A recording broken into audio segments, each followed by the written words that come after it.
Matchday Live, the buildup. With Tim and Peter, the Toon Twins, weekly live on NUFC Talk Radio, the voice of the Toon Army.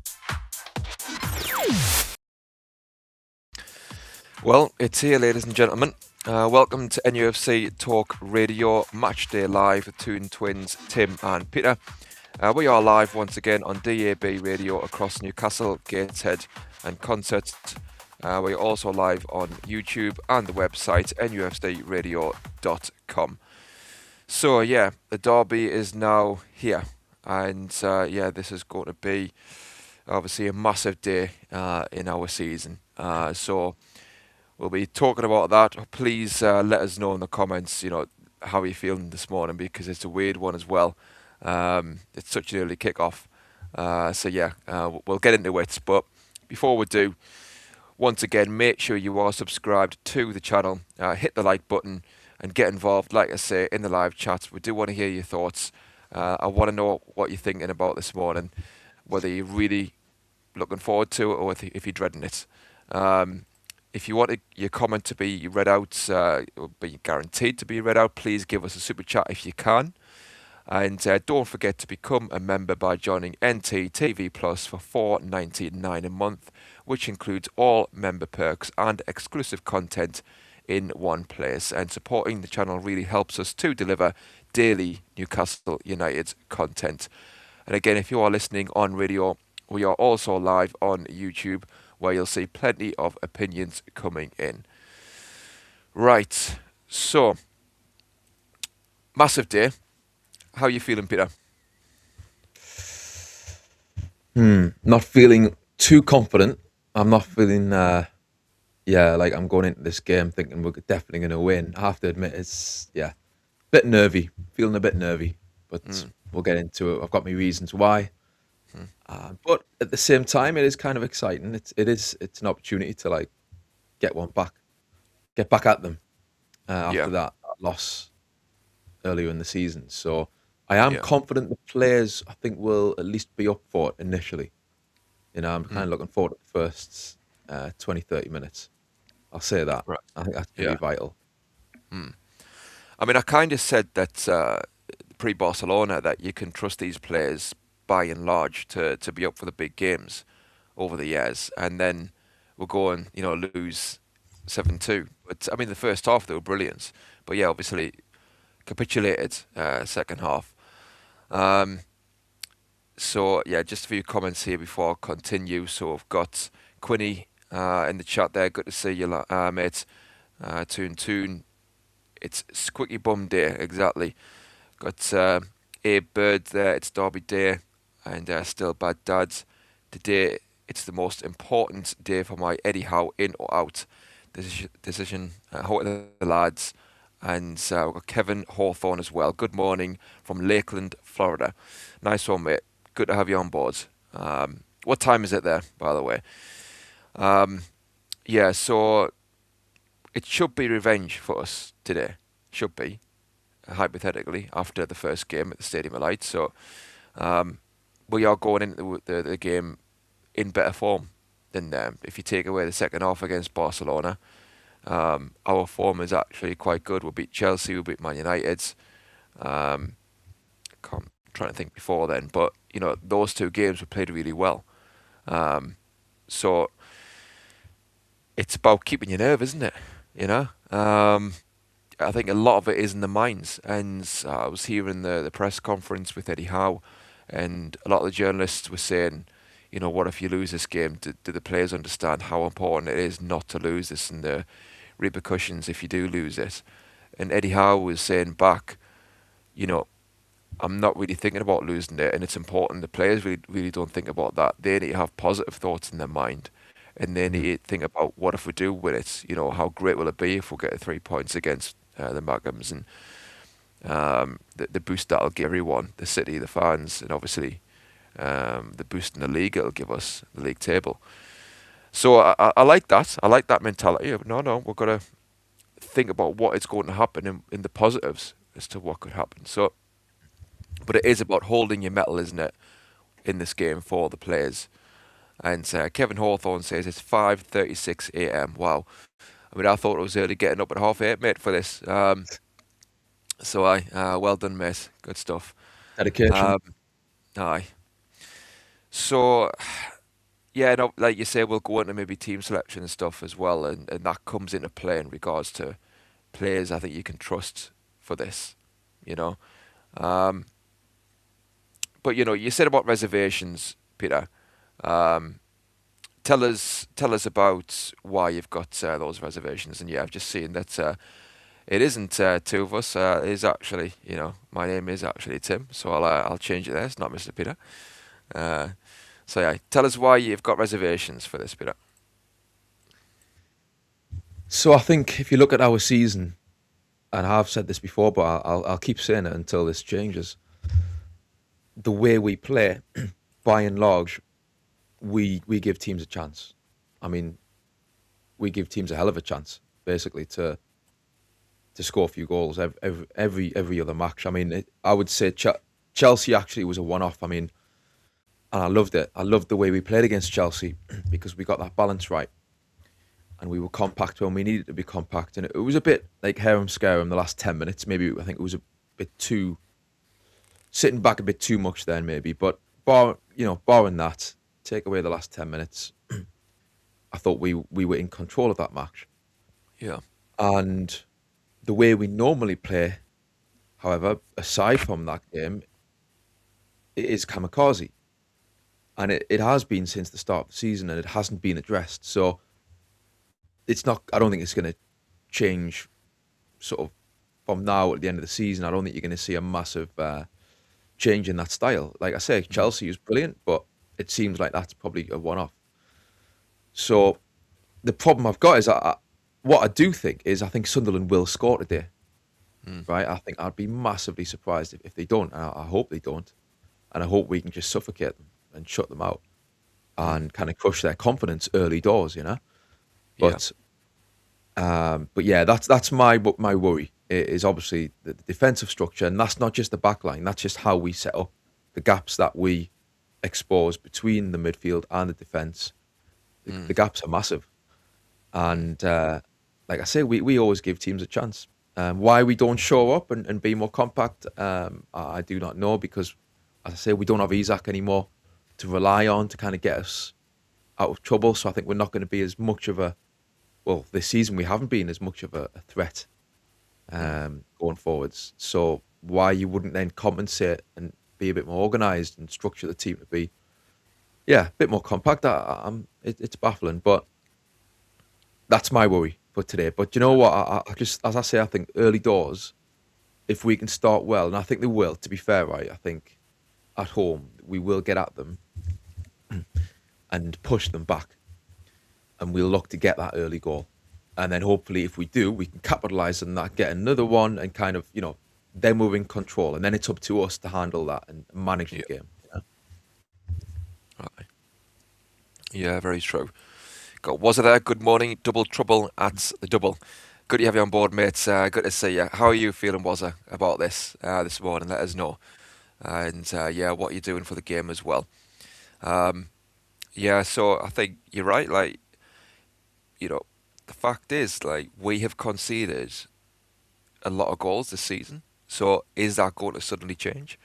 The Chelsea game, like you say, was that change, but that was not the norm.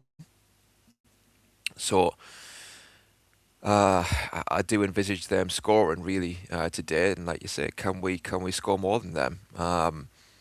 And the thing is, Sunderland, they're not a high scoring team normally, so that is in our favour. But then Everton aren't necessarily a high scoring team, and it reminds me a bit of that game where they came to St James's really solid, really compact, and we were really poor that day, and we went into that game favourites, and we should have won that really on paper. But the difference with this one is that, there's no excuses, and that the players should be well up for this. If there was complacency for that Everton game, my word, there should not be for this. So you'd like to think that, like you say, at least the first 10 minutes will come flying out the traps and really get into them and put them under pressure to get that early goal. And that'll be massive if we can get that. that early goal, no doubt about it. Hopefully it's a rocket atmosphere.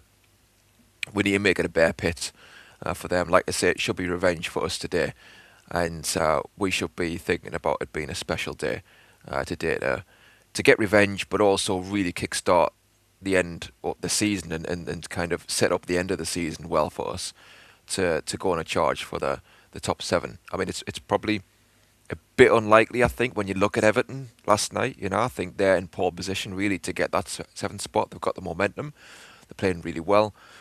They've been solid all season, and unlike us, they are really tough to play against in terms of being tough to score against. They're really solid defensively, so that's in their favour, I think, for the running Everton for the European spots. But yeah, if we win this though, at least it sets us up nicely.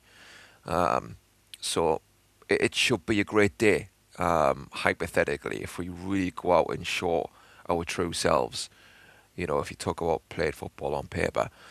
Yeah, so we got big AD call says if they get an early goal or we go behind, Newcastle will panic and fall apart. Well, yeah, obviously we shouldn't be conceding early. I mean, anything can happen in football, and it's up to us to show the character to come back if we do. Because I think that after the first game, the first derby game, surely I think the players know that, whoa, this is massive.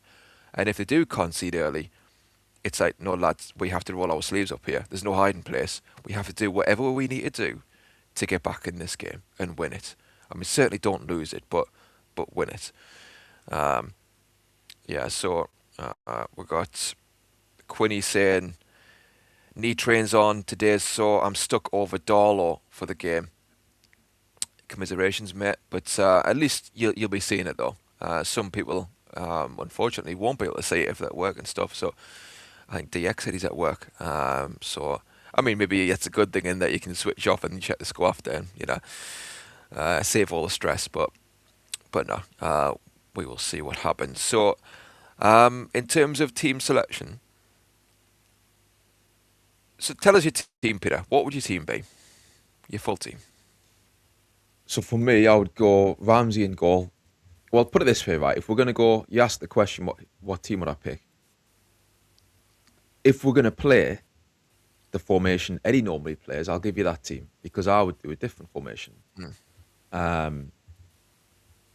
Yeah, so I think, let's say if we're going to go, is it 4, what would you class it as? 4-5-1, 4-3-3, the usual formation with the sole striker up front. So with that in mind, I would go Ramsey in goal, Trips and Hall, full-backs. I think I would go Chow and Byrne. There is, there's been a few murmurings about Chow, whether he should get dropped or rested, whatever you want to label it as, and bring in Botman. I kind of see that, to be fair.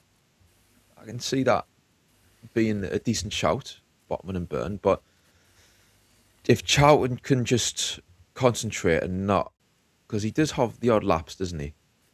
Like we saw against Barca on the ball when he's kind of dwindling on the ball a little bit, and he's done that in other games like Chelsea at home.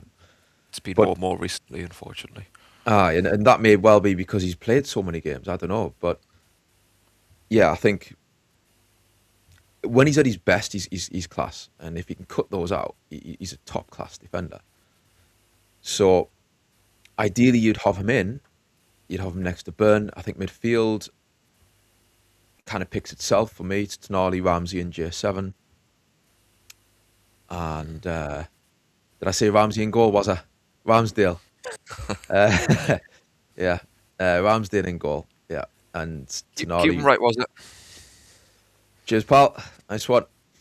Yeah, J7. Ramsey's in midfield, actually. He's not in goal. So, yeah, Ramsey, Tonali, and J7 as the 3. As I say, I think that picks itself. On the wings, I would go Murphy right, Barnes left. And, yeah, I just think in this formation, I'd have to go Gordon up front. So, again, if I was playing a different formation, I would look at Votamata and I would look at maybe Wissa. But I just think for today, get this out of the way, get this game out of the way. and I'll give Eddie a bit of leeway in terms of like not maybe ripping it up too much. You know, on the flip side, you could argue maybe you could surprise Sunderland today. You know, let's say if you totally went, if you ripped it up and you went 4-3-1-2, two strikers, Voltamada behind Wisser and Gordon, the three centre mids, Tonali, Ramsey, J7, flat back four, the same back four, Trips, Hall, Chow and Byrne. You know, that would flummox the Mackhams. I think they wouldn't expect that at all. And Yeah. now I would think about that, you know, but we know it's probably going to be the same formation. It's going to be the 4-3-3 or 4-5-1. It really it tends to be. So if it was that 4-5-1, that's the team I'd go for. What if Tonali's not fit? And I think he won't be.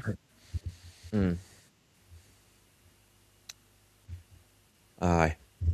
Do you play Willock or do you continue the experiment and put Volts in the centre mid? That's the question. And in this game, I'd be tempted to play Voltamada because, again, I want to try and get him in there. And I think his time will come. And I don't want him to leave this summer. You know, have it be one of those signings where it's like a what if. But I think maybe after today's game, there'll be better games for him. Especially if you're thinking about that centre mid. You're asking me about Tonali. Yeah, it's going to be a bit... In that boiler room, it's going to be... There's a lot of hustle and bustle in derby games. Yep. And probably Willock. Probably go for Willock. So you got J7, Willock, and then Ramsey. Obviously, J7 has to keep his cool. We want that intensity, but we don't want him to go too over the top. He could quite easily get a red card if he doesn't use his head. But yeah, I would say that's still a fairly strong midfield. That if it was to be Ramsey, J7, and Willock. What do you reckon? I think it would be too much for Voltamada in that position in this game. So yeah, I think it has to be Willock really, and hopefully we get the good side of Willock today if he plays, because he is hit and miss, but he is a good player when he's on his form. So I mean, I do worry a little bit defensively about Willock in a game like this in terms of switching off, you know, and not tracking his man, etc. Because he is a forward-thinking player, and that goes for all of them really in there. We've lacked that player who has the defensive instincts to look behind him and protect the back four, which we've covered many times. But I think, you know, Willock has the legs to get, you know, forwards to carry the ball and cause damage the other way. So yeah, I think I would play him. I mean, like you say, it'd be tempting in one way to kind of throw a surprise to Sunderland and put Voltamada in there and maybe just play the game, don't play the occasion, and just outplay them, outpass them, you know, just be the better team, technically. But yeah, I think ultimately it is going to be, you know, helter-skelter. It's going to be physical, and unfortunately, there's been occasions where Voltamada, and not necessarily through any fault of his own, he's getting the ball in areas he's not used to, and he's getting crowded out. It's a bit like when he was isolated up front and he had no support, and he's getting swamped by two centre backs. So there needs to be a happy medium with Voltamada. And again, to me, it all points to be that number 10, or at least with a striker, with another partner. But I think, yeah, I agree with the rest of the team. Murphy right wing. I'm going to go through some comments here because I want to talk about the centre back. So 2 seconds. Wazza says, we sleepless needs. The tension is high, but I'll stick with my 4-1 prediction. I think it's crossed, mates. That's it. Yeah. That's a bit like Albert Luque wrapping it up, isn't it? And Quiddy says, but he's in Darlington. That means there'll be Mackhams in the pub as well. So, I mean, as long as it's good-natured, it'll be all the sweeter if we win. And smiles and cries. Exactly. As Roger said in training day, quite aptly, until, you know, came back to bite him. But, all right. Found out the ahead of hard the way. game. Exactly. Found out the hard way. So yeah, Gavin Fuller Gotta learn to says, control your "Ciao." smiles and cries, people. Aye, aye, Go on learn to to it. control your smiles and cries. That's all you got. Um, yeah. So Gavin Fuller says, "Chow is a Muslim and doing Ramadan. Ramadan. So if he's fasting, then maybe that points to some lapses recently. I don't know how long it's been going on for, but um, it is a weird one in that if that is the case, and he has been really sticking to that strictly. I know they have breaks, and I know they break the fast at certain points, but ultimately they're not eating as much as they would, nowhere near as much. So, and I think it's a good thing to fast in terms of letting your body replenish and stuff. But I think if you're an athlete like Chow and you're going into a game like this, then is that the right environment where you can be at your optimum best? I don't think it is really, because he's going to have energy in the tank, and if he's supposed to be allowing his body to recover, if you like, and you know, kind of repair itself, if you like, then running around 50 miles an hour, having to concentrate on tracking men and being up for headers and tackles and constant stimulation. Do you factor that in? Because obviously Botman could play, but again, it's Botman coming in, probably at right side of centre back, and somebody said here that they would play or they would drop Chow. Yeah, so Abe Bird says Chow should be dropped today. So tell us would you play Botman? And I'm assuming you would. And would you play Botman right side of centre back, or would you play Byrne right side of centre back? I mean, how do you feel about that, Peter? Probably I'll play. I mean, I guess on one hand, it'll depend about what Sunderland do up front. But probably if I had to pick, a side for each one, I'd go Botman left and Byrne right. I don't know. I just think Botman has got a sweeter left foot than. Don't get me wrong, but Byrne is good on the ball. I think he's kind of underrated a bit in terms of on the ball, bringing it out from the back and linking up. But what I like about Botman normally is he's got these long sweeping balls he can ping out to the wings. So maybe he would be better left side. Maybe. Super chat there. Yep. Cheers, Wazza. Cheers, Wazza. Sunderland will be deep. We'll need a diving squad to win. Yep. They'll be pitching in more than likely behind the ball and trying to stop those runs in behind for us. So appreciate that, Wazza. All good. And I think it is going to be the challenge today potentially. Where can we get A, in behinds, and B, can we also stop their counters? Because they will try and counter, no doubt about it. Just like Everton, like I say, a month ago, they came to St James's, and they play a similar way in that they mainly are quite defensive and they're compact, they sit in, but Everton caused us problems. To be fair to Everton, they actually push forward a lot more than I thought they would, and maybe Sunderland will do that, but and Adrian says Ramadan is over. So maybe that's that. Put to one side, and hopefully he's got a full tank now. But you were saying that you would have Byrne right side of centre back. I mean, the problem is with that in a way is that if he is a bit awkward, if Byrne finds it a tad awkward on the ball, at times, do you want him out there on the right channel? Getting mixed up. And like you say, he's quality in the ball, Byrne. I think for his size as well, I think he is underrated. I think he's unfairly kind of pigeonholed as somebody who's cumbersome and stuff, where I don't think he is. I just think, Botman's good in the ball as well. But you would have him right side, would you? Do you know what? Part of it part of me thinking would be, I would have, if you're asking me to make a decision, right? I think managers who make these kind of decisions, they would probably speak to the players and you'd find out one-on-one, well, what do they think in terms of how comfortable is Byrne in that slot? If he's going to play right side centre half, is he? How does he feel about that? I know he'll probably back himself, but some players might just say, do you know what? I'd rather left side, and I don't know. You try and gauge it that way. I mean, does it really make that much of a difference? I don't know. maybe we're overthinking it in terms of, left side, right side. At the end of the day, it's still centre half. It's still, you know, I don't know. He should be able to play the ball competently, whether it's left foot or right foot. At the end of the day as well, his job is to defend. He's not, we're not asking him to be Beckenbauer all the time.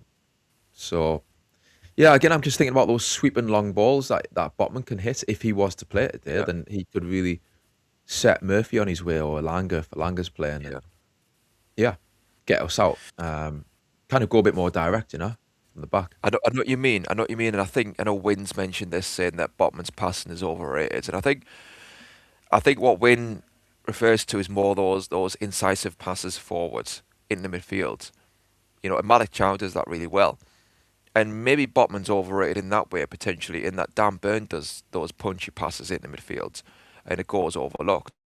But what you say, I think what Botman does give you is those sweeping switches from left to right. He definitely can do that, Botman. So yeah, do you want to lose that? I mean, again, Dan Burn could maybe do that. And I think with being on the right side, I think what the issue is that, and I agree, it's probably overplayed a bit these days. But I think if you look tactically with Sunderland, they'll look to target whoever's out there, and they will press them, on the left side. They'll force them. Do you know what I mean? When they've got the ball, if that striker decides to press, that's the trigger. Their run, exactly, and their run won't be to go over at them on the wrong side, if you like. It'll to be press them on their right side, on their left side, if that makes sense. The natural side, so then it pushes them over.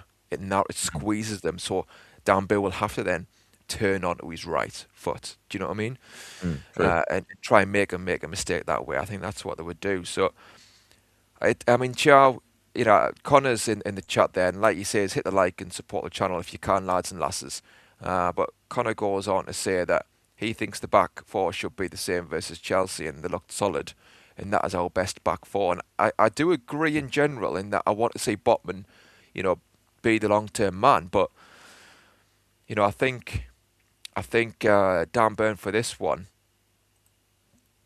as long as he's fit and ready to go, I think you need to have him in this one, really. And don't get us wrong, maybe the passion can make him make a mistake. But against Sunderland at the Stadium of Light, him and Bruno, and maybe I think Lewis Hall were the only ones, Dan Burn by far was the only one to actually put a performance in and didn't put a foot wrong and was actually really good and won everything in the air. I mean, you could see, that extra percent I think was there because he knows what it is, what this game is and what it means to him.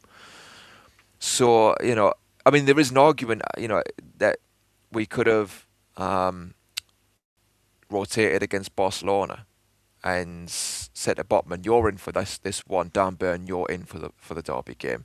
And DX mentioned that, and we talked about that, didn't we? And it's, I think it's the fact that it was a knockout round against Barcelona made it a bit harder to do that, where you maybe want to have Dan Burn at the new camp. But yeah, I think, again, you want to be ruthless as a manager, and Eddie Howe, I think, sometimes doesn't want to make these decisions, and maybe I think that was the call to do that. But got some breaking news. Connor says that Craig Hope reporting Tonali arrives, but not in Newcastle attire, so looks like he's not made today's squad. And yeah, I'm not surprised, because it was only, what was it, Wednesday the game, so it was Tuesday, Wednesday. So yeah, it's a Wednesday, short turnover. Wednesday, so I'm not surprised. So it'll be Joe Willock, I think, in midfield. So it is a blow, but it's up to Willock to step up. So let's move to right wing. And why would you play Murphy over Elanga? So I know that obviously Elanga got those 2 goals against Barca, and maybe a couple of people are scratching their heads a bit in the comment section there, about the idea, scratching the heads about me saying I would play Murphy for today's game. But yeah, I just feel like with Elanga, right? Don't get me wrong, I was calling out for end product before the Barca game, and he duly obliged, and he put away those two chances, and finally we got an end product. We got something. And I was saying beforehand, we needed a goal, we needed an assist, we need to raise the bar that way with Elanga, because he was kind of doing better, but he wasn't ultimately influencing the game in that sense. He wasn't being clinical at the top end of the pitch. So, and then Barcelona comes around and he gets the 2 goals. Now, I'll give him credit for getting those goals and actually not fluffing his lines. And you would like to think that'll do his confidence the world of good. But you see, my thinking is it's kind of twofold. So, first of all, on Elanga, if you look at that performance against Barca, second leg, I don't know what was, before the first goal, how do I say this? I mean, I don't want to go in on the lad and crucify him, but he was pretty awful before that goal, before, we got the first goal. And again, he seems to have this issue where he's nervous, he's hitting the ball out of play. It was such a strange performance. I mean, we were watching it and we were kind of shaking our heads thinking, oh my word. Like the way it started, everyone was playing so well, and then it would go to Elanga, and then he would just fluff his lines over basic stuff, where like I say, he's knocking the ball out of play and he's losing the ball. And just as we were crucifying him, he then popped up and scored that first goal. And then he got the second one. Now, again, credit to him for that. And I think I would like to see more of that when he does get his chance this season again. But I just think in this match, if you look at that performance that he put in against Barcelona, I'm sorry, but like, if you take those goals aside, which ultimately they were kind of like tap-ins, maybe the first one wasn't a tap-in, he had to keep his cool, and credit to him for that, but like, it was kind of laid on a plate. So if you look at his performance overall, for me, he was still, he was like a kitten, And the last thing we need in this match is that, So, yeah, for me, he hasn't showed me he has the mentality for these kind of games, unfortunately. And like, I think that will be his downfall in the long term. I think he needs to give himself a bit of a shake and show more fire in his belly. He's too timid. He's too maybe in his head. I don't know if he's overthinking things. So yeah, I would play Murphy. And the reason why, again, Murphy, it's not just because I think Elanga is a bit weak. It's also because I think Murphy is the opposite. I think he will get it today. He understands the derby, and I think, again, we've said on this show, he is capable of swinging in a quality cross when it matters. He might go off the boil here and there during the match, but his intensity is different to Elanga. The way he plays and the way he gets the ball, I feel like in today's game, he will have that extra bit of intensity, whether it's moving the ball at a quicker pace and, progressing the play a little bit quicker, because he understands what this means. It all matters. Those little things matter. And that's what I would personally do. Now, it will be interesting to see what Eddie does, because obviously Elanga scored, like I say, he scored the 2 goals against Barca. Will he stick with them? I'm not sure what Eddie's going to do, but for me, it has to be Murphy. Aye. Before I come back on that, a few comments. So Davey says, morning all, nothing else but a win today. A defeat is unthinkable. David Spence says, we definitely got a win today. And Wazza says, hope you're not going to Wishy Boozer lads to watch the game. No, mate. I mean, maybe if you want to come along, mate, we'll pitch up and get the shields out and get yourself up here, Wazza. Aye. Come and back us up. Maybe we'll watch it out. But no, I mean, the plan is to just stop in, mate, and watch it. In at home. In the safe 4 walls of home, and watch it all unfold, and see what happens. And I think somebody else said here, Gavin Fuller said, there is only 3 players that have scored 2 against Barcelona in the knockout stages in their history, so he is in good company there. And I'll come on to that. And somebody else says, yeah, Gaz says Murphy should start 1000%. Yeah, so to come back to what you're saying there and what the lads are saying there about Murphy v Elanga, when you look at obviously Barcelona in this game, Barca play a high line, massive high line, and Sunderland more than likely will be sat deep. So even that straight away on its own, for me, tells you that I think Murphy should play. Because Elanga, his game is tailored towards getting in behind with his pace. He's not going to have the space to get in behind today, more often than not. So, yeah, I think it's on Eddie to say to Elanga, yeah, you got 2 goals and maybe his confidence hypothetically should be up, but you have to play the game that's in front of you.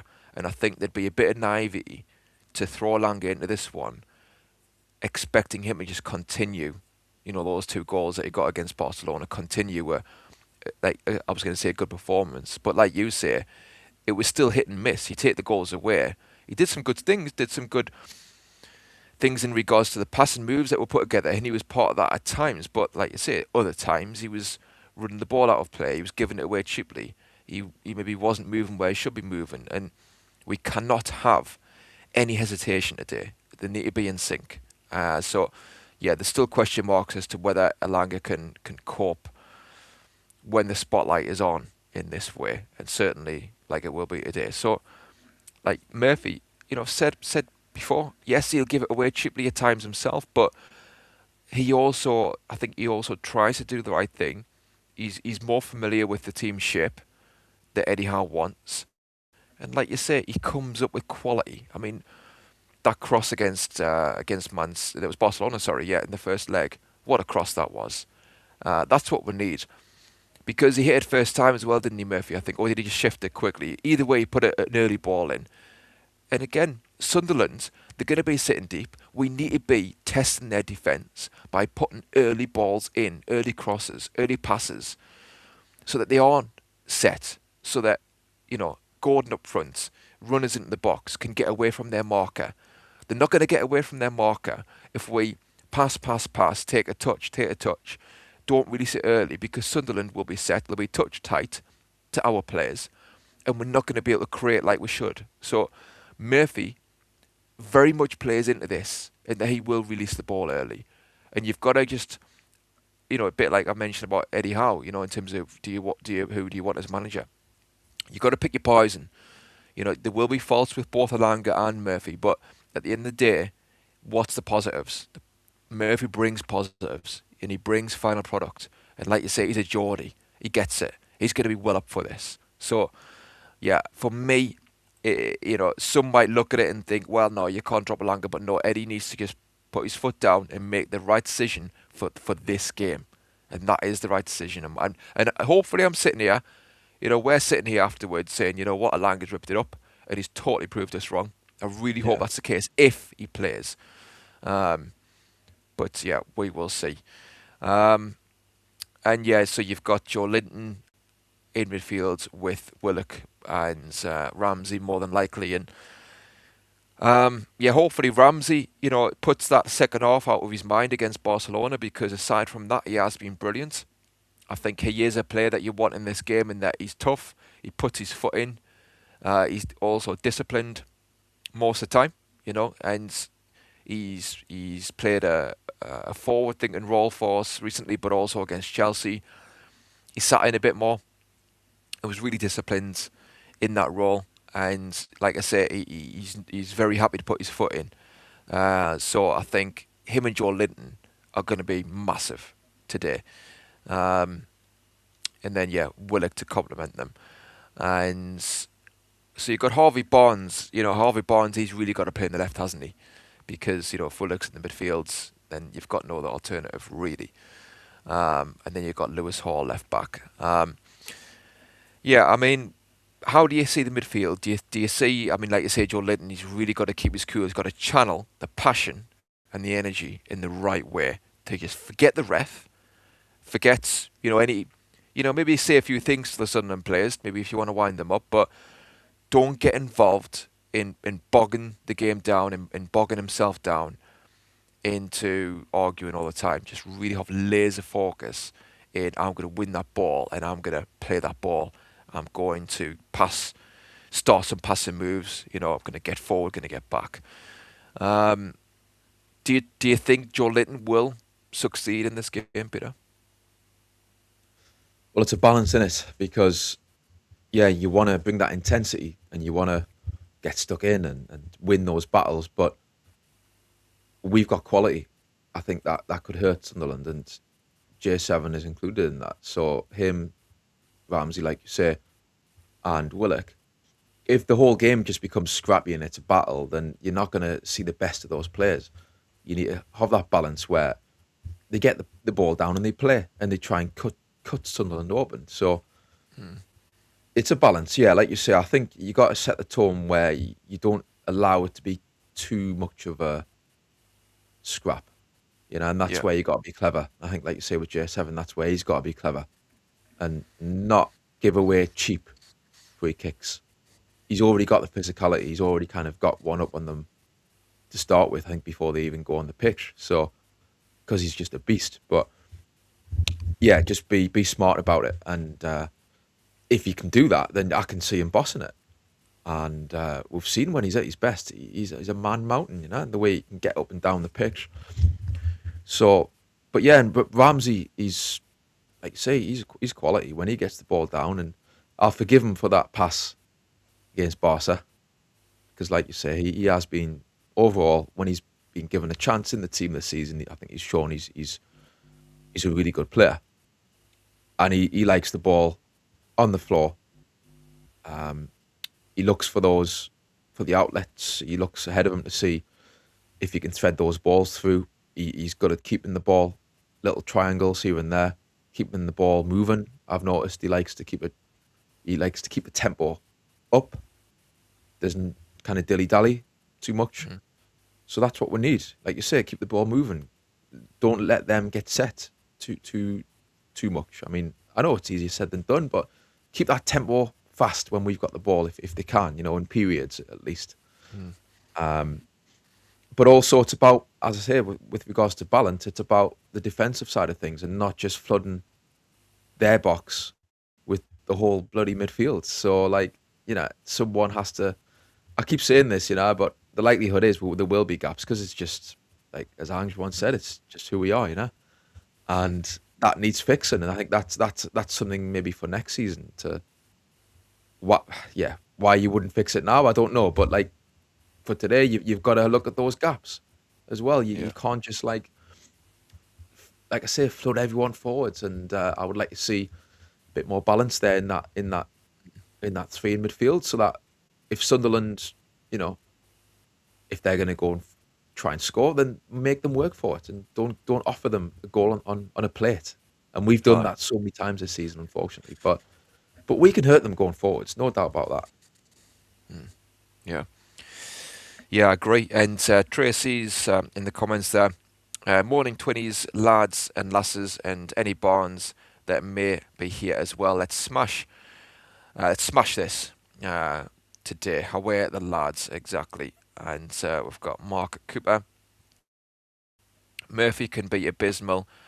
It's like playing with 10 men at times. And another comment there was you can tell what game Murphy's going to have in the first 5 minutes. And Gavin Fuller says, but if Gordon is the striker, what is the point of crosses? He will be double marked like all our strikers. I get what you're saying, and we've got to be conscious of the fact that we haven't got a Duncan Ferguson in the box. But what I would say to that is, look at the goal against Barcelona in the first leg. Harvey Barnes.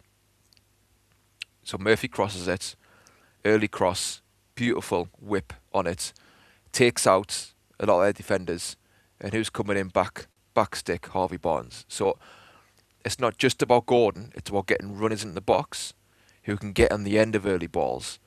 I mean, I'm going further back here as well, but I'm going a long time back, but I'm thinking of Gary Speed against Sunderland when Nobby they actually played a high line a little bit in that moment, and Rob Lay played a beautiful ball down the channel. Nobby does what Nobby did. Beautiful early cross, and Gary Speed has the run on their defenders because they're not touch tight. It's an early ball. They can't get set. Comes off the post, comes back to Speed. He puts it in. So yeah, it's about testing them in those ways. It doesn't always have to be a striker that's there ready to pounce. It can be other players, but they could put it out for a corner kick. They could panic. They could put it in their own net. We have to fire balls in early, but quality balls, and that's where Murphy has quality. He can, put a really good one in that corridor of uncertainty. And yeah, That and Alaka hasn't also, done as much. Yeah, yeah, and it's also about, you can play balls into the box early from that side along the floor. So Murphy's good at yeah, that. Sometimes he'll put a proper grass cutter along the pitch into the box for someone to run onto, and that's where Gordon could come into play as well. So yeah, it's not just about, like you say, the kind of the high balls that a big dunk would thrive off. Although, don't get me wrong, what I would do for big dunking today up front, I would love that. But yeah, I think Gordon up front can still, cause damage and be a threat today. Even, I know there's a debate around that, about Gordon playing up front. Is he a striker and is he not? But no, I think, like you say, those early balls in the box, it's you got to think about the whole team. And Willock, I think, could also be someone with that long stride that he's got. He could get on the end of things as well. yeah, yeah. Yeah, and I think with Gordon, I mean, again, he really needs to turn up today. We need his tenacious side. We need that aggression from him today. Not the Gordon we saw against Everton, a month ago, whenever it was. He can't be timid in this one. And like, obviously, he has been quality recently, and we need the Chelsea Gordon, the one who was brilliant at Stamford Bridge, who worked his socks off and made some brilliant runs in behind as well. Yeah, we really need that today. And there was times when Gordon got back and helped out our midfielders, helped out our defence. So we need that live wire. Please just show up and be that today, because he does cause problems when he's in that mood up front, and he has done, like I say, for most of the recent games. Long term, we can talk about that. It's a separate issue, but yeah, he's going to be really important. I mean, obviously, in terms of strikers, we've got Wissa on the bench. I mean, if Wissa comes on today, again, he's got to turn up. What a chance it is for him if he comes off the bench at some point to make himself a hero and to really turn around the season for him. And that'll be a 180 for him, with the way everyone's looking at Wissa right now, thinking, my word, this has not worked. Is he a write-off? If he can come off the bench and grab a goal, that'll put him down straight away, in folklore, and set the season up for him. And he could kick on from there. And then you don't necessarily have to play Gordon up front if you don't want to. If Wissa's in his groove and is physically, up for it in terms of making those darting runs in behind and playing the system that we want to play. So, Wissa's got to have his head screwed on today.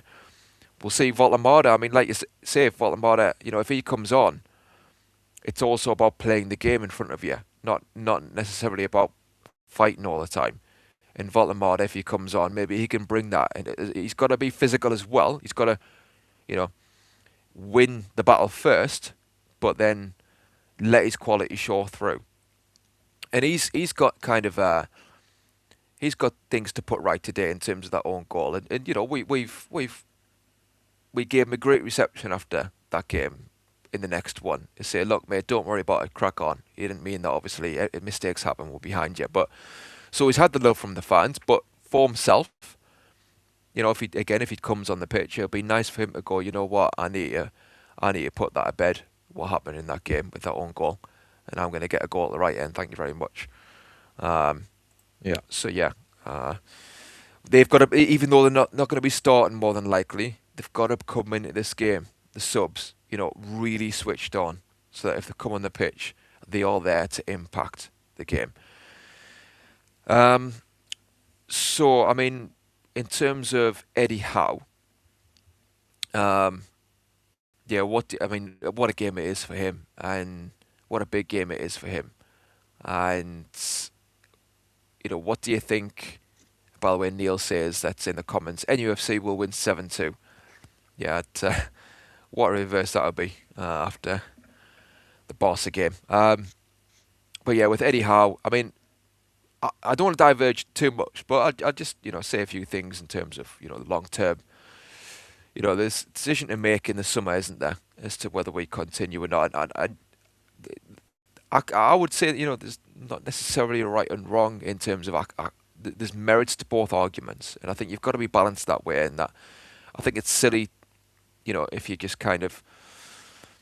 I don't think it's right to just clamp down one way or the other to say, he's absolutely useless, or Eddie Howe is beyond any criticism. I think there's merit to both sides. I mean, personally, I've said it before, I'll say it again. I think first of all, if you do replace him in the summer, you've got to be really careful who you get in terms of it's not going to be chaotic. It's not going to be a 180 on the template and the foundations Eddie Howe has set. Big name or otherwise.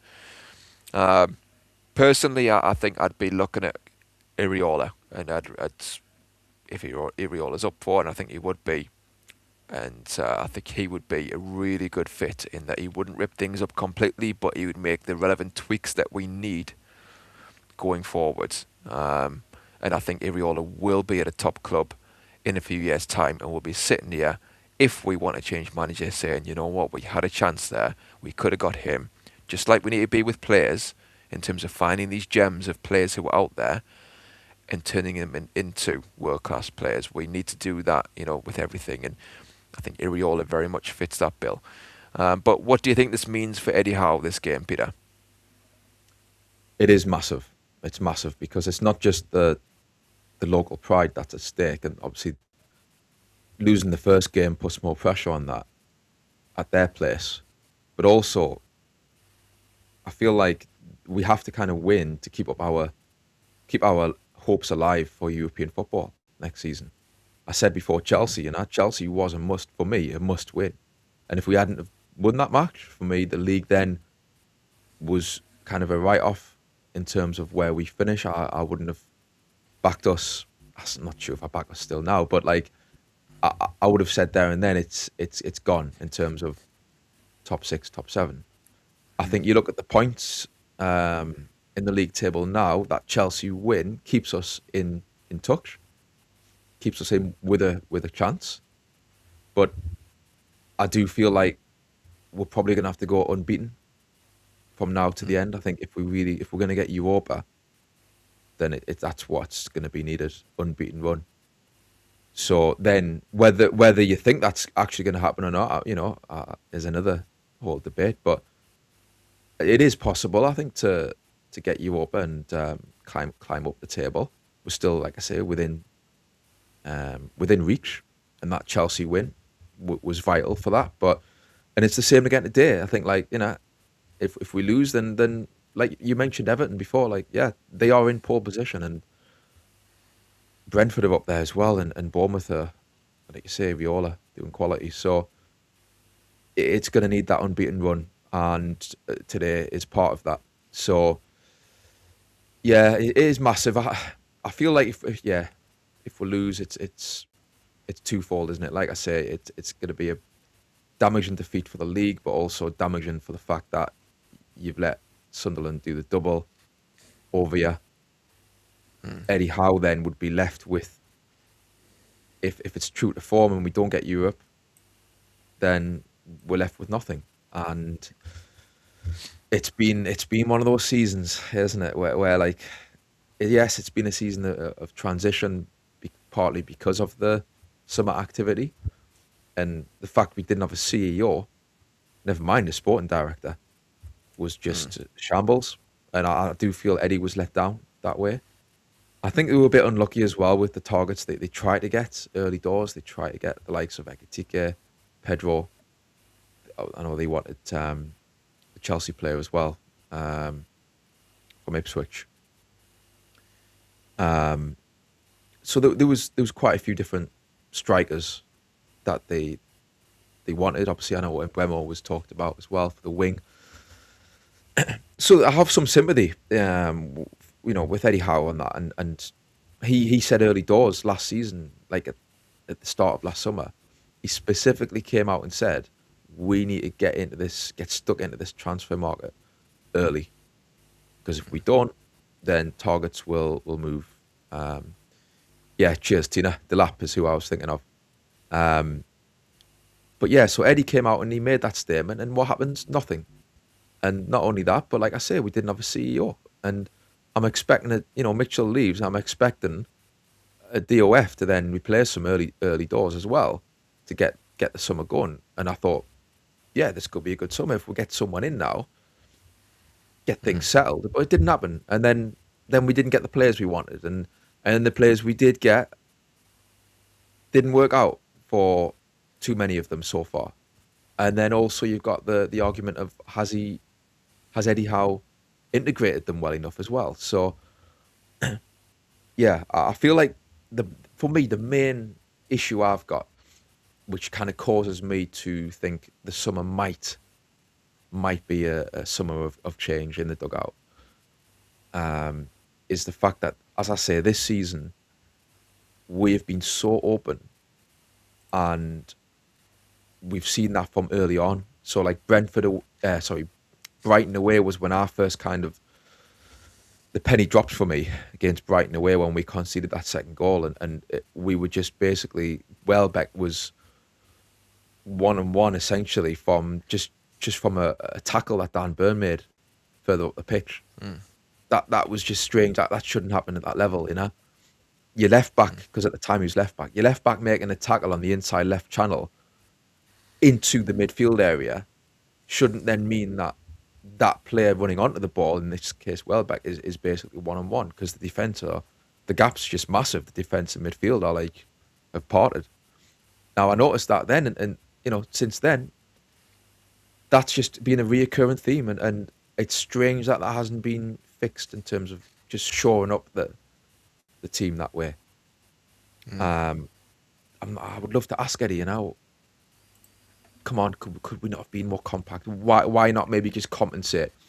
As I say, the summer wasn't an easy summer, and ultimately we lost Isak, and obviously disgraced the way that he went on. But on the pitch, we lost a world-class player. So therefore, you can't just flood the opposition box and try and outscore teams every game, because we haven't got him up there anymore. Why didn't we compensate? I just don't know. Yeah, why didn't we have this holding midfield player? Like you see that, you mentioned Areola and Bournemouth, they've got Tyler Adams in there, and like we watched Brentford against Bournemouth a few weeks ago, and it was a stark contrast. It was to see Bournemouth, the way they play, and with Tyler Adams sitting in there, he was relishing it. You could see he was just trying to sniff out the danger all the time, and he was constantly switched on about how to protect that back four.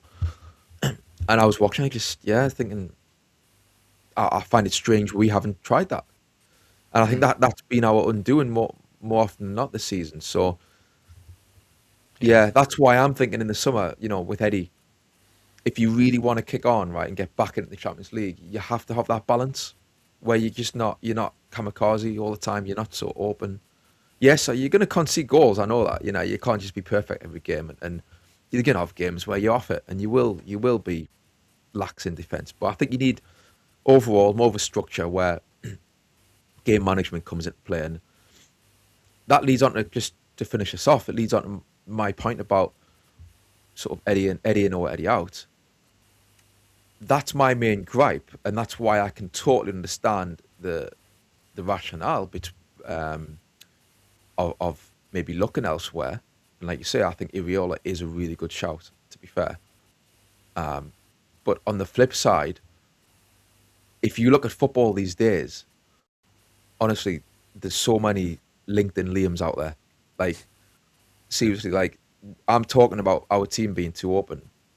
Football, unfortunately, is like that now. Honestly, like Galatasaray, I mentioned this the night, They were the same against Liverpool second half. They just part to see they've got 45 minutes to score. They've got time. They don't need to do that. But it's just the trend, and that's my worry. If you get someone in who is just they're not. We need managers who are going to think for themselves.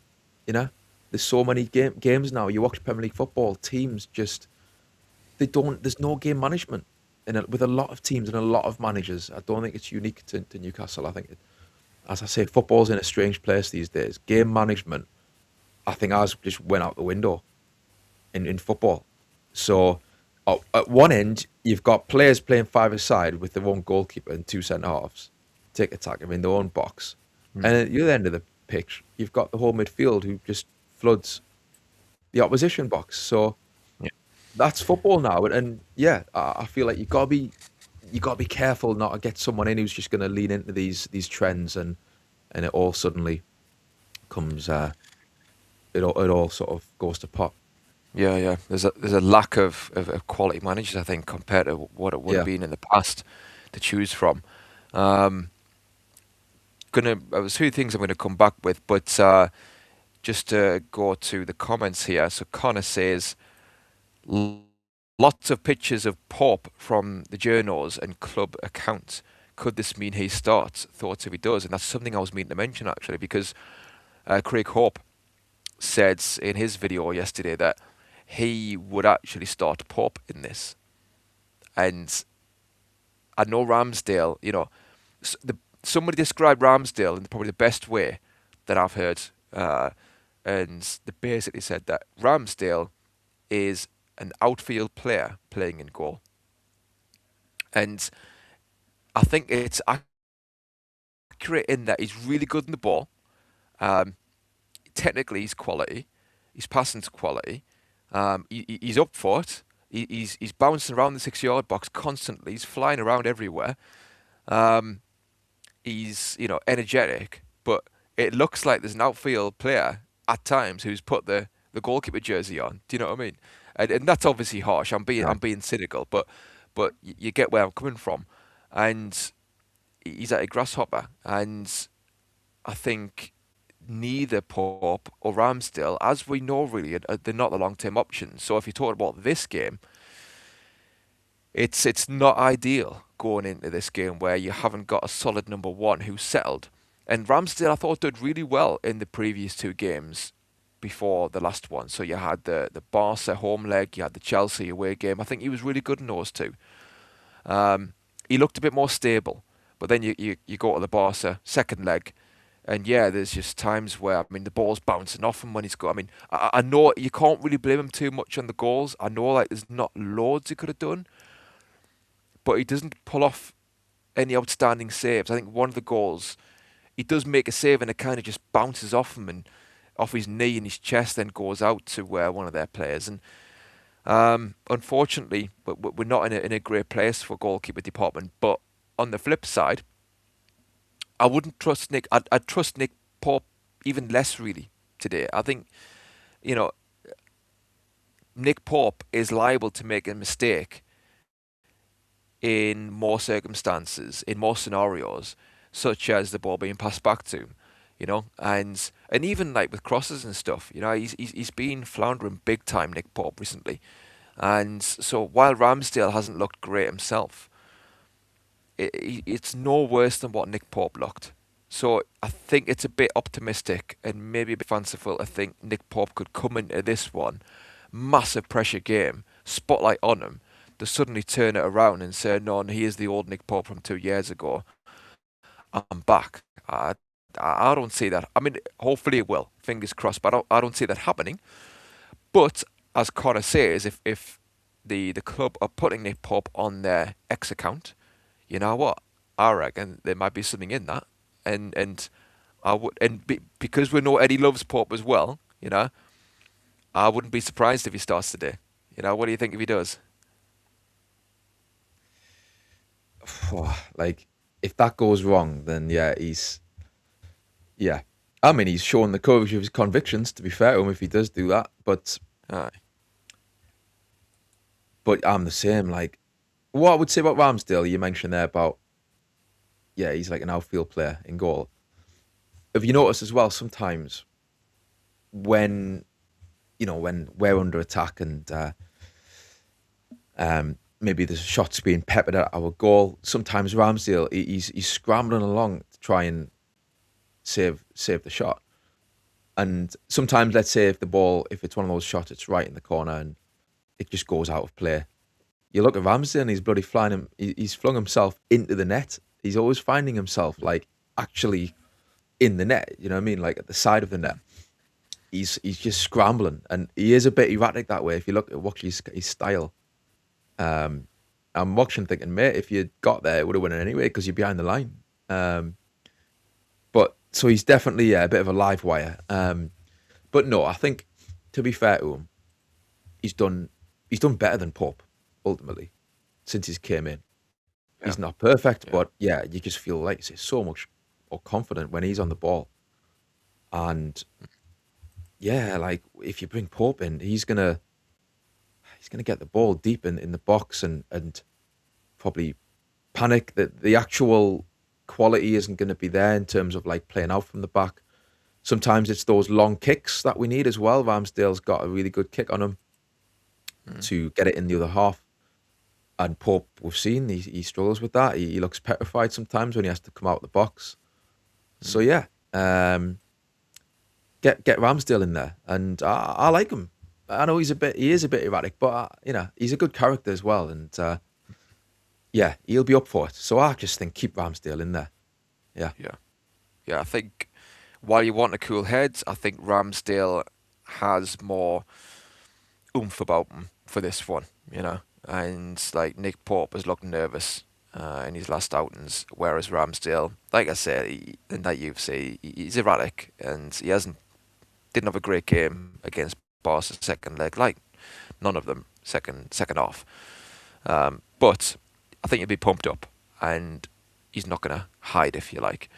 To bring it back to the table, you mentioned Bournemouth, by the way. They've drawn their last 5 games in a row. Pretty crazy, but it is so tight there in the top half of the table. So yeah, a win today would do us wonders, and yeah, could set us up for a really good run from now to the end of the season. And you never know, if we win most of our games till the end, then let's see what we get at the end, because with the way the league table is and the way the European spots are going to be, who knows what position will give you what, So I think any form of European football, obviously, we'll take. And there's a silver lining in that if we get that at the end. I mean, I've been a bit sceptical and cynical about the Conference League and would actually want that at all. But I think, to be fair, I think I would, because it just keeps keeps Newcastle in regular European spotlight that way, and it makes sure that we get used to playing, a game midweek. We want to be doing that every year, so I would take that. But certainly Europa League I would take. I know someone mentioned Champions League, and we'll see how the league table pans out with who gets what, but I don't see that happening myself. So I'd snap your hand off for a Europa spot right now. And let us know if you go into the game in the comments, because we really need to make it a bear pit today. We really need to be the 12th man and raise the roof and make it as difficult as possible for Sunderland. And the players need to do their part, we need to do our part. And yeah, honestly, like let's just make it, like I say, an absolute bear pit and relentless backing, and suck the ball into the net. And like I said, we need to get revenge for what happened at the Stadium of Light. And it's a massive opportunity. And I go back to what Eddie Howe said at the start, in that, the players, they don't want to be thinking about what could go wrong. We need to be thinking about what can go right. And let's get an early goal. Let's get 2 or 3 goals, and let's make it one of the best days in a while for Newcastle. And yeah, it's an opportunity. It's an opportunity in the stands to make it a special day, an opportunity for the players to make themselves legends and go down in folklore. Mm-hmm. And you know, in a funny way, you could look at it and say, look, our season starts here. You know, as late as it is to say that, but you can look at it that way. If we win today, like I say, go on that unbeaten run, climb up the table. What gives me a bit of hope is that, you know, we've done that before. Last season, we went on an amazing run. Even after people often say, like, after the cup final, we dropped off. We didn't. We had a run. We dropped off, I think it was the last 4 games of the season, or 3 games. But there was a run after the cup final where we took that momentum from the parade as well through the city. All the excitement that brought, the team took that momentum into the games, I thought, and just I'll have to check back, but they definitely went on a run where they went unbeaten for a little while after that. So, and you know, we've seen it in earlier in that season as well, where we were struggling. I think the start of last season, and before the cup final, we went on a run. So, yeah, it's possible. It is possible, and like, if you win a Tyne-Wear derby, then that is, you don't need much more of a boost to get you going. If you do need to kickstart the season, that's the boost you need. That's gonna propel you into form. And yeah, let's get at them today, and let's get revenge. Like you say, they've got to think about that first game. They've got to think back to that match at their place and think, God, we need to put that right. And they've got to use that as motivation. You know, it's pride, isn't it? And it's professional pride from their point of view. Obviously, it's the local pride. They've got to understand that. So yeah, let's get at them. And like I said, it could kickstart the season, and we could salvage something out of the season if we win today. Like you say, we can get you over then. But it started with Chelsea for me. That was do or die, and we've done it. So now let's kick on. Let's continue that, and let's get revenge. You know, because it's just it is a big game. There's so many different elements to today, like in terms of, like you mentioned Eddie Howe, you mentioned, you know, what does it mean in terms of like people questioning Eddie? What does it mean for the Premier League table? You know, you've got the local pride, you've got Sunderland winning the first match. So yeah, let's just get at them and hopefully brush them aside, you know. But it's going to be a battle, I think. We'll get the team news soon. Obviously, I'm checking. I think it's due out at any minute, to be fair. So it's going to be very interesting to see who's in the lineup. But Tonali isn't, by the way. That's been confirmed by Craig Hope. Tonali is out. Yeah. Yeah. Gavin Fuller says, getting the conference just ensures we don't make UCL the following season. And I understand that viewpoint. Like I say, I myself was thinking, I don't want conference. You know, let's just crack on with the league and the cups if we don't get Europa or Champions League. I can see that. Like, I can see that side, Gavin. Yeah, I just think, you know, we want it.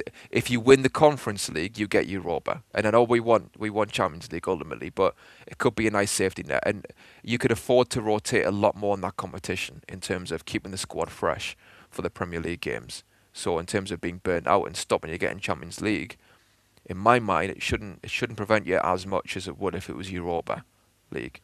Right. Do you want to know the lineup to me? Yeah. The lineup's out. Let's have it. So you mentioned about Pope before. Pope's in goal. Ramsdale. So it's still Ramsdale in goal. All right. Okay. We've got Trippier and Hall, full back, left back, right back. So in terms of the defence, we have got Byrne and Byrne and Botman. So Char was on the bench, as was speculated earlier. Okay, so and then he's playing Voltamada. So we've got he's playing Alanga as well. I mean, again, I hope he proved me wrong, but he's a kitten and he need lions. But he needs to have fire in his belly. I know he swore there, but he needs to have that fire in his belly that I haven't seen from him. But hopefully, you can, like I say, prove me wrong. Go out there and just bust a gut. But anyway, we've also got Ramsey as well. So in the midfield area, we've got Ramsey, Joe Linton, and Voltamada as the three. So then we've got Gordon up front, yeah, and then it's Barnes left, Elanga right. So that's the lineup for today, people. Let us know what you're thinking in the chat. Big Nick redemption arc, as Martina's saying. Right. It may well be. Yeah, and Ricky D says dodgy, but hope it works, and that kind of sums my feelings up. You know, I just think, like, I'm repeating what was said earlier, but you know, Elanga mentally, he is not the player you want in this game. He's just not.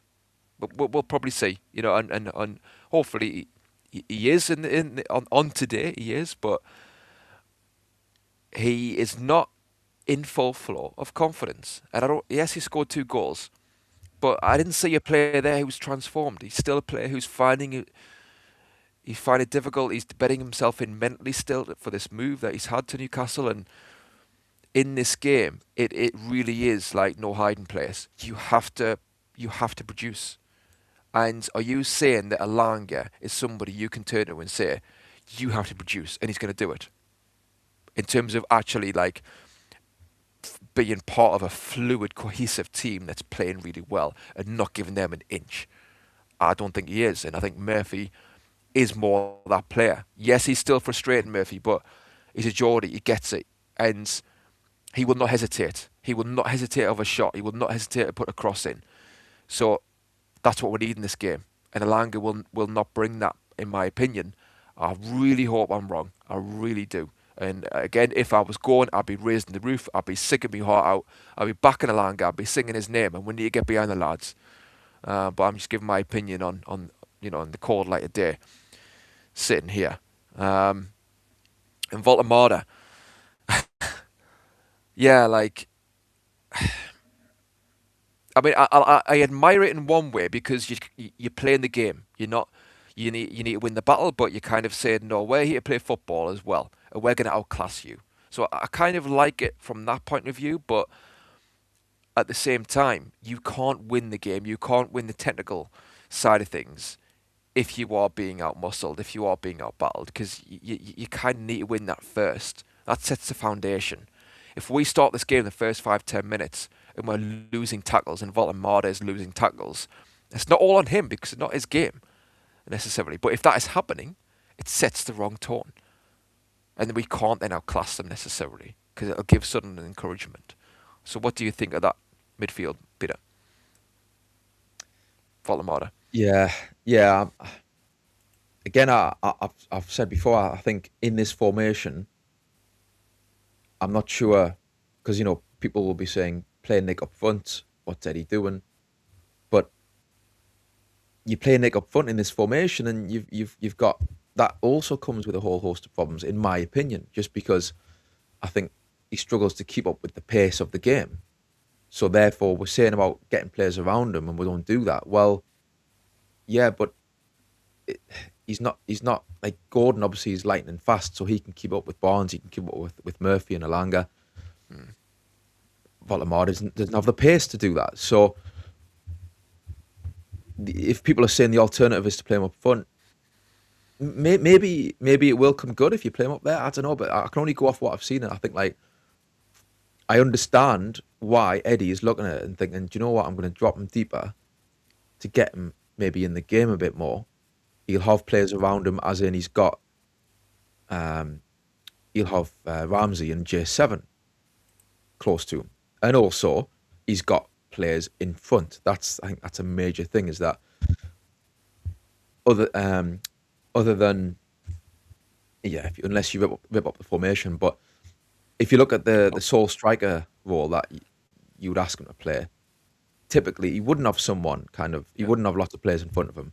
In this position he has, and I think that's what Eddie's looking at. He's looking at Nick getting on the ball and threading the ball through for players in front, maybe threading it through for Elanga, for example. Elanga then looks up, looks in the box. By that time, Nick's maybe got to the edge of the box and he plays it back to him and he smashes it in, top corner. You got to look for those moments for Big Nick and pick them out. But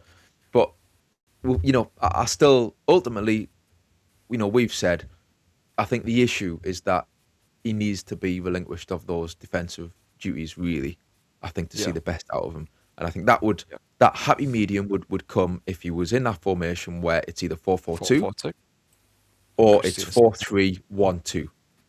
Yeah. I think it's a risk today to play him in the 3 because it is going to be a battle. But you just got to hope the quality shines through, you know? I mean, like Christina says there, play Gordon and Nick together. And I for me, I've said long-term 4-4-2, whatever you want to call it, 4-2-3-1, 4-4-2, 2 strikers, 2 forwards is the way to go for me. And, you can have somebody like Gordon, somebody of that ilk, really complement Voltemade. And I think you'd see Voltemade play better. And, I mean, with this one, you never know with this game. Because I am surprised he's put Voltemade in. So maybe this is a game where he is going to go 4-4-2, I'd be surprised with that as well. But out of all the games to do it in, I think maybe this is most likely in that putting Voltemade in midfield for this one is a bit of a turn up for the books, if you like. I know he's played midfield, obviously, in the last few months, but just with it being the derby. Aye. I mean, I'll tell you what I would say about this midfield role is I think it's been hit and miss. I don't think it's been like the disaster that kind of some people think it has. I think it's some games it's been brilliant, and then other games he struggled. Because again, I think it's the physicality and also it's it's getting the ball in deep areas that he might not be comfortable with. But there's been games where I do think it worked. I think Villa away, it worked really well. And obviously Karabag as well. But so it's not like a lost cause. It's just you got to hope that today is going to be one of those games where it actually it clicks, and he can kind of manage the physicality of it in the boiler room because he's got the quality on the ball. I want to see him getting on the ball in areas where he can affect the game. That's the key thing. Yeah. So if he can do that, he can hurt Sunderland. I mean, like I say, he's got quality. But he needs to get in those positions, and obviously in midfield, we need to have. All those midfielders are forward thinking. We need to have players looking over the shoulder, whether it's Joe Linton or Ramsey in particular. Yeah. Looking over the shoulder for those runs in behind. Like you said, don't be kamikaze. Don't leave those gaps. Sunderland, I think, they're going to be compact, they're going to sit deep, but they'll look to hit us in the break. Be wary of that. When we've got the ball even, be wary of that in case we lose it. Think that way. Be switched on. The midfielders need to bring that more. And they probably won't because Eddie Howe, wants them to be more fluid. They wants them to be forward thinking. But, for this one, come on, lads, we need to be really switched on. What do you think of Trippier over Tino at right back? Oh, yeah. I mean, for me, you have to play Trips. Yeah, he's got the intensity. He will bring the passion, but also leadership he'll bring. He'll be barking out the orders. He'll be getting stuck into them. And he won't be shy to tell them what he thinks of them if they're being a bit prickly. If they're being a bit naughty, he will let them know. So, honestly, I think Trippier has been brilliant. And I know Barca was a bit second half, or the end of the first half, rather, he got caught out. But I think overall, he's really come in and stepped up, Trippier. So, for me, a bit like the whole debate around Elanga and Murphy, for me, it's a similar thing with Trips and Tino for this match. Again, I think Tino can be a bit lackadaisical. Quality player, but I think Trippier brings that intensity that we're going to need today. And I'd back him definitely to put in a good shift today. And as I say, bring that leadership. So I think that's a good call for the defence. I mean, it's interesting with Botman. That's an interesting one. See how he does with Burn. Obviously, Chow's been been rested. Again, I can kind of understand it because Chow has dropped. He's dropped a few clangers in terms of a lapse in concentration. Let's say it's not saying he's a bad player. He's a quality player. He's been one of the best signings in a while. Games.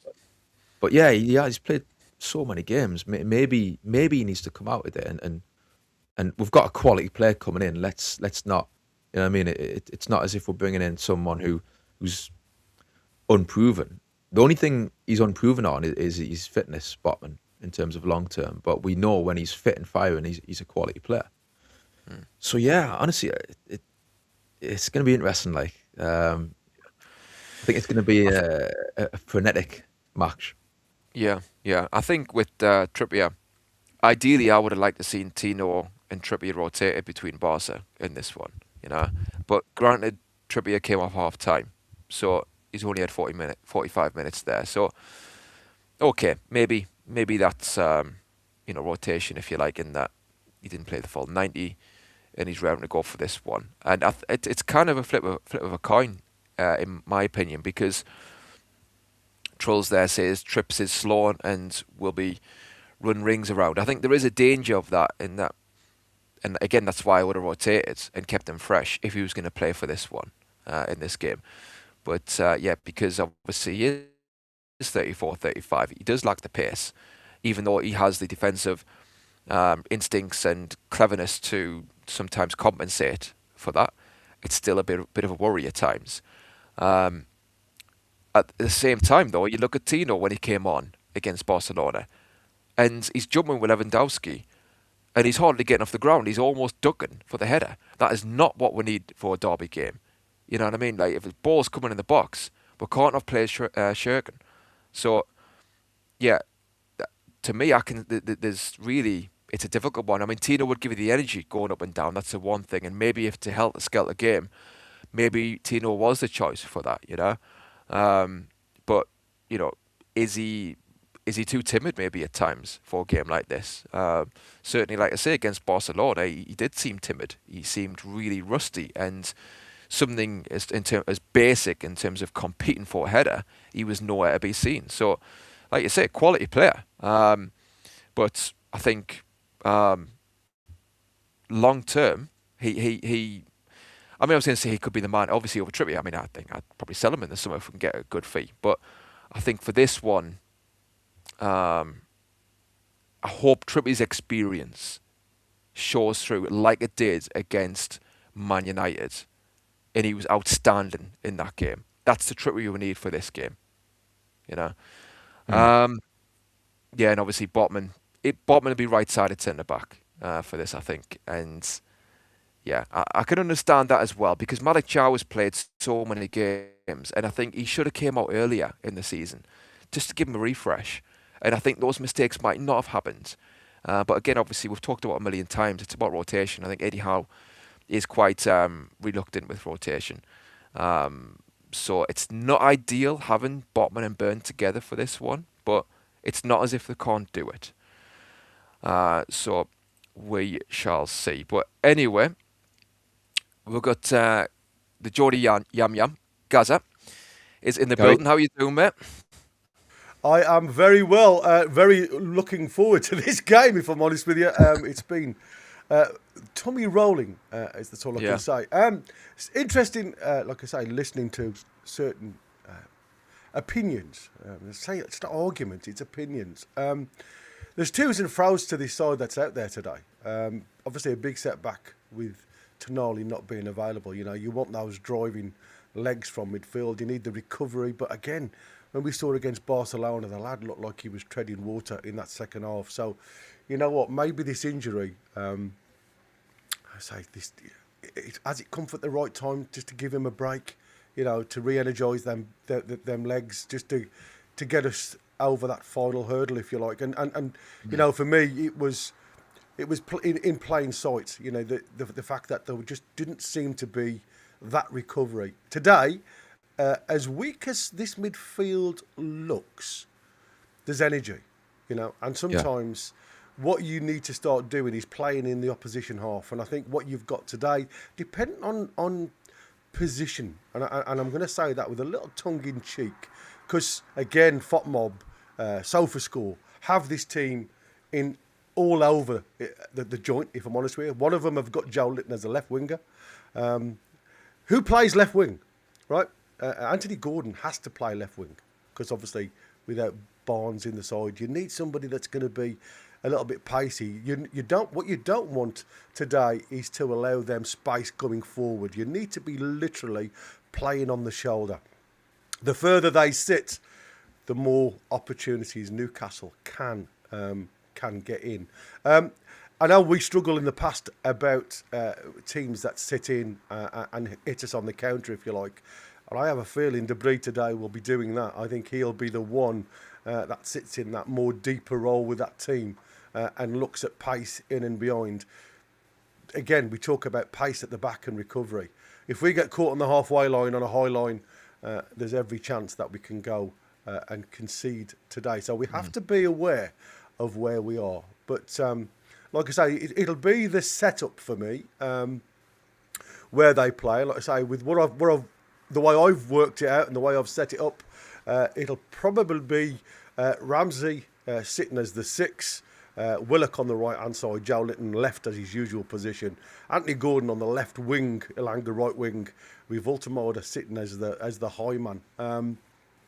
Now, what that does give you, if they play it right, you can work on the diamond in midfield, and then you work wide from your 6 up to the feet of Voltemada. But you need runners. You need runners that will get in behind. And I think that's the reasons why Willock enters the fray today. Defensively, he's weak. We know that.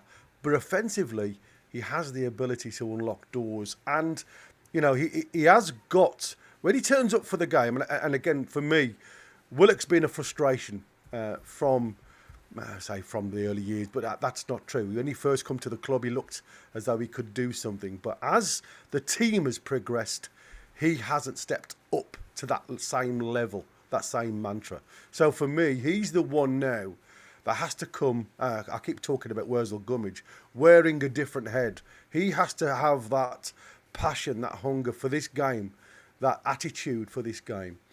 He's a type of player that can get something going. You know, if Voltemada drops, we need the likes of Willock, who's got the legs to get beyond him, with Anthony Gordon and Elanga working on the diagonals to overload that box. We talk about Trippier at the back and how poor, and I saw what the lads were saying, trolls were saying in the chat. And listen, I don't care, you know, as good as Lewis Hall has been, and we talk about Tino, you know, I made a comment the other day, if Tino's worth £80 million, then so am I. Because defensively, Tino is weak. The only thing Tino gives you is an out. He's great carrying the ball forward. And I think the gamble today, that's how much he's riding on this. If Tino was all there, you know, people were saying to me, Tino should have started today. And I agree with that because you're at home. You want offensive players. But I think after the hammering, after the confidence-sapping 7-2 loss in Spain, I think Eddie Howe is looking for calm today. He's looking for players that are just going to calm the scenario down because, you know, I think it was Michael who made the suggestion during the last show that, you know, sometimes calm heads work better with the ball than players that are frantic, that work on chaos. And, you know, sometimes chaos is good. Don't get me wrong. Sometimes, you know, Newcastle work on chaos because of that high press. But I think today was more of a fact that it's going to be calm heads at the back, somebody who can put the foot on the ball, somebody who can change the tempo of the game without the Tonali's in the game. Because again, there's your kingpin, if you like, that sits in that 6. I'm happy that Ramsey's in there, but like I say, I think we just need to be a little bit more level-headed in certain areas. And like I say, you've got the chaos up top. Let's be a little bit more level-minded at the back. Yeah, I just come in there. Good to have you on board there, Michael. But Wazers came in with a super chat. Hey, it's Yamas. Something. Hello, bud. Are you up for it? Rectimus. Rectimus, yeah. Yeah, there you go. There's my Roman name. Yamas Rectimus. Yeah. Rectimus nearly killed us. Anyway, that's the type of attitude we need in the show. Yeah, exactly. And just to say, Gary, Willock isn't playing. So It's Willock's not playing. no, sorry, I think no, you had the it's me. predicted lineup rather than the I actual one. I was just looking at the predicting. Yeah, You're because absolutely right.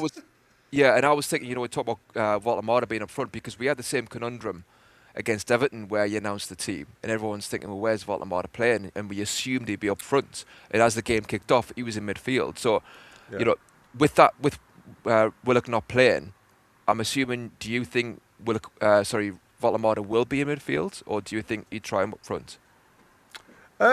Look, pace is going to be the thing. With J7 and Ramsey, and again, apologies because, like I say, I was looking at, like I said, SofaScore in front of me, which was the predicted lineup. They hadn't updated it.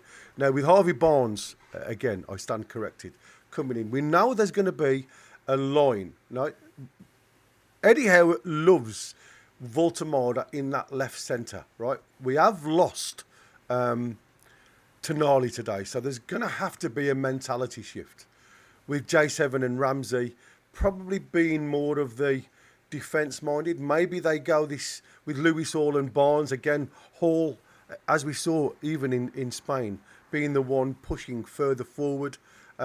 Maybe we do three at the back with these two sitting in front of us. So if you like, Byrne will go far left-hand side for anything that comes and covers that left-hand channel.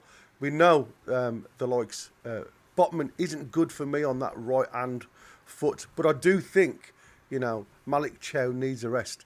We saw how frail he was. And again, it's about resetting that mentality. And Eddie Howe did make that statement in the presser. He can get over it post-match at Barcelona.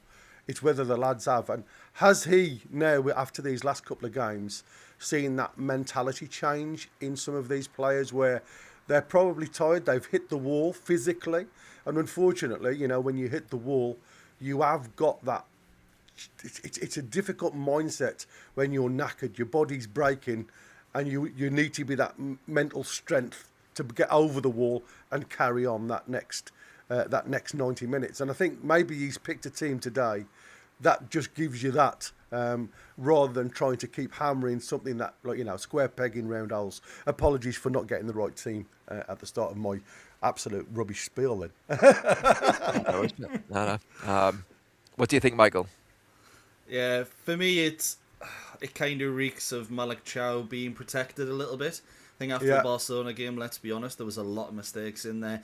You kind of expect it when you've been forced to play as many games as he has. You expect the mistakes to start to come. But what I will say is, if he made another mistake in this game, it would probably, Voldemort got a little bit of hate afterwards, but after Chow's performance against Barcelona, it would have been really bad for him. So I think he's kept him out the limelight there. You're bringing in Byrne and Botman. I'll be honest, not the back two I would have liked to have seen. No. But I'm okay with it. I don't mind it. Byrne's got something to prove after going off before half time with the lung issue last time.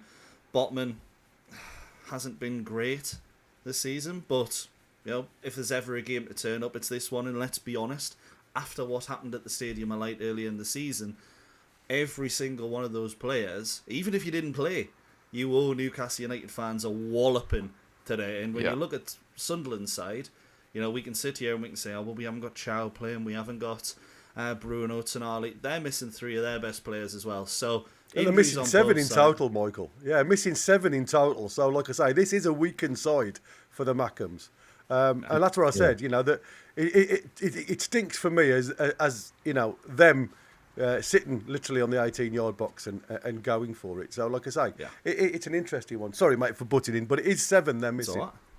Yeah, it's to be honest, I didn't think it was that many. But looking at Luke O'Nien and centre-back, and you're thinking, surely we've got to create at least a little bit more than what we did then. And to be honest, I'm sitting here thinking, Voltamada, if he was playing up front against Luke O'Nien, I'd be getting the ball near him as much as I can. And I think this will be a game, let's be honest, Sunderland aren't a possession team. They'll sit back, they'll try and absorb pressure, but they'll also be smashing into tackles. Let's be honest, it's a derby. Yeah. They're not gonna roll over for us, no matter what we see from them during the season. So they're going to be up for it. They're going to be very defensively stable. It could actually be a game where Voltamada gets a little bit more time on the ball when he comes a bit deeper. Just because that first 10 minutes, they're going to try and smash with. But after that, I think they're going to sit back a bit. And you look at Chris Rigg potentially playing on the right as well. He's a centre mid, really. He's not a winger. So Barnes on the opposite side for us. Voltemada in the centre midfield role. Hall on the left. That left-hand side is going to be massive for us today. Well, you talk about getting smashed into. On that note, do you think Alanga... I know he scored the 2 goals, but do you think Alanga is the right selection to do? Yes, because of who the alternative is. If we had even Miggy Almiron back, I would have probably said play Miggy instead. But to be honest, he can't drop Alanga after getting a brace at the new camp. So Jacob Murphy, though, for me, the one thing I never see, and I think the last game he started, he actually did do this a little bit, but was Jacob Murphy going into 50-50s and coming out with the ball. This is going to be a team that, Xhaka, Diarra, Siddiqui, all of them in that midfield are going to be coming out wide. They're going to be charging into our wingers to try and get the ball off them. And Alanga has the pace to maybe just get away from them, get past them. Murphy hasn't got that pace, and I could really see him getting clattered and really struggling in the game. So for me, Alanga's the right move. I'm not sure Gordon is up top, because it's not going to be a game where we're going to need to press them a lot. I think our starting position is going to be pretty high, so you could have had Voltemada there. But again, Gordon's been probably the best performances out of the players that have played in that position, so I can't fault it. And I need to see more from the other players when they play as the number 9 to really change that for me. Yeah, I just with Alanga, I just hope that he is able to use his pace, and with Sunderland sitting in for the most part, that's not necessarily his game to beat players when it's a low block. Like Barca was perfect for him with their high line. This is going to be different, so that's why I'm thinking, is Alanga going to be as effective? Yes, he scored the 2 goals, and you'd like to think his confidence is up. But I mean, like you say, Michael, maybe if they try and press Alanga a bit more, he can dot away with his pace. So hopefully that does work. But I want him to be switched on as well. And at times he does look like a rabbit in the headlights. Do you know what I mean? Like that's just the way he has been, and we can't afford that. We can't afford any passengers in this game. That's for sure. No, absolutely not. And to be honest, we had 11 in the first game, so anything less than that is an improvement. But let's be honest, if you don't win this game, it's unacceptable. Even if it's a 2-2 draw where they get 2 dodgy penalties and only attack twice, a loss and a draw in Sunderland's first season back against us, that's not acceptable for Newcastle. We need to end the rot of Premier League defeats, and we need against this team, and we need to do it convincingly. I mean, I'll take a dodgy 1-0. I won't deny it, but you've got to. This is where you kick on, really. Put Barcelona behind you and smash these. Yeah, it does feel like it's all come down to this, doesn't it? Like the whole season has come down to this game. Yeah, I think it's all come down. If I'm honest with you, there's fans now sat on the fence. There's those that really see the positives in Eddie Howe, but are starting to question Eddie Howe. I think the game today, will be that swing. Whether they are actually Eddie out or Eddie in at the end of this today. I think it was humiliation. And I say humiliation at the Stadium of Light simply because of the way they approach the game. Like I said, sometimes that great motto of the Northeast, we don't want to win everything. We just want to see a team that's trying. And it comes to that. We didn't see a team trying anything at the Stadium of Light. It was just a very poor effort, considering what this means for the Northeast, and bragging rights. And you go to all this spiel that the CEO's now coming out with, saying we're going to be the best team in 2030. Well, let's start with today. Let's be the best team today against another 11. And I think and that's, like I said, it's all hype. For me. And we've got to start seeing performances on the park. Now, like I said, it is all about mentality, the mental approach. That'll come to quiet the ground today. They'll know it's going to be noisy. It is going to be a cauldron of noise at St James's Park. First 20 minutes for Sunderland is absolutely crucial. If they can nullify the noise to start with, that's a win for them mentally, right? They approach the game totally differently then.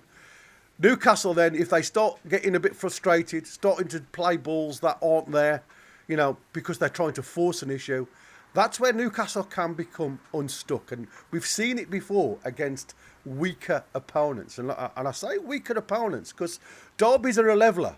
And it doesn't matter how weak they are, position-wise, it's always a leveller simply because of the pressure that is on the game. You know, some players can handle pressure, some players can't. And I've said, you know, you look at the Alangas, you're absolutely spot on.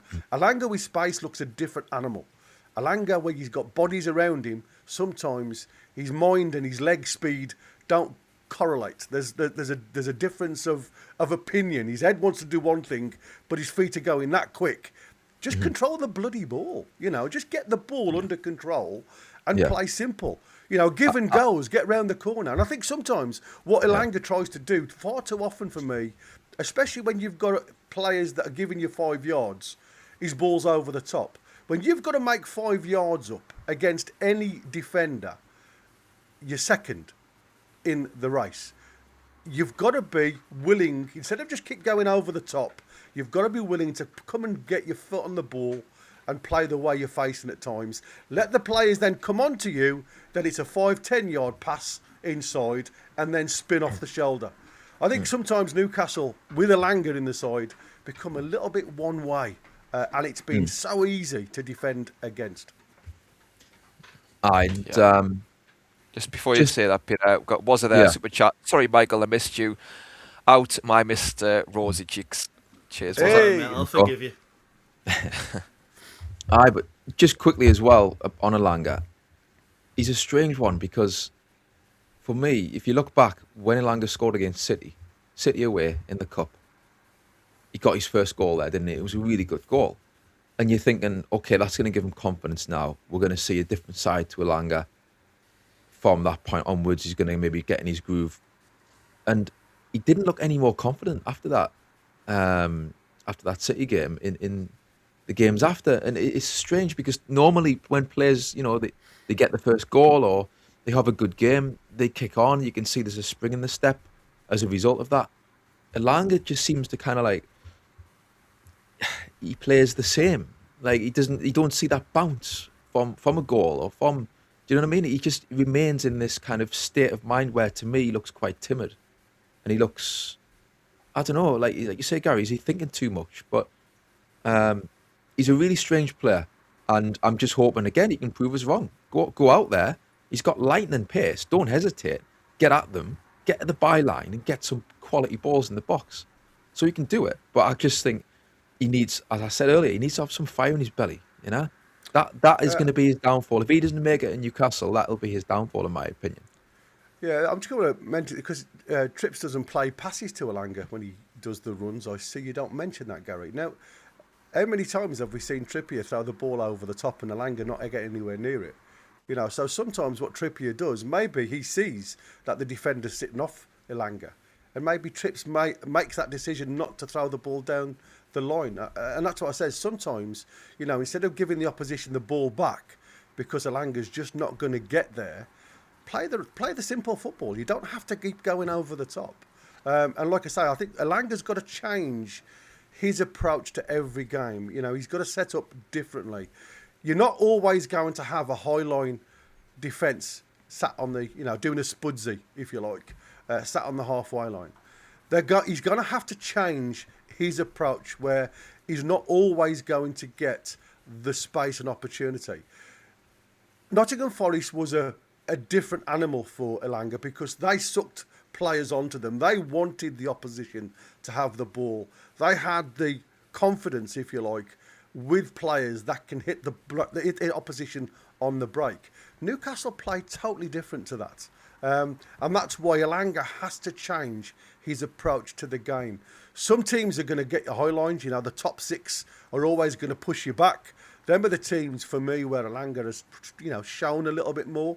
Teams that sit on their back line, Elanga has to adapt to those type of teams, and I think you're going to see that today. So he needs to be a little bit more foot savvy when it comes to that hot potato situation with the ball at his feet. I've just seen here that there's... do we need somebody more creative? Connor's asking the question. Obviously, we've lost Toon Army in the middle of the park. Versus the Magpies, it would be a game for creativity, not pace, because of how low they are going to be, and obviously look at the counter-attacks. So have we got enough bodies? You know, you look at the J7 and Ramsey in that midfield. I keep wanting to say Willock for some unknown reason. Have we got enough creativity with them two to actually play football around the Magpies? That's the question for me. And is that the reasons why you may be putting Voltemada in that midfield? Somebody who can see a pass and has the ability to obviously give you that pass. So maybe there's something in that approach with what Connor's just saying there. Is there a lack of creativity, and that's why Voltemada has been picked today? There's definitely a reason behind it, let's be honest, because it's one of those things. If you look at Joe Linton and Ramsey can probably play those kind of passes, but J7, you know, you're not expecting much from him creatively.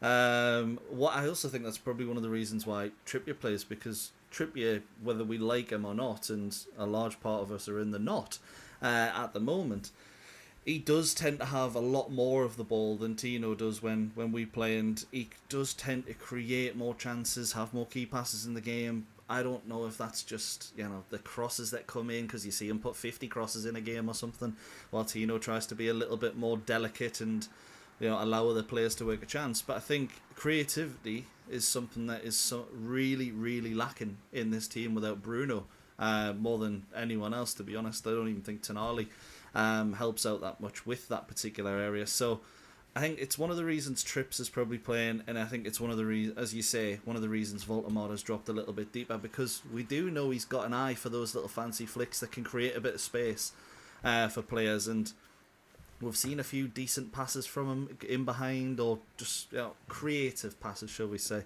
So it does make sense, but he's got to have a good game in that midfield. He's got to have the head on it, hasn't he? You know, it's like I say, all the ability in the world in these type of games means nothing unless your head's in the right space.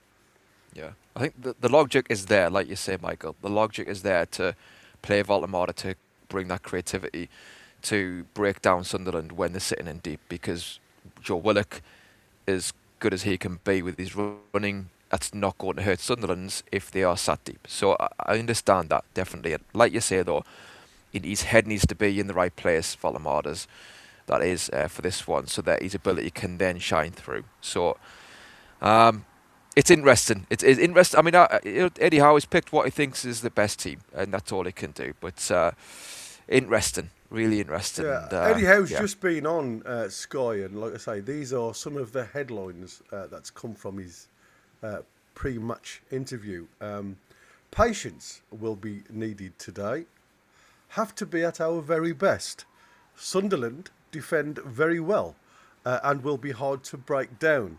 Toon Army injury is a big blow to how we wanted to play. We are running out of midfielders. Do they inspire you, these comments? Not the last part. It sounds, the last bit sounds like an excuse already, and I'm not going to lie. It sounds AI generated. They've just put a prompt into the back of his head, and he's just spouting that PR. Yeah, just put a chip in. It's not what you want to hear before a derby. Well, this is the highs and lows of Eddie Howe, I suppose, where you talk about him being Mr. Medium, you know, never high, never low, and trouble is, how does this type of wording, and yes, maybe I was a little bit monotone just to get it across to you guys to be at a low level, but how do you get the players to be up for the game as big as this is today, potentially to save your career at Newcastle? Words like that don't inspire me. Does it inspire you guys? Well, I like to think behind the scenes he ain't given that same speech to the players as what he's given to the media. We hope. You know, I think to be fair, I think behind the scenes he will try and rally them. He'll get them up for it, and he'll let them know what this means. So Yeah, I mean, just on that, the quotes that you said though about what he's just come out with there, Eddie Howe. He says patience. Got to be patience is key today. Well, I would say yeah, it is. So therefore, in that sense, you don't need. I know I'm gonna keep banging the drum, but you don't need to pile everyone into the opposition box. Patience is yeah, you're right. It's key. So therefore, just keep playing. Don't go kamikaze. Don't leave yourself wide open because you've got 90 minutes. You know what I mean? Even second half, you got plenty of time to. It takes 30 seconds, 20 seconds to score a goal. So let's just not press the self-destruct button and be patient ourselves in that way, and not just pile everyone forwards and leave gaps everywhere because they will counter. Sunderland will capitalise on that. Yeah, I mean, again, let's just talk about, like I say, the Beavis is coming here. We've literally got Germany's number 9 and how he's playing everyone, including a Sula ahead of him in that position. How he's asking for it, and obviously then we've got somebody saying about we've not. I can't remember who it was because it's just gone out of the thing.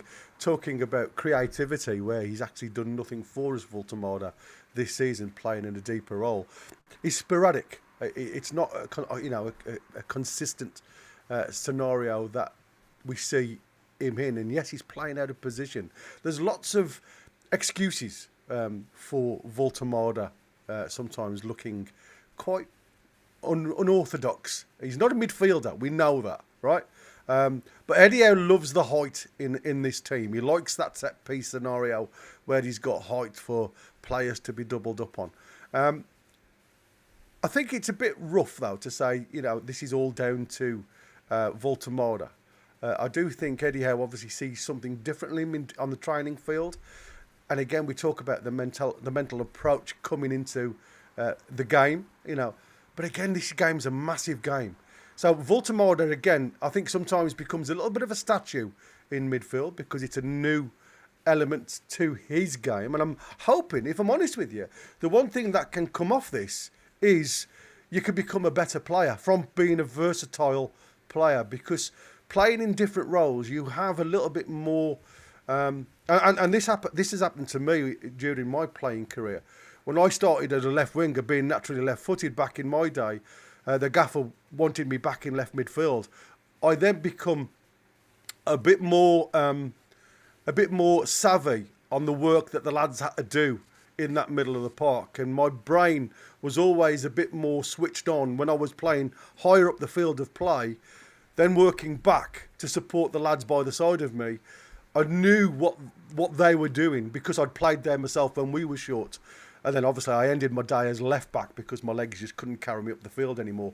But I was never frightened for a tackle. And I must admit, when you've got the game in front of you constantly, the game just opens up. And I think, like I say, for Voltemada, I think this could be, a really good eye-opener for Voltemada, especially if you've got players running off angles and things like that. Because, like I say, he has got the ability, as Michael's just mentioned there, to throw that little pass into the zone, But again, what you're looking for is a little consistency.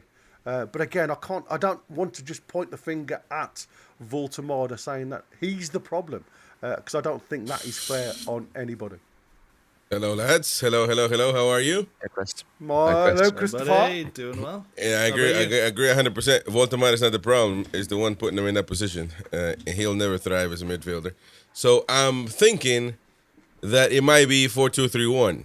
Maybe that is what's going to happen tonight. So I'm hoping. I'm really hoping that that's the case. Don't forget to smash that like button, folks. A lot of people watching, of course, is the derby, and a lot of, not so good looking scenes outside St. James's Park, folks. It is very, very, very wild out there. So stay safe if you're going around and going out there, or I don't know, if you're listening or watching, probably you're not. You're staying home. And but yeah, it's very wild. And I mean, Newcastle fans, I've seen scenes of Newcastle fans throwing bottles and drinks at the Sunderland bus. So it's a very, very, very tough game, and it will test players' personalities tonight. I hope that person who was having CPR administered to them. CPR as well, yeah. Somebody was getting somebody getting CPR administered before being taken away. I hope it's not a fatality. Listen, it's a football match at the end of the day. Nobody needs to lose their life over a football match. No, and I mean, these are the scenes, right? I don't know if it's a load in there, but this is from Craig Hope, of course, and it's just wild, man. It's just wild, and we haven't seen this, of course, in ages because the Mackhams have been relegated forever. But I think that this game, I think Michael, you brought it up that. I think it was you. You just got to keep things, simple. And I don't know that. That's why I'm thinking Voltemada is not going to be where we think it's going to be, which is midfield. Because I just don't see how you're keeping things simple that way. I mean, especially in this game with just what it's going to be. I just do not see. I mean, Tonali's not going to play, so that's bad. That's really bad. But Chris, can I just jump in right with Voltemada? Yeah. If you're going to play Voltemada, would you not rather see Voltemada, let's say, in a 4-3-1-2, where he's behind two strikers, or maybe if it's a 4-4-2, you can keep it simple that way. Do you not think like that would be a better bet than putting him up front in this formation where he's a sole striker? You think? Well, at worst, I would definitely do that. Yeah. You see, I think he's going to thrive if he has a partner. If you put him up front in this formation where it's one up front, I think it's very hit and miss. I mean, to be honest, this is closer to my magic lineup, if you will, my personal choice, which would be Barnes behind Voltemada. Voltemada is a 9, and Gordon on the left. That would be amazing. Which, to be honest, we still got the same. We got the condiments for that to happen. I doubt it, but. It could still happen, and but the problem is even if you tell the lads we're playing 4-2-3-1 and you put Voltemada as a 10 behind Gordon, it's going to be Voltemada's way of playing that's going to pull him, force of gravity, so to speak, pull him towards the midfield. It's supposed to playing him up top. If he has somebody behind him, he's forced to stay up top. He can't, you know what I mean? He's forced to stay up top and play with somebody, either Gordon or Barnes. So I'm just hoping that that's going to be the case, but I don't know. But playing him in midfield, it's not going to be good. I mean, because he's not a defender. He's not a midfield. It's simple as that. So Joe Linton and Ramsey, Ramsey's already more of an attacking midfielder than anything else, and then Joe Linton is going to be the 6. Is Joe Linton going to be the 6? Which I've advocated before. I don't know. And in this particular game, Joe Linton can be a double-edged sword. Yeah. So it's a big situation. Yeah, and the way it's set up normally, everyone takes turns in being a 6. That's the way I've seen it. Is that Joe Linton might be a 6 for 10 minutes, and then the next 10 minutes it's Ramsey's turn or whatever. And for me, I would go back to basics and have one player assigned to that holding midfield role. But it just seems to be everyone takes turns, Yeah. No, 100%. Thank you, Random. Random Access gifting 5 memberships there. Thank you, mate. Appreciate that. And they have gone to Michael Tulip. Welcome, Michael. And Comical Boxer, as well as Will. Will got a membership there. Flex94 and Steve Cook. Welcome, one and all. And please renew your membership once the free trial is up. And thank the one and only Random Access for that wonderful help. Remember that these live shows on match days are ad-free, no ads whatsoever, so no interruptions on the game. So if you want to support the channel by any means, send them super chats or gifted memberships, or become a member yourself so you can enjoy exclusive content from the channel. But it's going to be a wild game. I can't wait, really, lads. But seeing violence outside St. James's Park, and to be fair, it does just seem, I don't know, but it does seem like it is, Newcastle fans going nuts, really. I mean, but, it's got to be a provocation at times. But Why would you Yeah. want to have banter with Frustration. them? Do you know what I mean? Like for me, Yeah. if I'm in town and if I see a Sunderland fan, I'd want to have a bit of banter and actually get their opinion on what they think's going to happen. Do you know what I mean? You can have a bit of banter back and forth, but to resort of violence is just, like I said, it's just pathetic. The problem with all of this type of stuff, and we've all been involved with it. Those that go to football matches, especially away from home, it's the innocent people that get sucked into this situation. Somebody throws something, gets hit, then all of a sudden somebody says something else to somebody else, and before you know it, you've got people with families around them. So I used to take my granddad everywhere, and the amount of times I've had to literally throw my coat over him and get him to somewhere safe is unreal. Not that I'm involved in it; it's just because your locality at the time, and that's what worries me. Is, like I say, these flare-ups often bring in a lot of innocent people. So I hope everybody that is involved in the town at the minute, in the city of Newcastle, are safe and well. It doesn't need it, if I'm honest with you. We are literally 23 minutes or so away from kick-off at St James's Park. Shall we have a quick breakdown on where their weaknesses are? I mean, if you think of, Luke O'Nien, you've just said that centre-back.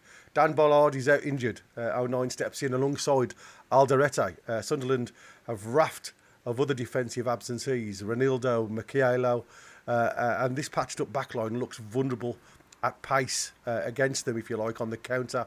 That's probably the reasons why Gordon, Langer and Barnes should enjoy today. Early signs from the preview suggest Newcastle attackers would target the right side especially. So if you look at the overall attacking creativity, they're 18th in the Premier League for expected goals, just 1.15 XG per game. Brian Brobbery himself admitted midweek they're not creating many chances and need to be more direct. If they sit deep and try to hit on the break, it could backfire at a rocking St James's Park. So let's have a look. That's their weaknesses, guys. And Michael alluded to, like I say, O'Nien being a real weak area. But for me, along that right-hand side, I think the reasons why probably Trippier has come in is to probably get Lewis Hall further up the field of play and us probably sit as a 3 at the back rather than continue as a 4. What's your pointers and your thoughts on what I've just said there regarding the Mackham's weakness? Yeah, O'Nien's definitely a weakness for me, and I was saying earlier in the show, for me, you've got to have Voltemada as close to him as possible, because I also sort of believe that O'Nien is maybe going to be a little bit of a strength, because what is he? He's a wind-up merchant, and Anthony Gordon's had issues with him in derbies in the past, and if Anthony Gordon keeps his head in this game, it'll be a miracle, because Luke O'Nien will spend more time trying to wind him up than he will playing football. That's just the kind of player that he is. So it'll either be a blessing or a curse for them in that way.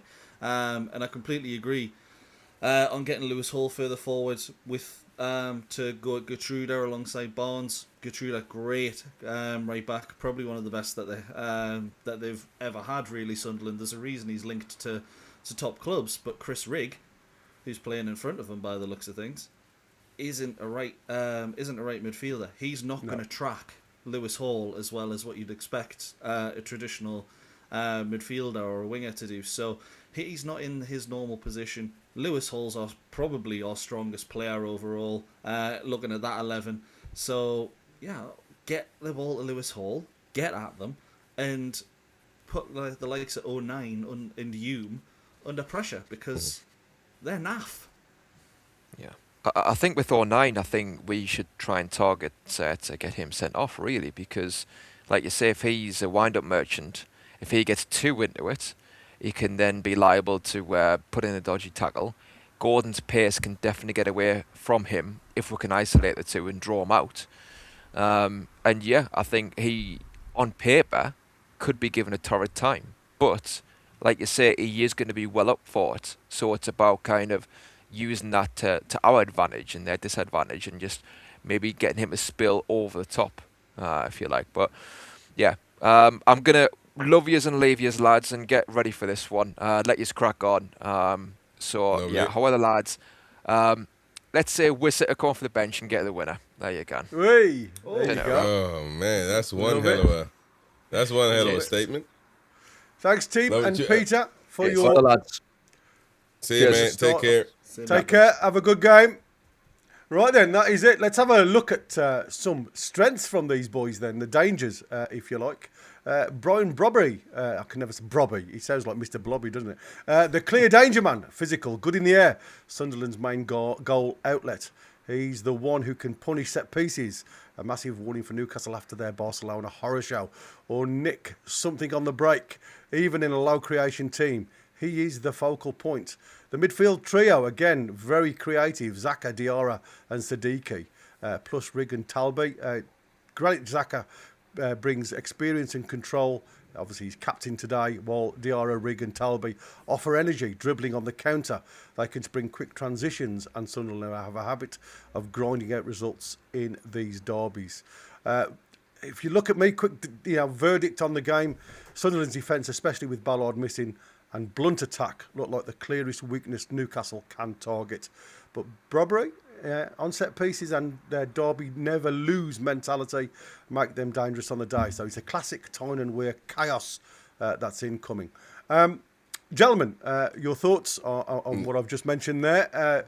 Something that I think we've seen all season from Sunderland. Keep it tight, keep the game narrow, and then obviously work on something. I mean, these are another team that are overachieving massively.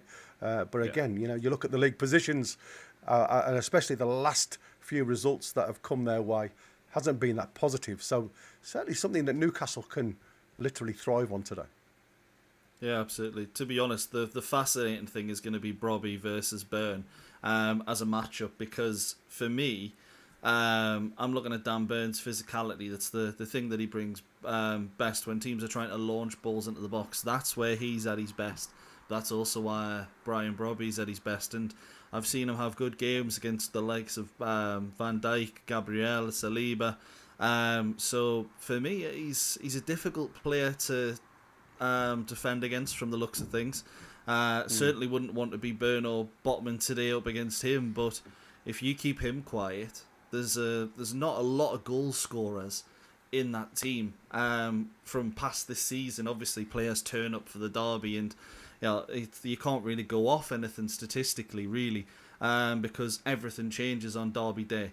But you keep Brobby quiet, but just say to Dan Byrne, look, you're against him physically for the entire game. You and him one-on-one, and let Botman just pick up any loose balls that come off. Because they're going to launch it forward to him. He's going to try and hold it up. But if you've got Byrne on him from the get-go, maybe that'll nullify any chances that they can create. Because Talby looks like the only real pace on the break. Brobby's not exactly the paciest, but he's quite strong. So those two are going to be the two that really can cause any damage for Sunderland by the looks of things. And nullifying them is the best way we can... In fact, it's not the best way we can win. The best way we can win is to attack them from the start and just batter them. But it's interesting, isn't it? Because we were awful at the Stadium of Light, and yet it took an own goal to actually get them the 3 points. And I think when you think you can play that bad and only come away with a loss because of an own goal, which was a great header by Voltemada, to be fair. Brilliant. Yeah. It does show the weaknesses. Chris, what's your thoughts, buddy? I was losing you guys. I was having a connection problem. So what was your main question? It was the fact that these guys are very lightweight when it comes to attack, like I say, with Brobbery being the main focal point with strength. I mean, if you look at, we've played very similar opponents in the past, and again, you look at Everton. They're not full of strikers, if you like. But again, they cause upset when you've got somebody who's strung up top that can occupy that front line. This is where Sunderland often want to try and work, is somebody that can occupy it. But again, there's a lot of, as Michael said, lazy players just sitting behind. I mean, they're not... Rigg is another one. Loves to go forward, but he doesn't always like to track back. So is there anything that you've seen in this team that you fear of? No, not at all. Kevin says, nice excuse for not listening, Chris. No, I wasn't. I actually had to go. But no, listen, I think Newcastle's problem is not any other team in particular. It's Newcastle United. That's the problem. We are our own issue this whole season. So there's no doubt we should be beating. We have better quality. We should be beating the Mackhams. No doubt about that. But the problem is that we are our own worst enemy on every game. And that's not to say that we should have. So are you saying that we should have beaten Barcelona then? Are you should? No, that's not the case at all. It shouldn't have been at 7-2. I know that's right. So that is the thing. We do it on ourselves. We do it on our own, and that's the part about it. I don't think that we can just rock up and win this game at all. I think we got to be in it, and it also depends on how we line up. To be honest, so. I hope that we just don't make silly mistakes from the manager, from the players, and that's about it, really. I think that we can beat them. The issue is us. That's the problem. That's the problem for me. Yeah, you're right. I mean, they've got obviously a young, inexperienced goalkeeper as well with Elborg in goal. It's only his second. Yeah, it's only his second game for the Mackhams, 22-year-old. So again, St James's Park on its day is a conundrum of noise, and I think that's going to be in our favour as well today. But you're right. I think the biggest problem that Newcastle have is testing keepers. We don't always want to take that responsibility and have a smack from 20 plus yards. And I think today, have we got players in this side that is willing to take a punt from in and around the box if these guys are sitting deep? Again, without the Tonales in the side, again, question marks have to be asked. Who's going to take that responsibility? Something that we've noticed Eddie Howe reluctant on the lads doing a lot of the time. He's taking shots from afar. But we've also been very reluctant to getting the ball into the right areas when we're in the box, trying to play the simple football. And what we used to, back in the olden day, play nice goals, as we saw it, from tap-ins from within the 6-yard box. Those nice goals don't come very often in today's modern era, unless you've got players that can get in behind. And we seem to struggle at getting to the byline at times. And then when we get to the byline, it's that final ball into the right zone. It's either too close to the keeper or obviously just played straight back towards the penalty spot without runners coming into it. So we've had issues either way, haven't we? Yeah, they got a good midfielder I'm seeing on screen, Xhaka, very experienced, very good, and he's one of those guys that as soon as if they were to score, he'll be the one being a leader and just closing shop down. I mean, that's so we don't want to. Again, there's so many bad scenarios that we can get ourselves into, and I don't want that to happen. So we just need to stay in the game. And don't fall for, I mean, it's more for them really, but since it's a derby, it applies to both teams really. Don't fall for the for those mind games, for those. We have a lot to lose. You know what I mean? We don't want to get a man, because they would love for us to get a man sent off. They would love it. You know what I mean? So we don't want that to happen, and that's why I'm worried a little bit if Joe Linton is going to be that. Joe Linton in midfield, period. He's the first one to get a yellow card. So just everybody has to stay in the game. You know what I'm saying? Because if somebody's sent off, it's only going to be in benefit of them. You got experienced players too, man. Yeah, I mean, Zach, he was the only one, if I'm honest with you, at the Stadium of Light that I saw that you could see the quality was there. I mean, everything else was just. It was just like I say, chaos. But he was the one who brings a little bit of calming. We're going to get into some I suppose you can say, mentality talk straight after this break. We've had some. Bruno has come on, Ballard has come on and made a statement. So we're going to get into that literally straight after this. You are listening to NUFC Talk Radio. the voice of the Toon Army, live daily on the website, on YouTube, on DAB, and on every online radio directory. NUFC Talk. The voice of the Toon Army. Well, we are 9 minutes away from kick-off at St James's Park, and Bruno has been in touch with the team. Welcome back to St James's Park for the game that needs no introduction. As a team, we were angry after the away game at Sunderland in December, and that still hurts. But now it's not the time for talking, it's time for action. Since then, we have worked hard to keep building together as a group in different competitions. I have been really proud to see the team performing and fighting for each other. I have been away. I really wish I could be helping the team on the pitch today, because we all know how much this fixture means to you and this city. Instead, I'll be supporting from the stands, with you kicking every ball. I'm working hard every day to be back as soon as I can. But until then, let's make St James's Park as loud as it can be today. And I know the team will show the right mentality to fight for the result you deserve for your incredible support this season.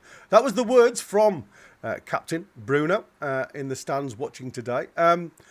Interesting dialogue, I must admit. And like I say, where everybody was talking about, is he one? A lot of rumours saying that his agents have been talking to Manchester United behind the scenes. Have we missed his mentality on the field of play, lads? Go, Michael. Yeah, to be honest, I think any team would have missed these mentalities. He is the one that brings Newcastle United forward, and you can see what you think about him from being a captain. I think maybe when he first started the role, wasn't the greatest, and there was a lot of moments where you're like, it's not what a captain would do, but it's what a passionate player would do. Now, this last season, he's been the one to stick Newcastle on their backs, early part of the season in particular, and say, right, if you need carried, I'll carry you to the finish line, then through the next race and through the next one as well. He's been that big for us, and that mentality, he's the one you talk about earlier. Or is Eddie Howe able to motivate these lads and get them passionate for the game? With his quotes, he was saying, Bruno in that dressing room would have been the first one to go, right, there is no excuses for not being at your best here today. You have to be brilliant, and if you're not, then he'll have a word with you. And to be honest, you cannot replace a player like Bruno. No, not at all. You can't replace a player like Tonali either. And that's and I don't think anybody would have ever thought that we weren't going to play with those two in this derby. So, but that's the hand that we've been dealt with. So at the end of the day, regardless, we got better quality than them, so it can't be an excuse. Especially, it can't be an excuse to crumble like we did against Barcelona. It can't be an excuse to crumble like we did against them away. So that has to be part of the game. It has to be. Without attitude, we're not going to win this, no matter what. So that has to be brought to the table tonight. And yeah, I mean, this is going to be a massive, massive battle. The last time we played at St. James's Park, what year are we talking about? Was it 16? Wasn't it? Yeah, it had to be 16. Did we not win that one? No, I don't think we had. No, one. we lost. No, Look at that! Look at that! I don't know. I think it's about to switch there. But wonderful, wonderful scenes at St. James's Park, ladies and gents. The Magpie getting. What is that? Let me try to see. I'm trying to see what the city of city of Newcastle upon Tyne. I'm trying to see. The big magpie that was the huge magpie. There we go. Yeah, the Tyne Bridge. Go. I mean, I think they're talking about 400 plus hours of work from War Flags to do this. So amazing stuff. But yeah, I mean, there's nothing else left to say other than we got to get into them. I mean, yeah. I don't even want to think of the negative ramifications of not having a good performance or even just win. I don't think there's any other. I mean, somebody in the chat was saying, they don't mind losing because it will expose Eddie Howe. But I do mind losing. I don't want to lose to them. I don't care. I don't care who is right, who is wrong at the end of the game. And then we'll talk about it after the game, of course. But right now, I want Newcastle United to win. Yeah, the 90 minutes on the pitch, I couldn't give a monkey's what's going on around the club. The 90 minutes on the pitch, all I want is for Newcastle to win, no matter what. That is never going to change. Even when it was Bruce, even when it was McLaren, Carver, no matter what it was, all that matters is the win on the pitch. And it's about time we put an end to this run, isn't it? Because 10 games without a win against Sunderland is absolutely disgraceful. Mm-hmm. But it ends today. Ricky saying that Mitrovic and Defoe scored was the last game. It was 1-1 draw apparently, so that's interesting. I have for some unknown reason I've got 2016 in my head, but I mean it is electric at St James's Park. I must admit the wall flags, as Chris has just said, there have done an amazing job with this. The East Stand, Paul Wynn is behind the big eagle. The big magpie there. Talking about eagles with the American. Lads, of course, stay with us. Stay with us to the live match commentary, to the reaction. Don't go anywhere. We want your help. We want you to stay with us. Hit that like button. Let's all react together as Newcastle United fans. But I'm telling you, this atmosphere here at St James's Park is unbelievable. Yeah, it's I guess I'm got it on for the start just to listen to see what the lads are going to be. I was just going to ask you guys before we kick off, do you think Anthony Taylor, the referee for today, third Premier League outing of the season for the official from near Manchester, following on from the 1-0 loss at Old Trafford and the 2-1 victory at Spurs, do you think that we don't want to talk about him too much today, but obviously he needs a lot of control in this game today? Yeah, you can't be talking about the referee after a derby, but what I will say before the derby is Anthony Taylor is the kind of referee that buys soft fouls, and a player will go down in the slightest bit of contact, right, really slow the game down and stop teams from getting into a rhythm.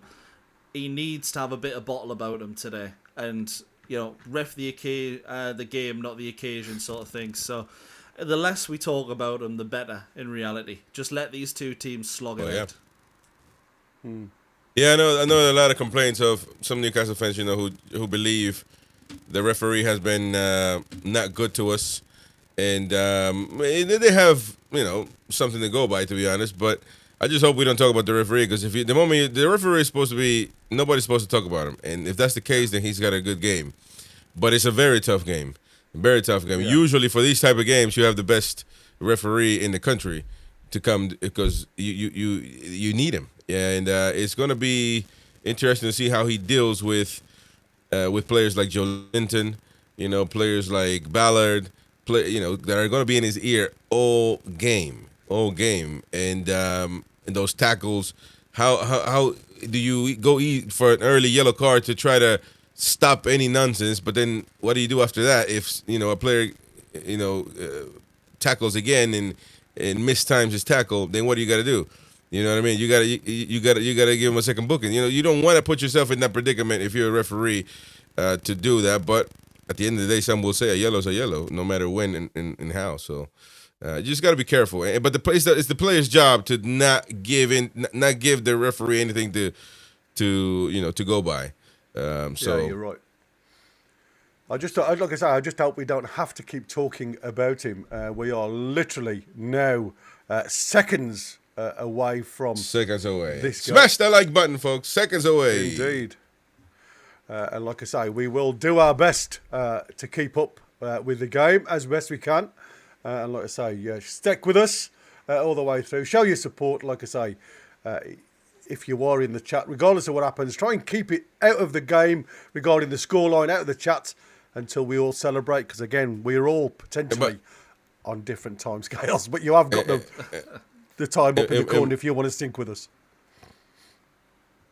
And by the way, they're starting to show awful a lot of images of Sunderland. You know what I mean? Like, what the heck, man? Even here with the American feed, so I don't understand. But either way, they're playing with the blue shirt, ladies and gents, it looks like. Yeah, and here we are. Sunderland to kick off, kicking left to right. Again, just like Chris said, blue shirts, white shorts.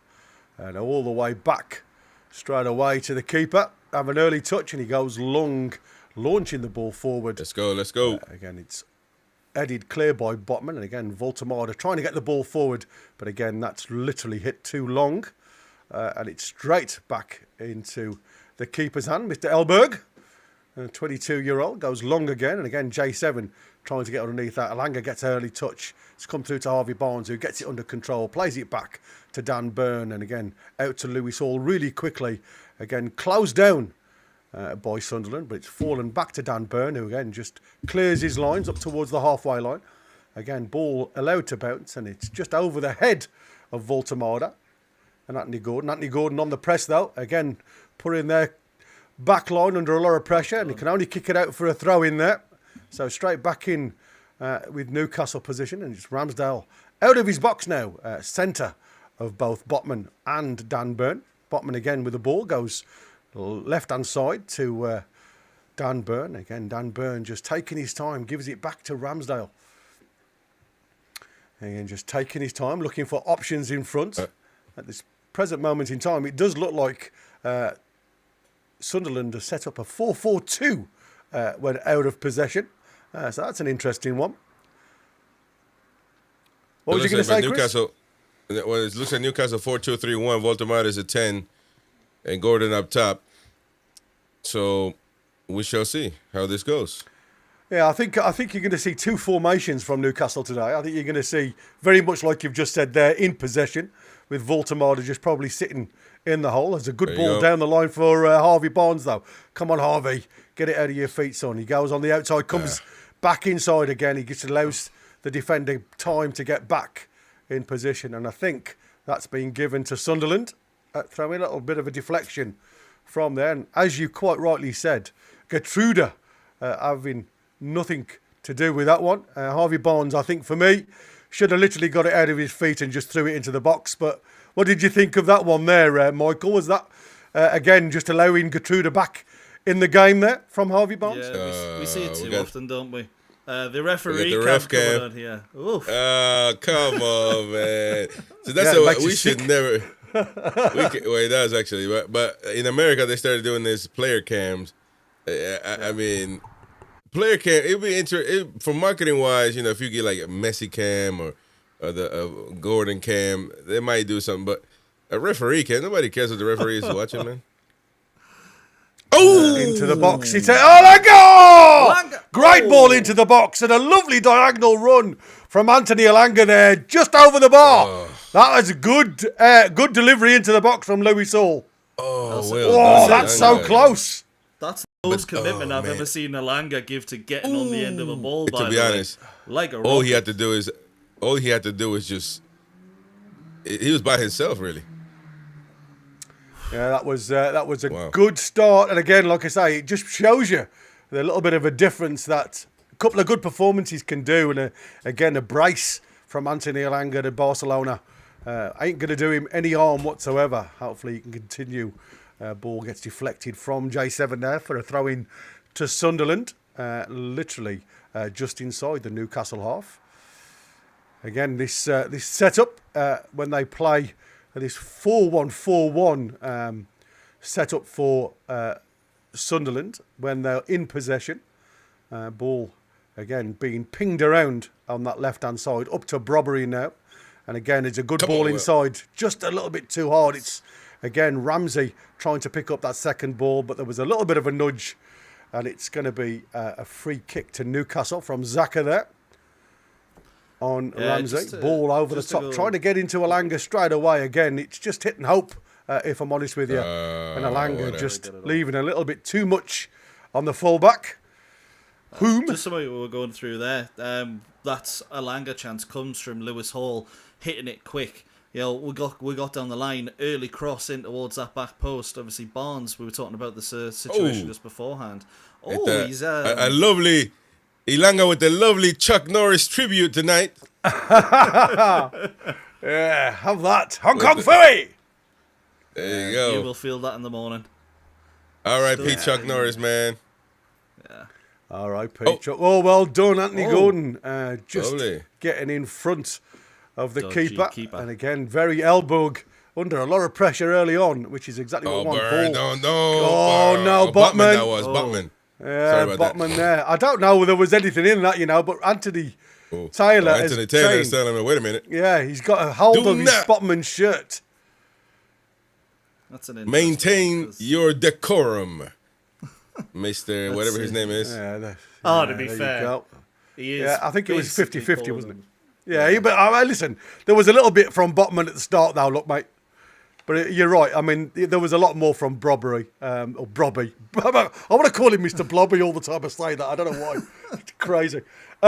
Anyway, it was again, it just shows you the strength of this lad. You know, he can get off. And I always worry about Botman being that left footer that playing on the right-hand side. Sometimes he looks a little bit uncanny for me. Doesn't look comfortable at times. Are you kidding me? That cam is right on his eyes. Or next to his cheek. Come on, man. We got too much. But man, all this money should be getting spent on adding VAR into the Carabao Cup or FA Cup, man. Oh, they're killing time now.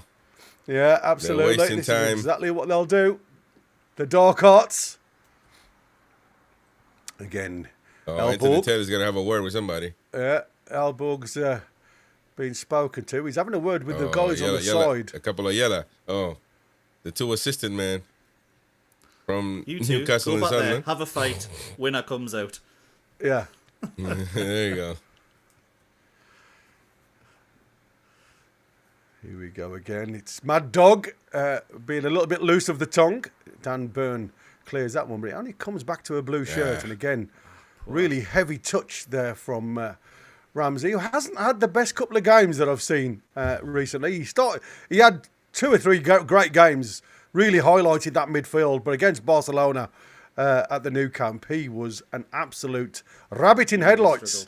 And like I say, a couple of touches so far this game. Hasn't shown strength. No.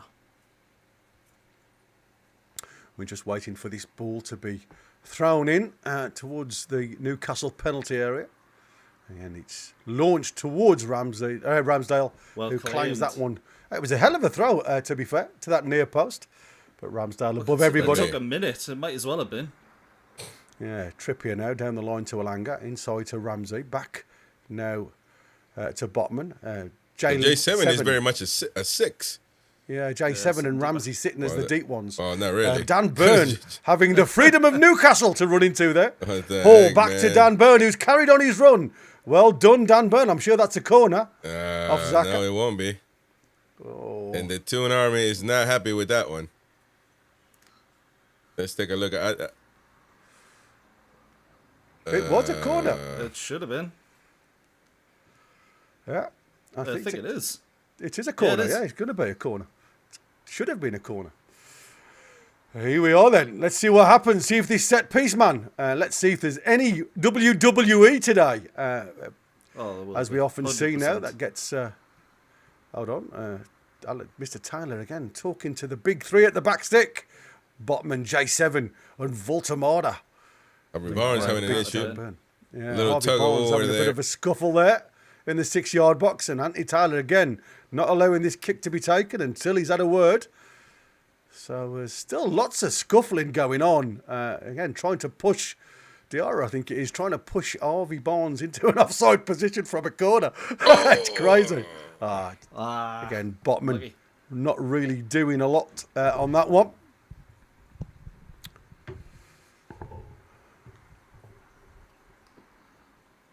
Is that a corner or what? I don't know, but it just seemed to come to nothing. And again, they are taking their time, Sunderland. Alborg drops the ball down. There seems to be a free kick. Again, it's taken short. Oh, lovely. It's a well done, Baltimore. Release. Go, Anthony Gordon. Go on, yes! Get in! Anthony Gordon, what a poor delivery out the box from Sunderland. They play it short. I think they're being cute. The delivery's towards Voltamada. Voltamada gets a foot on it, gives it to Anthony Gordon. He takes one player on, fires it into the far post. 1-0 Newcastle. 10 minutes gone.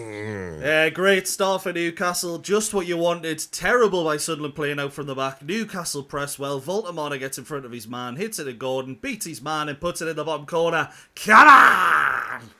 Newcastle. Exactly what we were saying about 09, matey. I mean, he's just awful, that is. What an awful clearance. Straight to Voltamada, who's literally 25 to 30 yards away from goal. Well done, Volta, though, for getting that ball. Yeah, he read it really well, to be fair. Xhaka's on the turn. That's a great finish as well, to be fair. Yeah. And well done by Barnes, not giving him an option. What Lee saying in the chat there as well, absolutely right. This is what wasting time in the first 10 minutes of a game gets you. Ball's been in play for about 4 minutes. Sunderland haven't tried to play football at all. They've got to now. Man. That'll do, yeah. Yeah. Hopefully that settles the nerves a little bit now.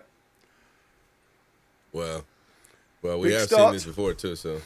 Yeah, I was going to say, when we score first, Yeah, I was going to say, we get can't worse. talk. Yeah, we certainly don't want to go 22 points in it from a winning position, do we? If we had won the 90% of the games where we started winning and scoring first, where would we be in the table? I mean, we would be fourth right now, probably, or third.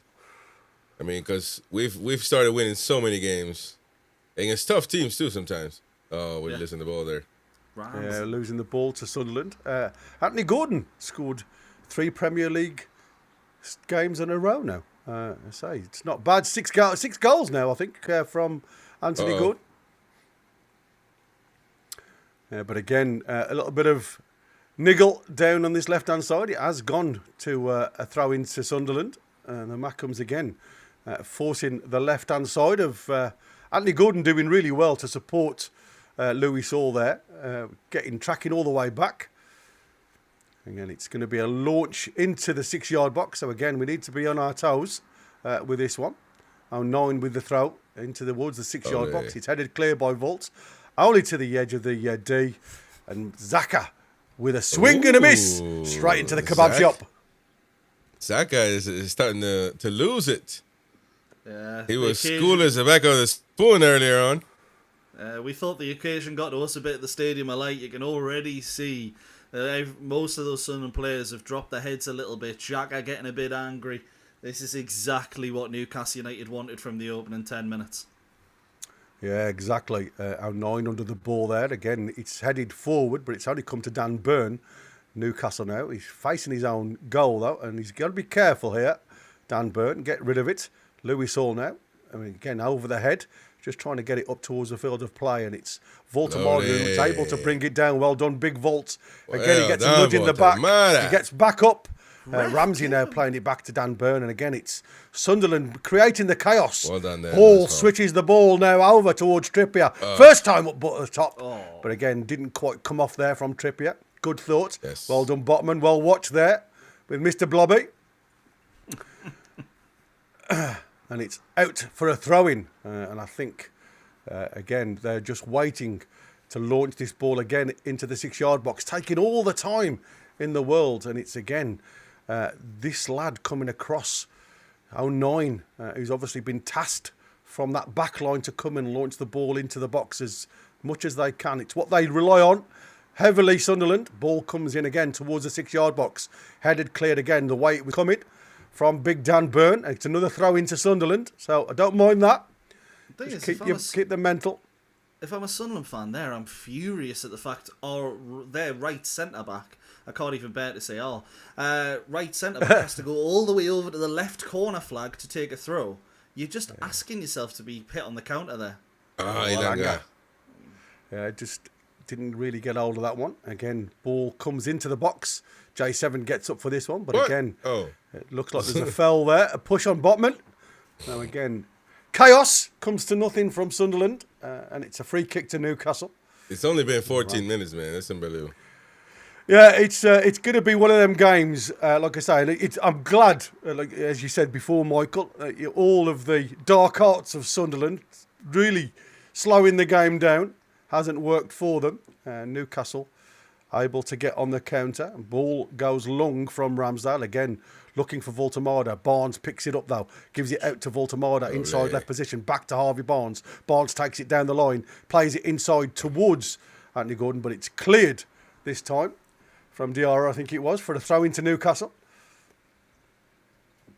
Last 4 minutes or so have been a bit of a better game. Sunderland trying to take it to us a little bit more space, but a little more bite as well, which is always what you want to see in a derby. Yeah, Rig there trying to upset Ramsey. Ball comes in from Trippier towards that back stick. Dan Burn brings it down. I think it was more luck than judgment. Elanga now picking that ball up. Back to Dan Burn, who's staying high. J7 back out towards the winger, Dan Burn. It was a little bit too much meat on the grill, and it's out for a throw into Sunderland. That's the trouble, isn't it? When you talk about technical execution from J7, he just hasn't got that soft touch, as you call it, just to play that 10-yard ball. Yeah, it's either rocketed at you or or it's too tame and it just sort of trickles and gets intercepted. But most of the time, it either bounces off him and rockets towards you. That's what we were saying earlier. Come Not on, quite the take creative charge, side. lads. What is he doing? Yeah, J7 and Botman getting in each other's way there. Trippier trying to get back with the ball. I think Sunderland just kept that in play. They have. Again, going all the way back to Alderete, who plays it back to Al9. It's not a great ball. Anthony Gordon on the challenge, but again, ball comes over the top. Trying to get Rigg involved, but again, Rigg's not really been involved too much as of yet, which is great. But again, great pressing from Anthony Gordon there to put this lad Al9 under a lot of pressure. Straight away, this lad's showing signs of weakness at the back. Nice lovely. Live to Hall there from Voltamora. Hall comes inside, then plays a lovely ball out to Trippier. Trippier gets it out of his feet, plays the ball into the box. And again, it's a bit of indecision from the two lads. Al9 again heads it over his own bar for another corner to Newcastle. Nice start, the first 17 minutes of the game. Newcastle 1-0 up at St James's Park. Corner kick. Yeah, you can see when Luke 9 is playing. I mean, I don't watch them often enough to say he's like this every time he plays, but yeah, every time I see him, he's a weakness for Sunderland. He's terrible in that centre back position. We're already seeing it. You've just got to keep targeting him because 1-0 down now, he's going to start to try and want to build that back. And he can't do it himself. He'll get himself agitated and pay me a red card. Oh, almost burned. Towards Dan Burn. Again, Ramsey does well. Shoots! Again, luckily. That was good. That was on target. That looked as though it was going to test the keeper from Ramsey there. But I think there was an offside decision anyway. So I don't even know if that was going to be testing anybody. I mean, I think that was going in. It was too fast I think it was just too fast for him. Certainly caught that one, didn't he? Yeah, I need to see I don't know why they called offside there, because I don't think he was involved in anything there. Again, Elborg plays it out to Alderete, who goes long again, but that's going to be easy for Botman to pick up, but he's going to leave it to Ramsdale. Ramsdale is delaying his parry kick there with the press from Siddiqui. Ball again, it's all chaos at this present moment in time. Newcastle just need to get the foot on the ball. Dan Burn goes out to Hall. Hall down the line now to Harvey Barnes, who again just tracking back. Just gives it a little bit down the line again. It's not the best touch I've seen on Voltamara, but again, it's back with Ramsdale. Out to Trippier down that right-hand side to Alanga. Alanga again, first touch out of his feet. He gives gets a deflection. It's come to Brobby. And again, Talby down that left-hand side. Deflection this time off Trippier out for another Sunderland throw. Are they going to wait for our 9 again? It looks like they are. That's ridiculous. Crikey. He's going to be knackered by the time the half-time line comes. Having to travel all that far from that, like you say, that right centre-back down to that left-hand corner flag of Newcastle. This is the thing, we wasted about 3 minutes already just from throws. Yeah. Absolutely. It's been pretty dire at this present moment in time from the Mackhams. But again, looked like it was a foul anyway. Again, another shove. But it looked like his foot was well on the pitch there from Al9 off the throw-in. But again, he allowed the game to continue apart from the foul. Seeing what we're saying about Anthony Taylor as well early on, every time a player's going down, he's given the foul, isn't he? And it has been to our advantage. A lot of them have, probably been 50-50, whether or not they are a foul or not, some of them. But you can just see these kind of occasions. He's not built for that, is he? We might benefit, but it doesn't seem like he's really built for this kind of occasion. Yeah, Harvey Barnes trying to wait for that ball to come on. It's picked off his toe, though, from Sunderland. Again, who trying to get up the field of play. It's a misheader from Dan Burn. Again, it just falls nicely to Louis Saul, who gets a shove in the back from Brobby. And that's Bro going is to a be another. He's angry at the minute, Robbie. He's throwing his arms up towards Anthony Taylor for every decision that goes against him. He's got to be careful, this lad, because he looks like we've got under his skin already, doesn't it? Oh, here we go. Ref cam. Makes you feel sick. I tell you, it's horrible when you watch this ref cam.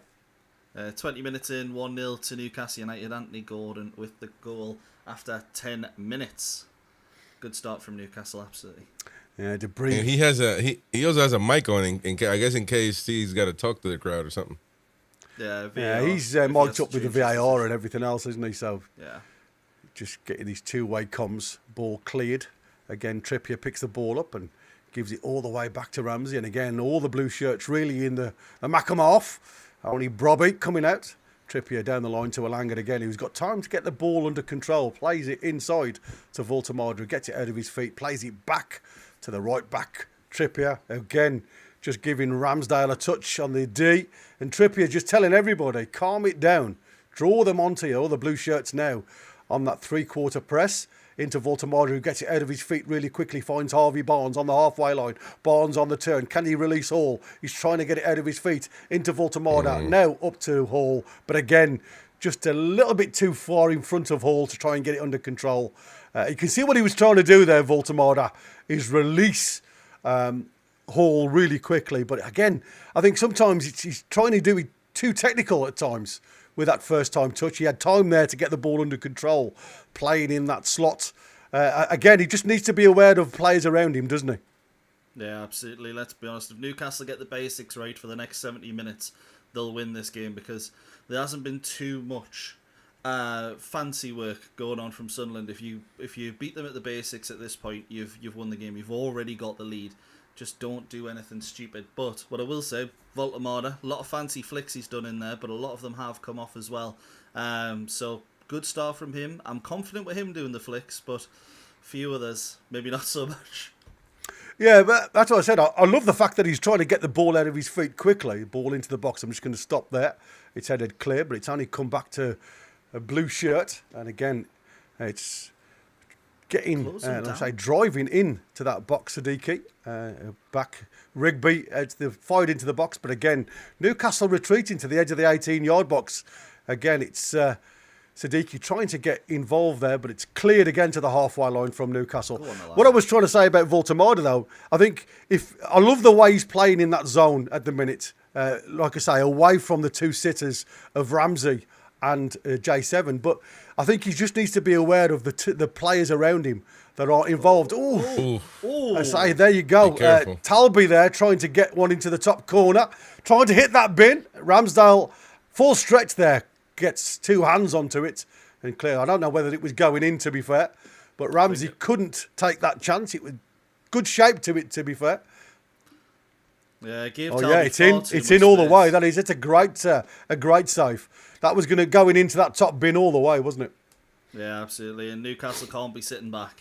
I said we'll get the basics right, but sitting back, it's absorbing a bit of pressure. You can't do that now. Oh, come on, lads, get a foot on it. It's fallen back, and again, no composure from Rigg. Another half a chance for Sunderland there. Again, a mix-up in our defence by the looks of it. It's all chaos. And like I say, Anthony Gordon not really getting his foot through it. And again, he just falls on the edge of the box to Rigg, who again can't get his hip over the top of it. And it's rushed and it's over the bar. Again, going long Newcastle up to that front line. It's headed clear, but again, Taylor seeing nothing really in that. Again, gives the fell on whom from Trippier. He's took a bit of a battering so far, hasn't he? Elanga's studs. I think that was the knee of Trippier that went into the back of his head. Certainly letting them know we're there. Yeah, we are. Again, though, I think what we need is a little bit of composure in our defensive line. It looks very disgruntled at times, doesn't it? Very, poor. But like I say, I'm just having a rewatch of the Newcastle goal. It's so poor from Sunderland trying to clear their lines. And again, it falls to Anthony Gordon, who does really well to take it out onto his right-hand foot, beats his first, I think it's Alderete, and then fires it into that far corner. Again, Sunderland with the ball. Literally, Newcastle being camped into their own box. Careful! Ooh, again, slight deflection. Again, look just dodgy. takes it into Ramsdale's arm. And again, J7 now fires the ball up. Voltemada, get it out your feet, Voltemada. Can he get it into Harvey Barnes? Just in front of him, unfortunately. Harvey Barnes, not that pace, but the clearance only falls to J7. Again, it's headed clear and then just whacked clear with Xhaka. And it's Byrne who heads it forward. Again, our 9 just with that clearance to try and get it up to Mr. Blobby. But again, Botman gets it on the back of it. And it's Dan Byrne who gives it to Trippier, up to Elanga. Elanga gets a chance to get it out of his feet. Again, lucky deflection from Elanga there. Comes to J7. Ramsey. Hall again just taking his time. Doesn't want to go forward. Gives it in to Botman, who again playing centre of those 3. J7 again just getting his foot on the ball. Trippier again looking long to get somebody. I don't know who he saw there, but that's a poor ball from Trippier. That is stupid. The last thing you need in those kind of under pressure situations. again, fires it forward, and it has fallen to Brobby. He's got a chance to pull it inside. He's got time to turn now. Ramsey does well to get it off his toe, and it's back to Ramsdale, who again goes short to Botman. Trippier out to Elanga, who's dropped in deep. Elanga now making a run inside, beats 2 players. Voltemada plays it back to Byrne. Byrne out of his feet. Lewis Hall now. Lewis Hall on the left-hand side gets it back to Ramsey. Ramsey, again, being hustled by Diarra, but he gives it back to Botman. Oh, Trippier showing a little bit too much there, but he goes through Talby's legs. Meggs! And again, fires it up. But that's a poor header back from Gertruda, and it's going to be a corner to Newcastle. Again, Trippier just putting his hands up there, apologising for his poor ball. But the nutmeg was perfect. But again, the cheeky nutmeg was pretty decent, but the rest of that play was terrible. It was awful, yeah. He saw the 2v1 on Gertruda there because Lewis Hall had come up. But Harvey Barnes had come too much inside, if I'm honest with you. I think Harvey Barnes just needed to sit more on Gertruda to occupy that space, if I'm honest with you, which would have maybe upset the balance. And eventually the ball could have come through to Lewis Hall. That was free. But again, Harvey Barnes having that indifferent game for me at the minute. Not really testing Gertruda with all his metal. And again, you can see what the plan is. Trippier now with a ball into the back stick. Again, ball gets headed back. It'll be Dan Byrne, but it's easy for Elberg to pick up. And again, it's nothing really showing.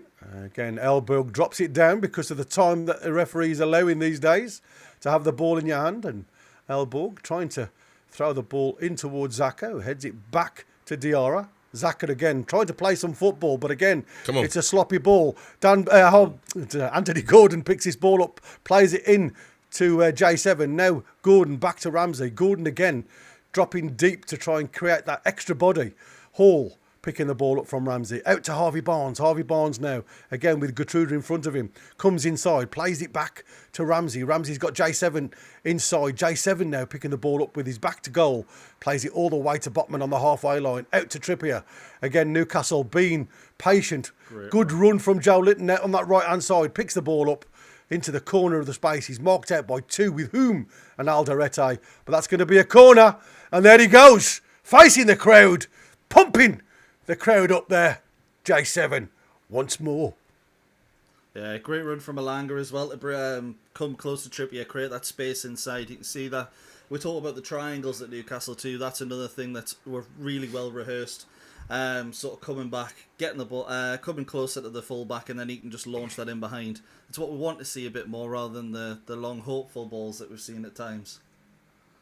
Yeah, we just need, for me, there just need to be a bit of a difference with our setups from these set plays, because at the minute we're looking quite bog standard. The ball has been different. Can we get something off that? Gordon does go down, but Elanga does pick this loose ball up, plays it back to Lewis Hall. Hall now again. Oh, lovely. Well done, Lewis Hall. Tried to take on one too many there. But again, there's a chance of a little break from Sunderland, but it's fallen to Trippier. J7 now plays the ball into Ramsey. back to Trippier, and Trippier straight away says, calm it down, boys. Ball gets fired across from Botman to nobody in particular, if I'm honest. Botman doesn't look too great, by the way. No, again, he always looks a little bit uncomfortable playing that right centre-back role. Again, it's ball never comes to your natural foot when you're back to your own goal. He's got to start to learn to come onto the ball with his left foot rather than his right foot. Siddiqui now trying to play that diagonal ball, but Dan Burn watches it. And again, it's Rigg picking this ball up. Again, not really pressing Newcastle. Ball down the line to Diarra, who's taken more of an opportunity to play in that space. Again, the check complete, was no penalty according to the commentary. Ball comes into the box. It's left. Oh, is it going to fall to Diarra? No, it isn't. It's hastily cleared. Can 09 get onto the ball? He can. Can this come to Elanga? He can. No. But again, Elanga, in his haste, plays the ball forward. Anthony Gordon he knows was in it's going to be offside, position. so why would you try that? That's what I said. It's the mentality. It's that, quick feet, quick brain mentality. And again, he just needs to be a little bit more aware of what's happening in the game, Elanga. Just needs to play it to himself. He's got the run on the ball. He just needs to play it in front of him and continue the run. Let's see this again. So this is, a knee right into the back of the leg. So, I mean, I don't know, but... Minimum contact though, Chris, wasn't it? Yeah. I can see to have a look at it, but I don't think... And if that's given against us, I'd be upset, to be fair. Ramsey now picking the ball up with plenty of green in front of him. Again, Elanga coming on the inside. Trippier staying on the outside. And Elanga getting another touch back to Ramsey. Botman now. We've got Byrne on the left-hand side. Hall's continued going forward. It's fired in. Harvey Barnes now leaves it to Voltemada. Outside to Elanga. Elanga running towards the penalty area. Get it onto his left. Elanga into the side netting from Elanga. Really good movement again from Elanga. Right to left-hand side. Well played, Newcastle. Yeah, it's been a little bit scrappy in the last 15 minutes. A little bit more quality there on the ball from Newcastle. What we're seeing in the first 10. Elanga runs at his man. Not with any real pace. Just keeps him, sort of slows him down so he can create that space and fire one into the side net, and unfortunately. But probably Newcastle's best chance since the goal. Yeah, I mean, V for Vendetta's picked up a good point there. 5 shots for Newcastle, only the 1 on target, though. That's something that Newcastle just have to be better at. I love them taking and testing Elborg. But, I mean, for me, the Elanga should have been low and across the keeper there rather than into that near post. But again, you talk about players shooting on their weaker foot. I'm not going to say he's non-dominant foot, because we know Elanga can use both feet, the same as Harvey Barnes. But that was the wrong choice for me. It should have been low and hard across the keeper. Yeah, I completely agree. And I think derby games are always, a little bit scrappy, a little bit fast-paced, so you don't really have the time to think. In that situation, Elanga had enough time to go, right, I'm going to get my head down, I'm going to beat my man, I'm going to hit it. It looked full pelt that he actually tried to go for near post, so no questioning the commitment there. Yeah. Again, it's short. Oh, well, I thought they'd taken it then, but no, they're leaving it to Ramsdale and just retreating back up the field of play. Ramsdale goes long again, looking for the tall players. Voltemada heads it on, but again, everybody had come short. Harvey Barnes needs to move away from Voltemada. That's the aim. Yeah. Voltemada's in that pocket of space to get the flick on. Why is Harvey Barnes occupying the same space? Like I say, very indifferent from Harvey Barnes in this game. Yeah, I think that you've got to get close to Voltemada for winning balls to feet, but when we're launching it high like we are there, you've got to be at least 5-10 yards away. Hey, but you could argue that Voltemada is in Barnes' space on the left, so because he's supposed to be more centered. Yeah, but I think from our goal kicks and stuff like that, there's got to be a target man, and Voltemada has to be the target man, Chris. It's like when J7 occupies that same space, he's there as the target man for the flick on. And if Harvey Barnes is utilising the same space, then the flick ons doesn't affect the game at all. Ball down the line from Trippier towards Elanga. But again, Alderete gets there first, plays it down the line to Talby, who comes back It's you can hear it. It's the crowd every time Newcastle get the ball to feet. They're off the seats. They're really forcing the issue for Newcastle to play football. But again, Diarra now picking forward with the ball. Sliding tackle from Dan Burn. It's Talby now into the box, but it's a poor cross. Has that been kept in play? No, it's... Oh, he has. No, he hasn't. I'm going to say everybody stood still there for a second, just waiting for the official to flag for the goal kick. I didn't think it went out. So no, it didn't look like it, Dad. I don't know. To be honest, I thought he did really well to keep it in, and then I saw everyone just stand around, and I'm thinking, what he's doing, the first rule of football is play to the whistle. Why are we just stuck there? Yeah, no, that's true. From our defenders, yeah. Again, Elanga trying to make something happen down that right-hand side, but again, it falls to a blue shirt. And again, a lot of deflections there. Bit of pinball with this ball. J7 now going, oh, Christ, on the diagonal, but it's Dan Burn goes now out to Hall on the left-hand side. Harvey Barnes now picks the ball up. Again, running at Guidera. Just, again, going inside and outside, giving it back to Hall. Then Ramsey picks this ball up. And Voltamada back to Ramsey. Again, it's Newcastle just being patient with the ball. Can they play it out to Trippier? Trippier now picking the ball up just inside the Sunderland half. Again, Ramsey on that movement, getting the ball back from Trippier. Again, no press from Sunderland. They're happy for Newcastle to have the ball. Harvey Barnes now. Again, Gertruda in front of him. Goes down towards the byline. Again, trying to take on Gertruda. But he gets a tap on the shin. Well, and it's a foul to Newcastle in a dangerous position. Love it. Love it. It's the first time Barnes has really got at Gertruda as well, and he's done well to win the foul. Yeah, he just go over the ball, Gertruda, to be fair. He gets his shin rather than the ball. Again, we got to make more of these set pieces, boys, when it counts. Yeah, absolutely. Another goal before half-time, I think, would really settle the nerves for the boys to start playing a bit of football. With the derby, it's really difficult to predict how either side's going to come out after 45 minutes. A 1-0 lead for Newcastle. While it's good, it can be very dangerous if that's led to a difference in mentality, because we've slowed things down a little bit, haven't we? Yeah.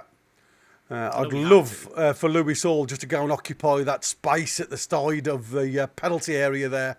It'll come naturally on his left foot. And again, it just brings, or it makes the blue-shirted Sunderland players think about it, but I think he's retreated, giving...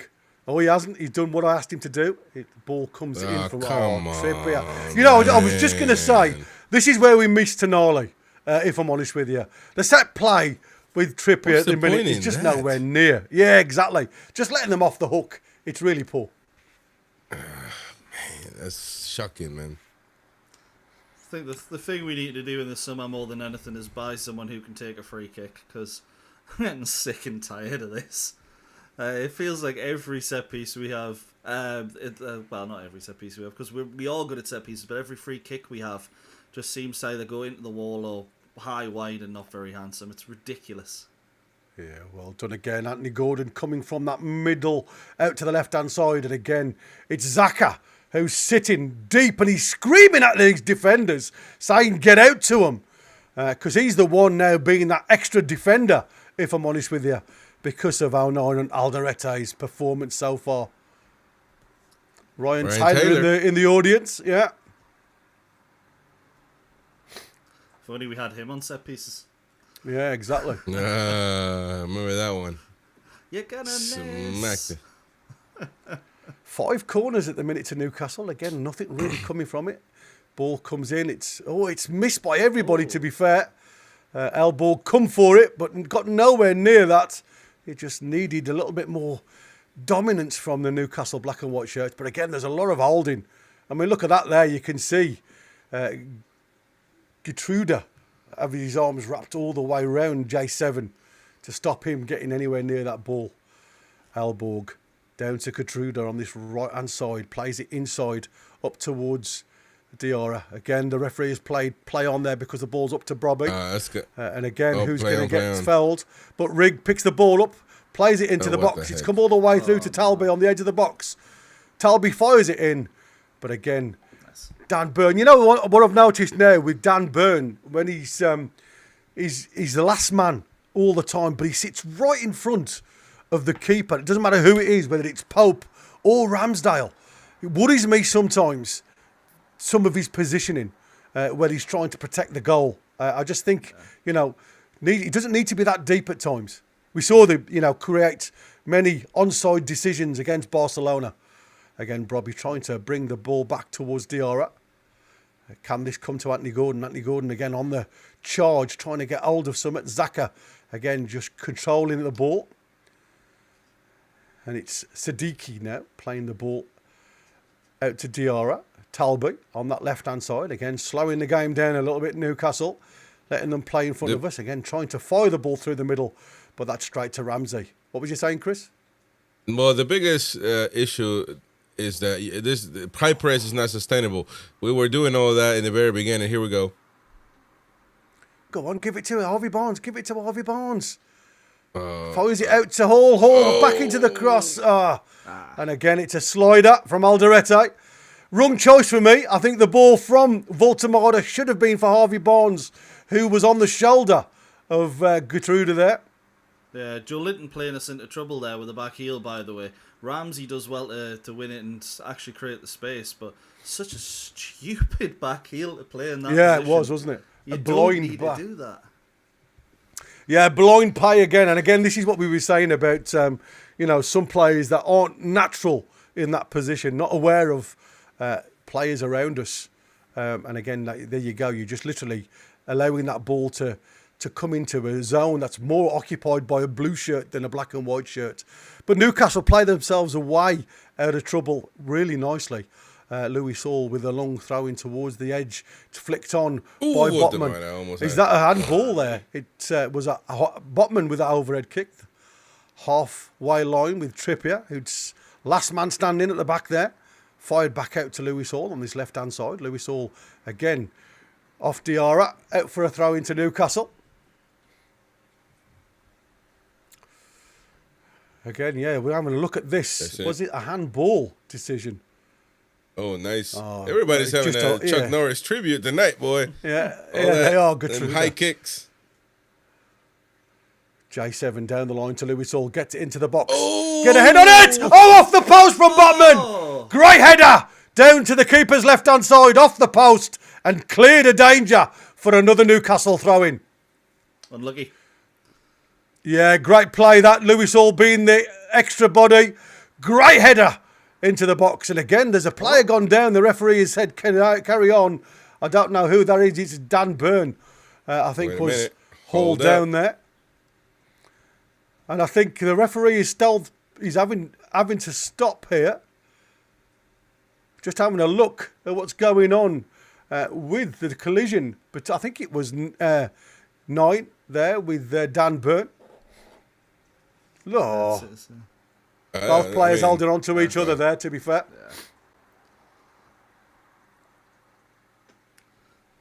Yeah. 50-50, not really in that. No. You can't really blame one or the other because it's momentum, isn't it? Ball down the line to Alanga. Alanga comes inside, plays the ball up to Anthony Gordon. Back inside to Alanga. Alanga down to his feet. He gets taken down. That's got to be a yellow card, referee, for whom? Yep, there you go. Thank you very much. Here we go. Here we go. J7 straight into it. Probably in Spanish. He didn't like that elbow, J7.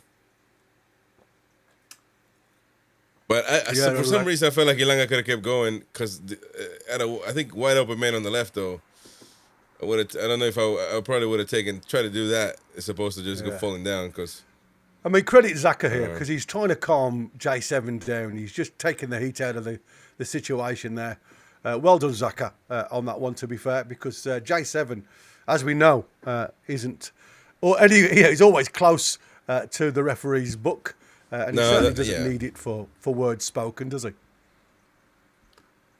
No, he goes down. That's fine. Yeah.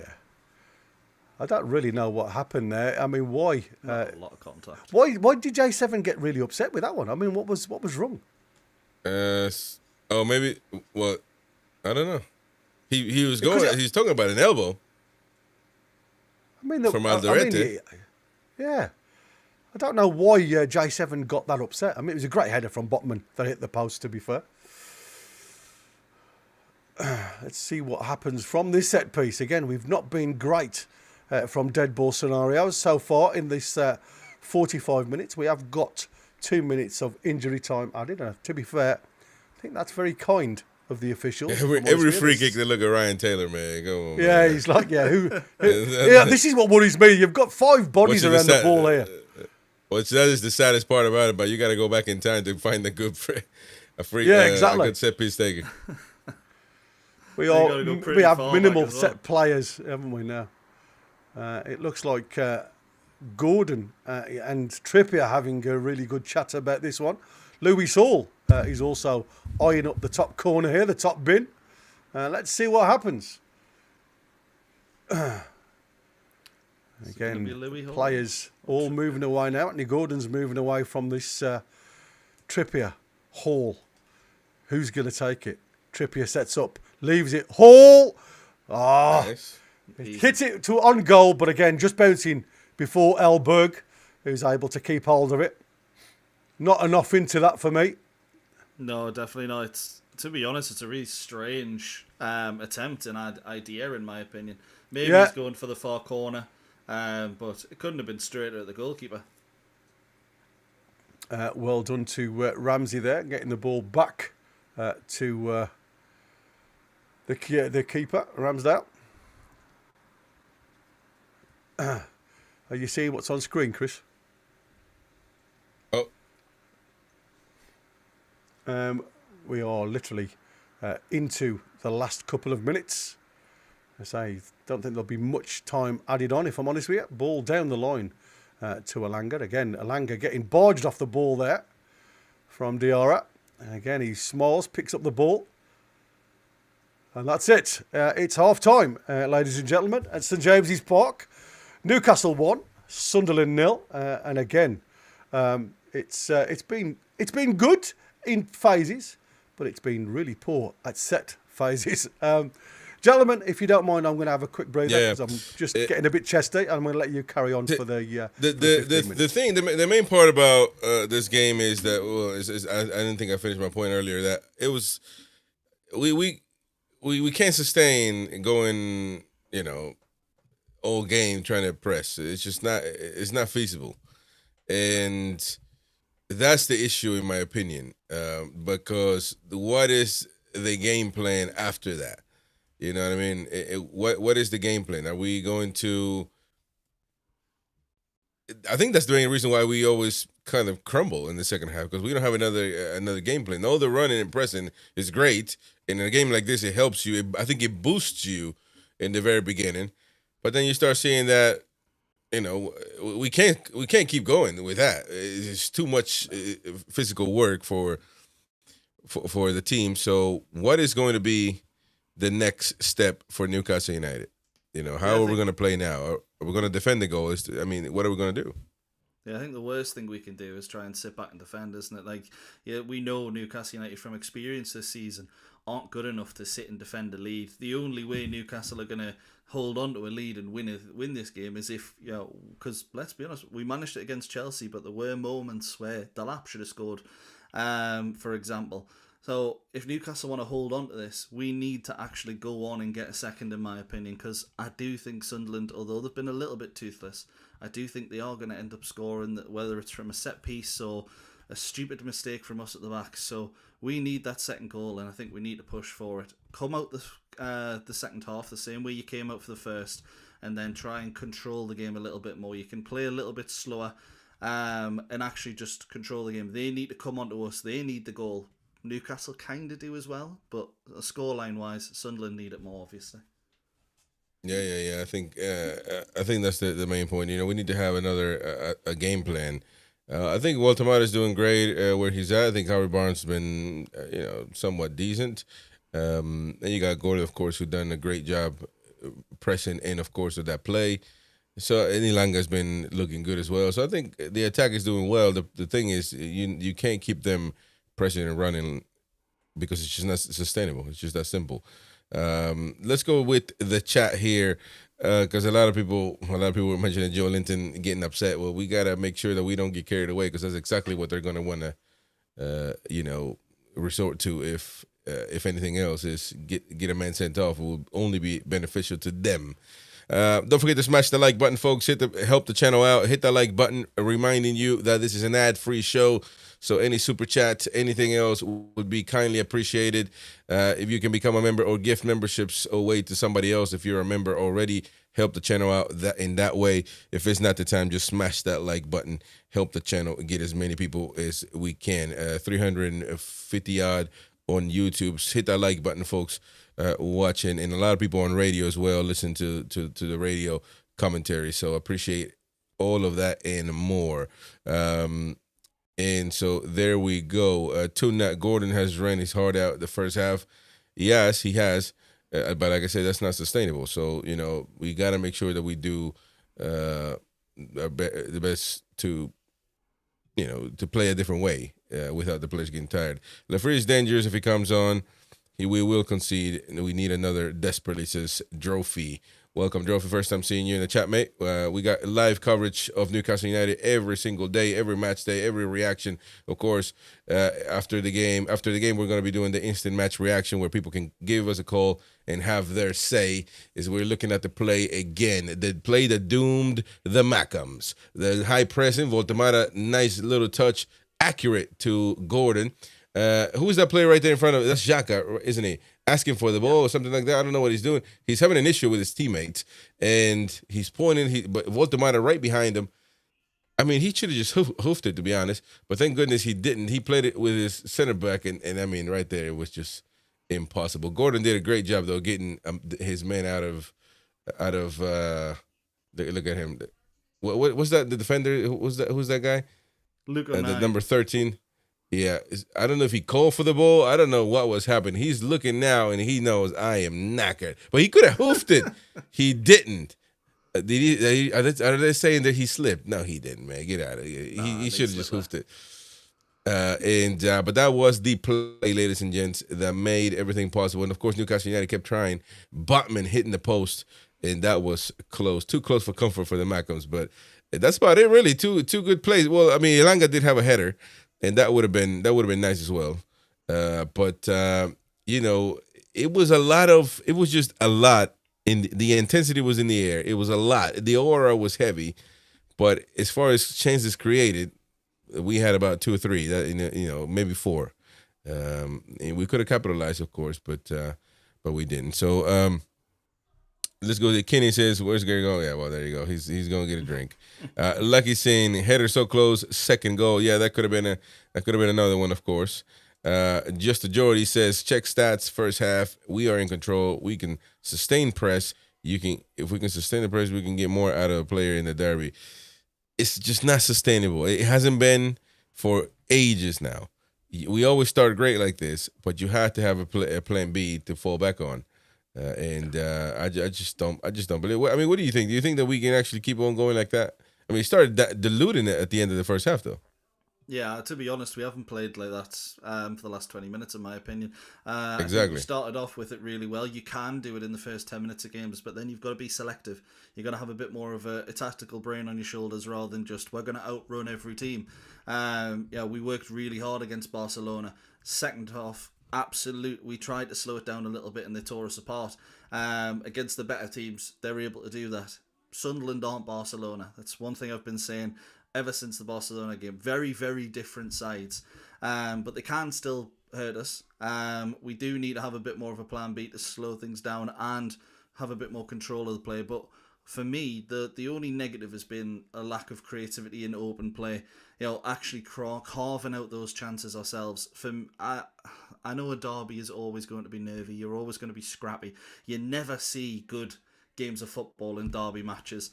It's always either one team completely dominating or getting through there by set pieces or something. So I wasn't expecting us to play fantastically, but I do need to see a little bit more in that final third. I don't know about you. Yeah, I mean, I agree. Again, if we keep playing frenetic, I don't think it's going to be a good thing for us. We need to slow down, think the game. We're already up. We just gotta relax and not go with the highs of the game. We gotta just take a moment. Gavin Fuller says, if you want to press all game, you must replace the front three at halftime. Well, that's a great point as well. If they're gonna do that, then you're gonna have to need fresh legs, which I don't think we got enough for that anyway. So, well, I mean, you got Wissa that can come on, but that's about it. I mean, who else is going to play? So, yeah. Caitlin Nick says, welcome to the channel, by the way. We won't concede. We're going to see Sunderland are crap. We won't concede Sunderland. Well, I mean, listen, I wouldn't put it past them. I mean, they got close in a few occasions, and Botman didn't look too great on a few situations either.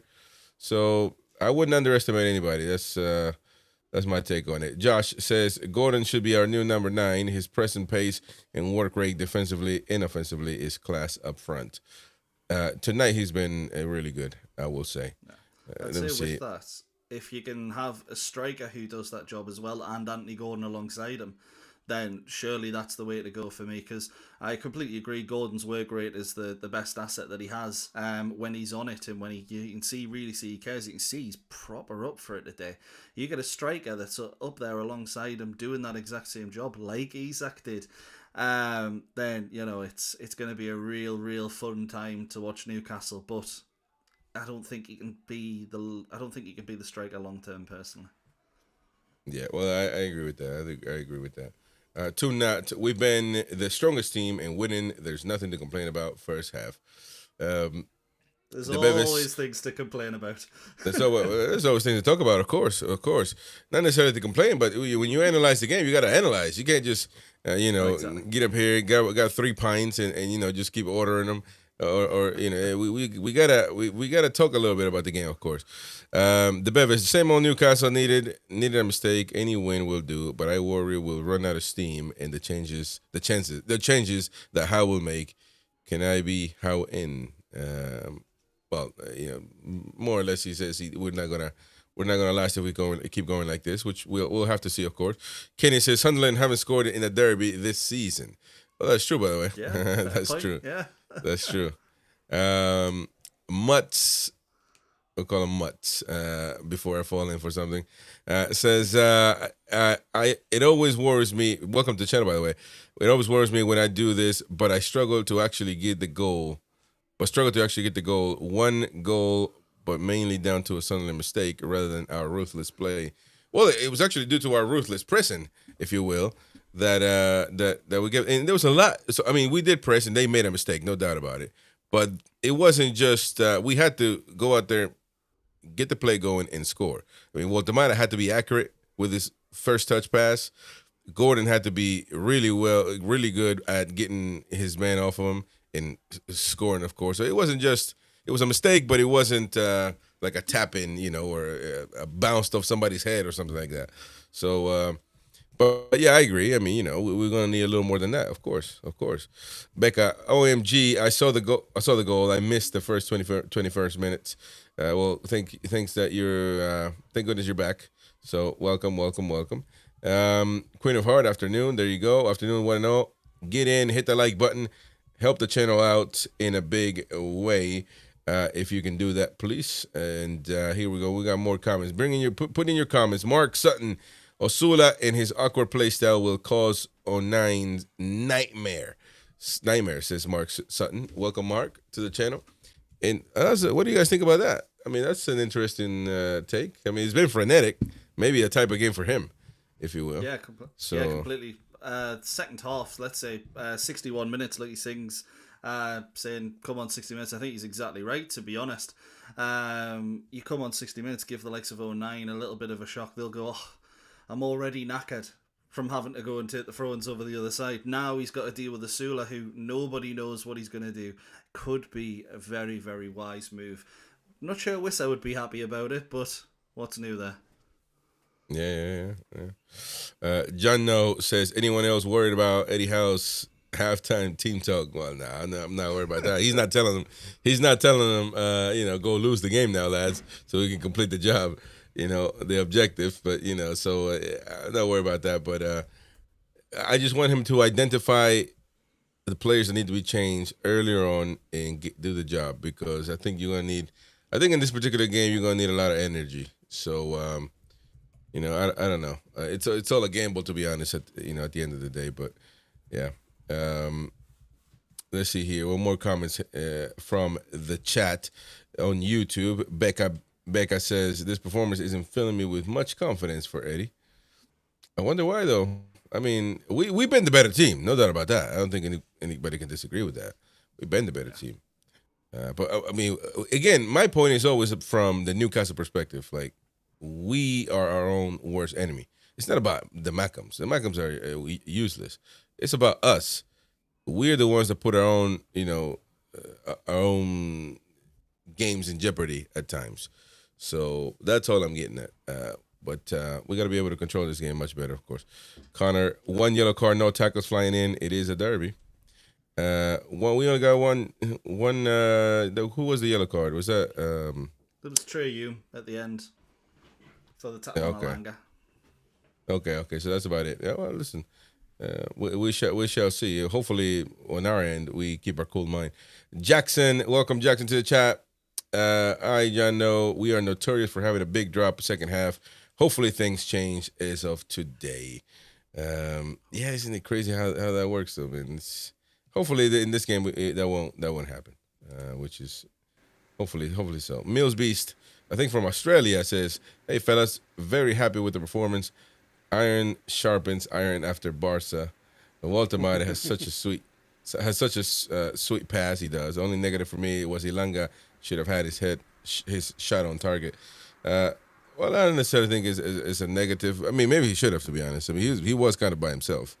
But I mean, it's not his strength, though, is it? So there's a really interesting stat that I've just looked at while you guys were talking. Sunderland have won just one of their last 64 Premier League away games when trailing at half-time. They've drawn 7, lost 56.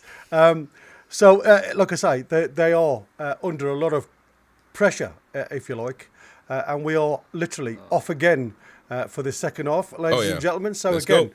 we are in straight away trying to get in and behind Newcastle, but the ball's gone straight out of play for a goal kick for Sunderland. And again, it's going to be a hard slog for Sunderland. Like I say, if history counts for anything, like I say, it's a derby, so it's a leveller, so we can't literally go off their stats. But at this present moment in time, if you look at the stats, Newcastle are the one that in control.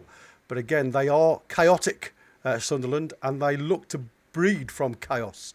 Talby now with his ball down this left-hand side, plays the ball inside to Xhaka. Again, it's Diarra trying to make something happen. Gertruda on the edge of the Newcastle penalty area, again goes square outside to Siddiqui. He comes back inside Siddiqui, and again, Newcastle that have got their backs to the wall at the minute, defending the edge of their own penalty area. Gertruda again advancing down. He's got Rigg on the outside if he wants to give it to him. To Rigg now, plays the ball in towards that back stick. There's a header back across goal from Sunderland, and Ramsey just clears his lines again. It was a good header back again across the 6-yard box. I think it's from Brobby, but again, nobody attacking that space for Sunderland. Luckily for Newcastle, again, we need to wake up. We always seem to start really slowly, don't we, from the half-time setup. It takes us a good 15 minutes sometimes to get going again. Yeah, it's really concerning the fact that they've just come straight out and had a decent chance if someone was prepared to take a risk. Thankfully, they weren't. But again, Newcastle just sitting back in. The throw-ins come in. Head's headed out. Voldemort has got the chance to go out there and he just sits in the box, and Sunderland have another throw. Yeah, exactly. 47 minutes gone. It's 1-0 still to Newcastle, but it's a throw-in a dangerous position again. It's 9. Headers the ball clear from J7, but again, it's only out to Xhaka, back out to 9 on that right-hand side. Again, Voltamada faced up against him, and he backtracks. He does clip the ball into the box, though. It's a floaty one. Botman clears, but again, it's Newcastle that are sitting deep, and again, it's just coming straight back to a blue shirt. And again, it's Gertruda out to 09, fires it in. This time it's a big toe from Dan Burn, who gets it clear. Voltemada picks it up on the edge of the box. Oh, well done. I suppose you can say he does cause me some heart issues, some palpitations there sometimes when he's playing in that defensive role, Voltemada, but he does show enough of the ball for them to get a toe, and it's a goal kick to Newcastle. I'm not sure I like the sitting back tactics. I mean, No. It certainly hasn't worked for us in the past, apart from Chelsea. It would seem to be the only game I can actually remember where we looked very good defensively. But again, you know, that's against a better possession side. I think chaos against us always seems to unhinge us. And again, Sunderland, as you can see, a very chaotic ball out towards Rigg, but Lewis Hall watches that all the way and gets it under his chest. Gertruda slides early, gets the ball back, and again, it's Diarra with the ball for Sunderland. On the press, and there's a good chance here. Well done, Ramsey, getting a good challenge there. Ramsey brings the ball to the halfway line again, looking for runners. Anthony Gordon now picking the ball up, plays the ball out to the corner of the penalty box. Oh, Harvey Barnes and Anthony Gordon in a bit of a misunderstanding. And again, it's hooded by Elberg, and it's out for a throw-in again. But there's a player down, and I think that's Siddiqui who's down. Again, getting back gingerly to his feet. Looking as though he's had a bit of a smack on the shin. Hobbling back towards the halfway line. Anthony Taylor allowing play to continue. Just making sure that he's okay. Why is he running like that, man? He gets a bit of a clash against shins, doesn't he? And like I say, when you look at how far his socks are down, he hasn't got much protection in front of his shin. That's the problem. Ball comes to Botman and goes square to Dan Burns, sitting halfway up to Voltemada again. That first touch, trying to get it out to Harvey Barnes. It's awful from Voltemada. Just get it under control, lad. And it's out for a throw into Sunderland. We just need to get control of this ball for 5-10 minutes. Ball's thrown inside, and it's Alderete picking the ball up just inside the Newcastle half. Goes out to Holm. Zaka plays the ball forward towards Brobby. And again, there's a player of Newcastle has gone down, and eventually Anthony Taylor. It's Botman who's gone down. The Rolls Royce holding his face there. Looks like he's been hit on the front bumper. Yeah, I have to say, like, if it's gonna be like this for the next 40 minutes, I'm gonna struggle here, because it does look like Newcastle are just content with the 1-0, and I hate it when we do stuff like that, when we're just content to hold on to a 1-0 lead. I know it's the derby and winning is the most important thing, but it's gonna be a nervy 40 minutes if we do sit back. Robbie does get a smack on the face of with his foot with Botman there. So let's say Botman just having some treatment from the physios. It's Chow now warming up on that sideline in readiness. But again, there's at times it does. I mean, I've just seen. I don't know who it was.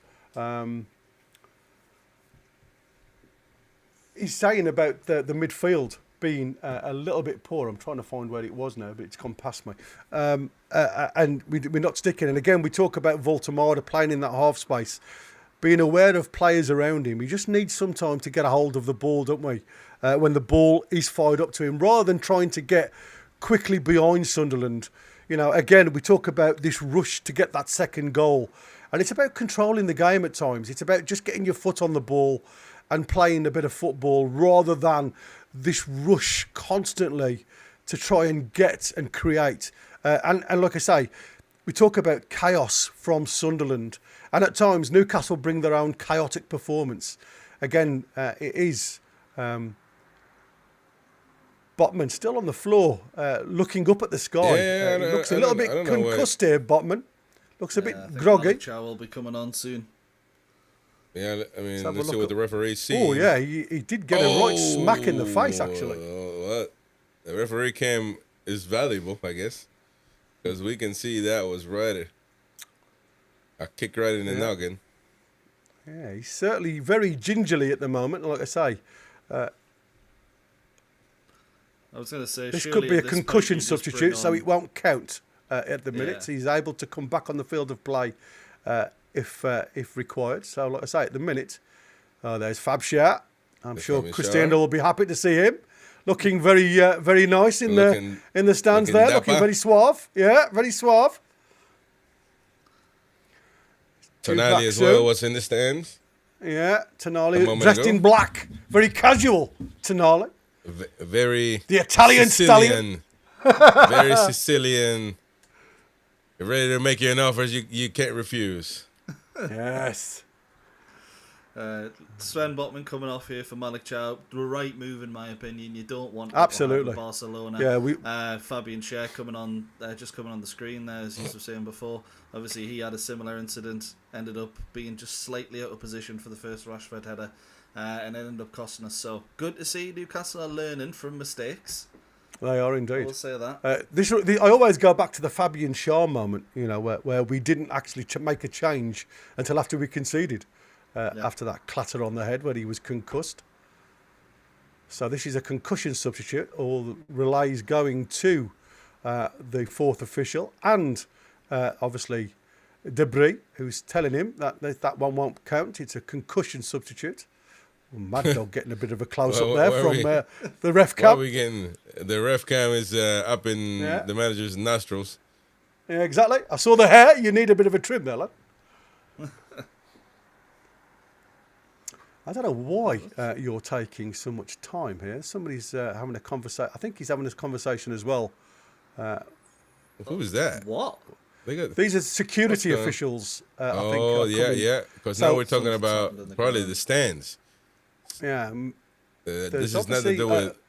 But then he's having a word with the club doctor as well, just to make sure that this lad, if he does come back on to the field of play, he is fit to do so. Obviously, player welfare is, the most. Well, I mean, he's out. He can't come back in. So. Well, he can because he can because it's a concussion substitution. So they don't count. So again, what he's saying, what he's reiterating. Really, I didn't know that. Yeah. If it's a substitution for concussion, he can be coming back on. But I think what he's saying there, Anthony Taylor, to the medics, is make sure that the lad is right to come back on the field of play. Obviously, his fitness has to be, the well-being of the player must be, obviously, the main priority.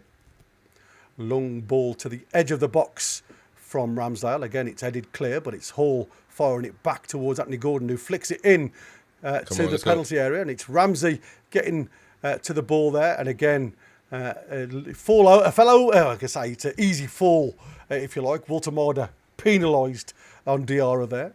But again, I think that was more legs tangled than anything else. Again, Elborg, again, taking his time trying to get this one. Yeah, it was interesting, from their mistake. I was, while you guys were talking, I was watching at the replays. And you can see Xhaka. Oh, there's a chance here for Talby, who's broken lines. Come on. Playing the ball out to Rig. Rig trying to get out of his feet. Shot fired. But it's Ramsdale. Gets his fist to it and pushes it out. Believe it or not, Rig is the highest performing player according to SofaScore with Sunderland. Didn't he come from Southampton where they wanted like 100 trillion for him? It was Taylor Diblin. Oh, that was Diblin. They wanted 2 billion for. Yeah, exactly. You know what I mean? Like nobody's gonna pay this, that. Corner kick. This is where these are dangerous. We've got to be on our toes. Again, ball played in. It's a good delivery. It's pumped out. Oh, there's a chance on the edge of the 6-yard box. It's a goal. You got to be. There you go. I mean, it's Talby with the goal. And again, it's not dealt with at all by Newcastle. It's headed out by, I don't know who. It's a poor head. Oh, it's Ramsdale gets a thump to it. It's hammered back towards Brobby on the back stick, who chests it into the open space. And there's nobody anywhere near Talby, who's got literally the freedom of Newcastle to put that into the back of the net. That is really bad defending again from Newcastle. Yeah, absolutely dreadful. It's a decent ball in, to be honest, towards the... It is. It's on top It's a good save by Ramsdale there. It's just not reacting quick enough, Newcastle. Just not reacting in that 6-yard box. Yeah, it's a great delivery, to be fair. It was who pulls it back. Robbie tries to chest it towards goal. The deflection then comes beautifully out to the edge of the 6-yard box. Well, it's 4 yards out, and there isn't a player anywhere near him. Apparently, the ref was talking to security because of racist comments aimed towards Brobby from the Newcastle supporters. That's We'll have to not see. good enough, is it? Well, No. we have to. Well, listen, we have to see if it's true or what's going on. You know, we don't know. So No. if It it's could be the just case, words. they need to be banned for life. Yeah. And it's that simple. If it's the truth, they need to be banned for life. And it's that simple. But they need to investigate properly. Yeah, and again, all that good work, if you see it as good work in that first half of Newcastle, this guy? again, we talk about...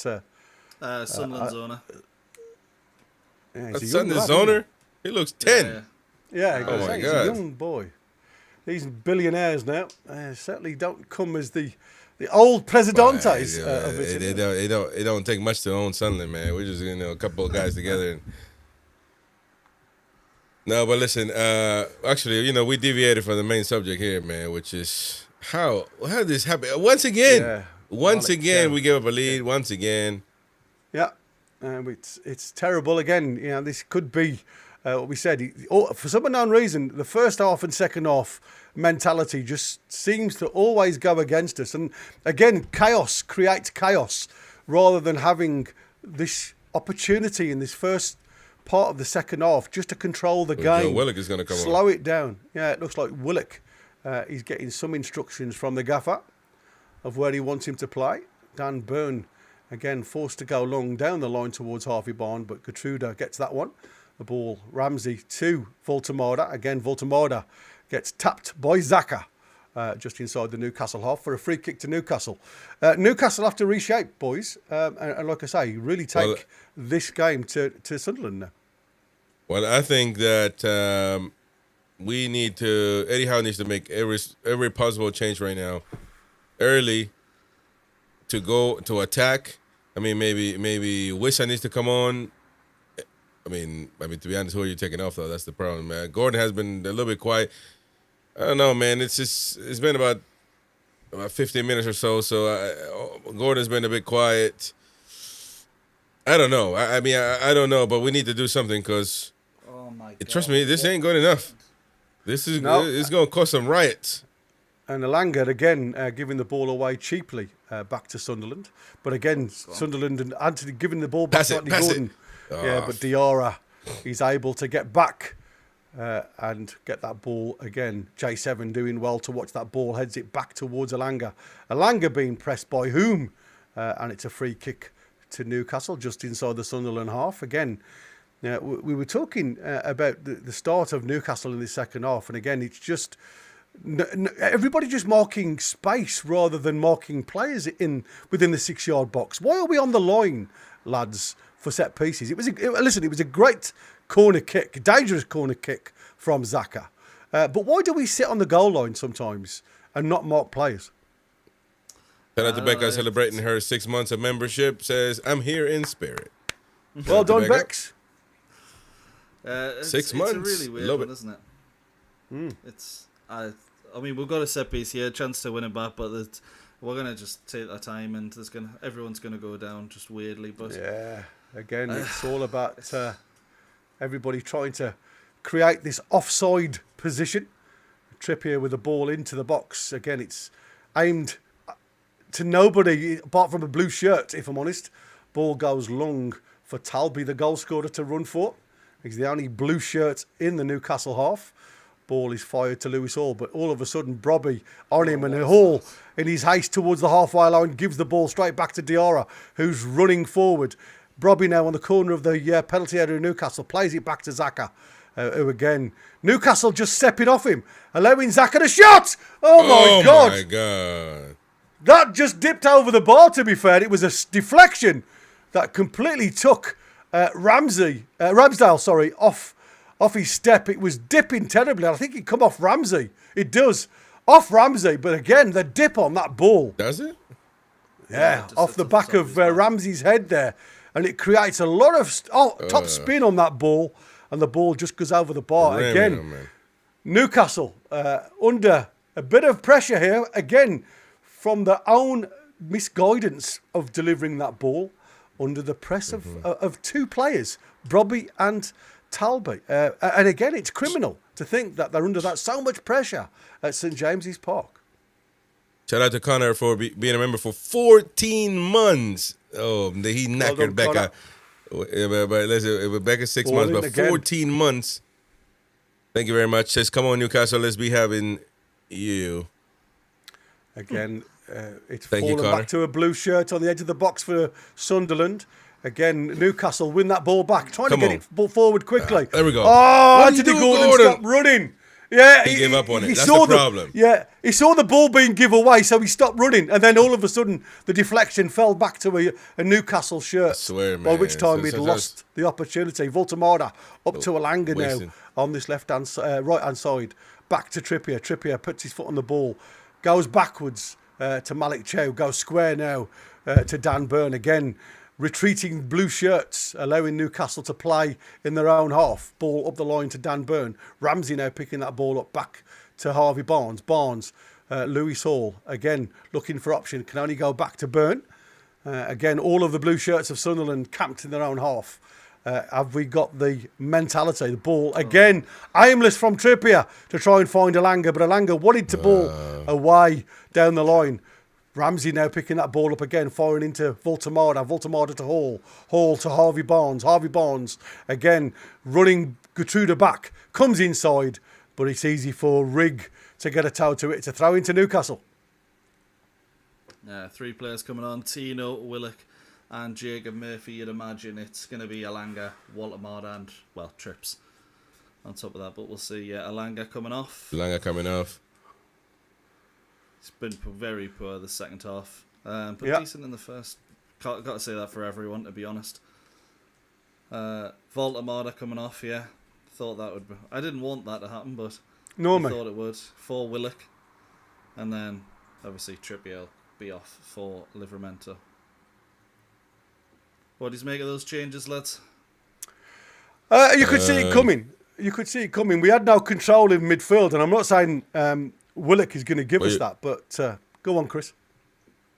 I mean, you could argue why Tino didn't start, but I mean, I guess the first half is not the problem. So it's this half, so to speak. But I think the trouble is with Trippier being camped a little bit deep at times, you're just reliant on Alanga's pace to get in and behind a low block, and it doesn't happen, and it hasn't happened, and we've been poor. The start of this second half, and I can understand now where Tino's on with Murphy. You'll have a lot more pace down this right hand side with 2 players being involved in the game. Murphy and Tino. Now Murphy on the ball again. Murphy trying to play a blind ball. He does win it back though. Ball into the box aimed at nobody in particular. Deflected out to Dan Burn. Ramsey picking the ball up again deep. Gives it to J7. J7 on the turn. Trying to play a direct ball forward. Murphy now picks his ball up on the edge of the box. Shot! Oh! There you go. Murphy has got a shot on him, to be fair. Elborg really didn't deal with it very well. And he's able just to get his paws on it. And it's out for a corner kick to Newcastle. You can tell this keeper's a little bit dodgy, and Murphy will certainly work on more than what Alanga did. So it'll keep getting Murphy in those positions, keep letting him get shots away, and you'd like to think we'll create something. Anthony Gordon coming and taking this set piece this time. We go short. The ball comes to Harvey Barnes. Back to Gordon and Harvey Barnes. Harvey Barnes plays it back to Tino. Tino gets it out of his feet. Has a shot. Deflected again. Can they save this one from going out for a corner? Yes, Elborg manages to get behind that one. And it's inward to the keeper's hands. Thrown out now to Alderete. Yeah, I've got it. And the ball is back to Elborg. Feet. Oh, man. And again, go long. Oh, no. Up towards Brobby. Headed back, and it's going to be Ramsey that picks. Oh, it's Willock that picks his ball up. And again, he's got Murphy on the outside. He gives it to Murphy now. Murphy now, again, putting the ball into the box. It's a good ball. Get in. Oh. And again, I think it's gonna be a foul, 9 gets a shove in the back from Harvey Barnes. Oh. We are good ball into the box. Well, Murphy, Murphy's doing well. I mean, but the problem is, you throw them balls in there for Barnes or Gordon, they're gonna be useless. You're gonna have to push Voltemada up there. If that's what you want to do, give him a chance because he's taller. Yeah, he's not on the field anymore. That's the problem. You know, you're playing the balls into the box now, like you say, to players that are very low in gravity when it comes to height. Exactly. So the only fix would be tactics. bring in. The only fix could be. I'm not saying would be. Could be bring in Osula, but. Gertrude losing the ball there again. Gertrude carries his on ball down the side, picks the ball up again, looks to get the ball lofted into the box. Malik Chow heads the ball up in the air, and then it's come on, lads, we are dallying there. Lewis Hall just heading the ball out to the edge of the box, but it's only a blue shirt that picks it up, clipped in towards Brobby again. It's fallen out. Oh, a shot from Siddiqui, which Ramsdale gets his hands to. Lewis Hall again trying to run the ball clear, getting fouled. This game is close to being over if they score before the 90th minute. I'm telling you, before the 90th minute. That's how bad Newcastle fans are going to be. This is atrocious. I don't know what we're doing here. The second ball, to be honest. Yeah, it is absolutely embarrassing at the moment. Murphy pokes the ball up to Anthony Gordon, back to J7, Ramsey. Willock now picking the ball up. He's got a chance to try and get in Lewis Hall down that left-hand side. Hall into the box, coming towards the back stick. It's headed clear by Hume. And it's out for a throw into Newcastle. Again, it's good play down that left-hand side. Yeah. But again, you know, we talk about shots on target, and I think it was Stephen saying Barnes hasn't had a shot. He needs to get going more on that pitch, and we do. We need our forwards to try and get more execution towards goal. Yeah. And again, there's Dan Byrne goes down. There's a deflection, and it's just past the outside post from Elberg. Believe it or not, Harvey Barnes' shot just deflects it wide of Elberg's post, and it's a throw-in. A corner to Newcastle. Again, Dan Byrne goes down. But it comes off Gertruda from Harvey Barnes. Again, I don't know whether the VAR are going to take another look at this coming together between Alderete and Dan Byrne. Just looking here at Taylor. It looks like VAR have had a look at it and allowed it to continue. Yeah. Again, no penalty. Lewis Hall in swinger. Plays the ball into the box. Again, it's up there. Elberg gets his fingers to it and pushes it out, but the referee sees another infringement against Sunderland on Dan Byrne. Never see it against us. For us. It's always against us in the penalty box. I would like to have seen that pull again, by the way, because it looked like there was two players on Dan Byrne. They've clearly took a look at it, and it was probably 4-1 and 2-2s of another or something. But you want to see the replays again and stuff like that. Alderete now picking the ball up and again trying to find the ball over the top for Brobby. So easy. Again, Malik Chow under a bit of pressure there, and it comes through to Ramsdale. Thrown out to Ramsey. Again, it's just given to Lewis Hall. Down the line now to Willock to have a little bit of a run. Oh my God, Willock, what are you doing, lad? He's got all the space in the world down that left-hand side. God, and all he does is roll it out of play for a throw-in. And that's what you get. It's like I said, it's just really awful. Alderete down the line to Talby now on the halfway line. He's got time to turn Talby backwards, though. And Zaka plays the ball inside to 09. Ball down the line to Gertruda. And again, it's Rigg who's got loads of space down that right-hand side. Comes inside this time. Willock gets beaten. Plays the ball into Brobby on the edge of the 6-yard box. Brobby's got time to turn. But again, where are you heading that, Willock? For God's sake. And Hall just clears his lines. But again, it's straight back to Gertrude, who fires it into the back stick. And Tino has to put it out for a corner kick. Newcastle are all over the place at the minute. It's poor play. Again, Brobby able to turn on the edge of his own 6-yard box and get a shot at goal. Malik Chow does well, to be fair. Stop him. Yeah, to stop him getting the shot away in the end, he does well. But Newcastle at 6s and 7s here. There's no way that Newcastle at half time could have seen this coming. some of us did if we went, oh, we'll sit back and this will happen, and it's exactly what has happened. But I don't think any of us envisioned it being this bad in the second half. Yeah, it's just lack of quality at times. Whom plays the ball into the back stick again. It's headed by J7, but it's only come to Zaka on that back stick, who fires it deep again to Gertruda, who's got acres of space, gets it onto his left foot. Gertruda, tempted the shot, fires it to who fires it low, and this time it's just hammered clear up top, and it's Elberg well out of his box that picks that ball up, and it's fired in to Siddiqui, who goes long over the top, but that's to nobody in particular, and Ramsdale picks up that ball, and again it's play down that left hand side with Lewis Hall into Harvey Barnes. It's Ramsey who picks that ball up. J7 into Murphy. J7 again on the halfway line, turns under a bit of pressure from Talby.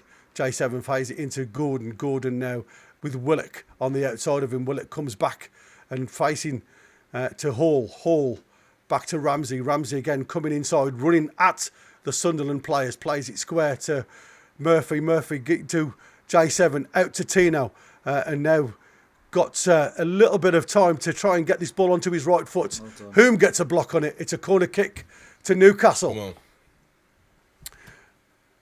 Fingers crossed Newcastle can get something from this set piece. It's been a long time coming. If we get something from a set piece, I must admit the quality just hasn't been there. Can it change? Asula expected any time soon onto the field of play. We are in the 75th minute. It's Newcastle 1, Sunderland 1. Newcastle with this corner kick. It's driven in towards the back. Yes! It's a goal! Malik Chow gets the goal! On the edge of the 6-yard box. It's the first time of quality, to be fair, that's fired in from Lewis Hall. And it's Malik Chow who's really dangerous at set plays. Newcastle 2, Sunderland 1. Don't forget to change it, Michael. What the heck? I don't. What's going on? Oh, referee. He's not giving it. What's going on? Free kick to Sunderland. Ah. Are you kidding me? Get out of here. Oh my God, no. What the heck? Anthony What Taylor the sees hell something is- here. I don't know what he's seen. Oh, he's on Wait, offside what's position. Offside. Murphy in front of the offside? goalkeeper. Oh, because he's stopping the goalkeeper from defending. Yeah. From say, oh fuck, oh man, how do we do stupid crap like that? Yeah, Murphy literally in contact with the keeper, so it's an infringement anyway. But he's standing in an offside position. Crazy. Wow, that is insane. So man. we are back. Newcastle 1, Sunderland 1, and it's Harvey Barnes making way for Asula. So it'll be interesting to see who goes. I mean, he hasn't been effective at all, Harvey Barnes, if I'm honest with you. Like I say, no real attempts apart from the one that wrong-footed the keeper on that deflection. So again, let's see whether Asula can do something. What would you feel like if you were Wissa at this present moment in time? Oh, you'd be knackered. To be honest, I'd be sitting there and going, well, clearly, I'm not playing well enough. I'm not fit enough. I should probably get me backside in gear or leave this club. And to be honest, I'd be happy with either. Yeah, I think the door is definitely ajar, isn't it, if I'm honest with you. Ramsdale, again, looking for that ball for Anthony Gordon. Again, Gertruda gets his foot to it, but it's only come back to Anthony Gordon. Plays the ball into Lewis Hall. Lewis Hall, again, a bit delayed with that ball out. The ball's come to Brobby from Sunderland. Again, he comes inside, plays the ball into Zaka. Zaka now has got Talby on the outside. To Talby on the outside. Faced up by Tino. Again, Murphy coming back, who gets a toe on it. And Tino now gets that ball back. Plays the ball inside to Malik Chow, who fires it down the line. And it's straight out of play for a throw into Sunderland. God, here we go. We have to reset, boys. Yeah, it feels very deflating to take the 2-1 lead and then lose it within seconds. But it's hopefully that's going to be something that builds the lads up, builds the crowd up. A lot of angry words being said to you there. Yeah, absolutely. Great delivery from Hall, though, to be fair, from that corner. Long throw in. Yeah. But it's headed out What the heck to is Asula. doing? I swear, facing his man. own goal. Again, Tino now again trying to get the ball clear. Also, deflected Did you see Osula, like, if he felt like somebody was behind him, like he was holding the like holding dude. fresh air. Yeah. He was oh my god, man. Ramsdale gives the ball out to Dan Byrne. Now again, not really able to play in front of him, so he goes square to Ramsey. Ramsey goes square to Chow. Chow out of his feet down the line to Tino. Tino back to Chow. Again, not really being pressed by a blue shirt. Gives it back to Ramsdale. Ramsdale out to Dan Byrne. Gets it out of his feet now. Heading towards the halfway line. Again, no press. Ball over the top looking for Asula.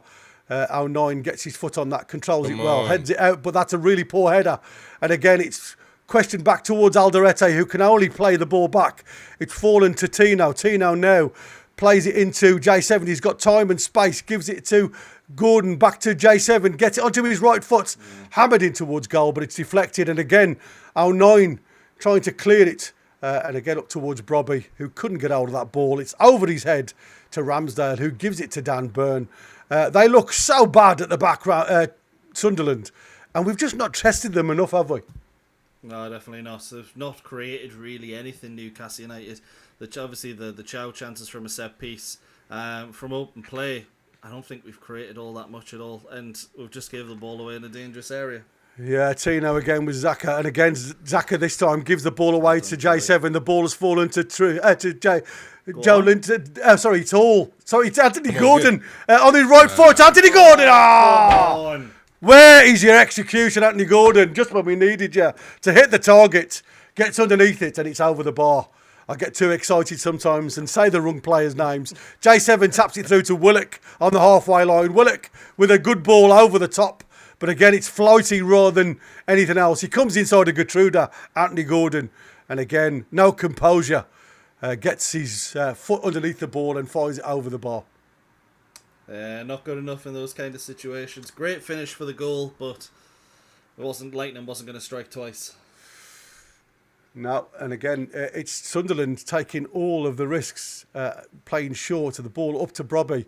Does fall to him, and there's a chase on now. Can Ramsdale get this? Yes, he can, and he fires it out for a throw-in. Again, Brobby again being that muscle up top seems to be the Achilles heel for Newcastle. Every time we face somebody who's got that muscle, got that energy just to run the line solo, Newcastle see him at 6s and 7s, I must admit. And the shame's being showered here today at St James's Park. Fired it again, but this time it's big Dan Byrne just gets his foot to it. All the way back to Elberg, though. Again, it just seems that the pace and the energy's gone out of the sails of Newcastle. Zaka picking the ball up in the centre circle, playing the ball down towards Rigg.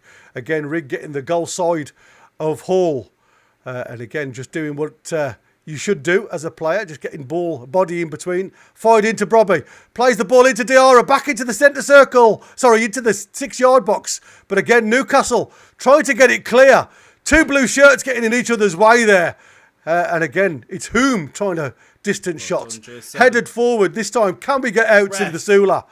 Asula gets a tap on the... I don't know who gets the yellow card there. I know it's 09 who gets the yellow card there. Or Alderete. But again, Newcastle and Sunderland playing for each other here because they're getting in each other's way. But Alderete just standing in front of... Asula, not allowing him any time or space. We've seen those type of fouls not really brandishing a yellow card against us this season, haven't we? Many a game we've seen literally a block on the shoulder. Crazy. Yeah, absolutely. It seems that it happens quite often. Obviously, we do it as well. But it's just one of those. It's more frustrating at the time because you've got a good break. Boki updating us from the stadium says atmosphere is getting very toxic in here. He worries that if we concede another one, that how bad it will get. Well, ball coming in towards Asula. I think this will be a breaking point for many. Yeah. Again, he's just trying to get himself in between player and ball, Malik Chow. And again, it's a big swing and a miss from Chow, to be fair. And now 9 gets the foul for him, and Sunderland get the free kick inside the penalty area.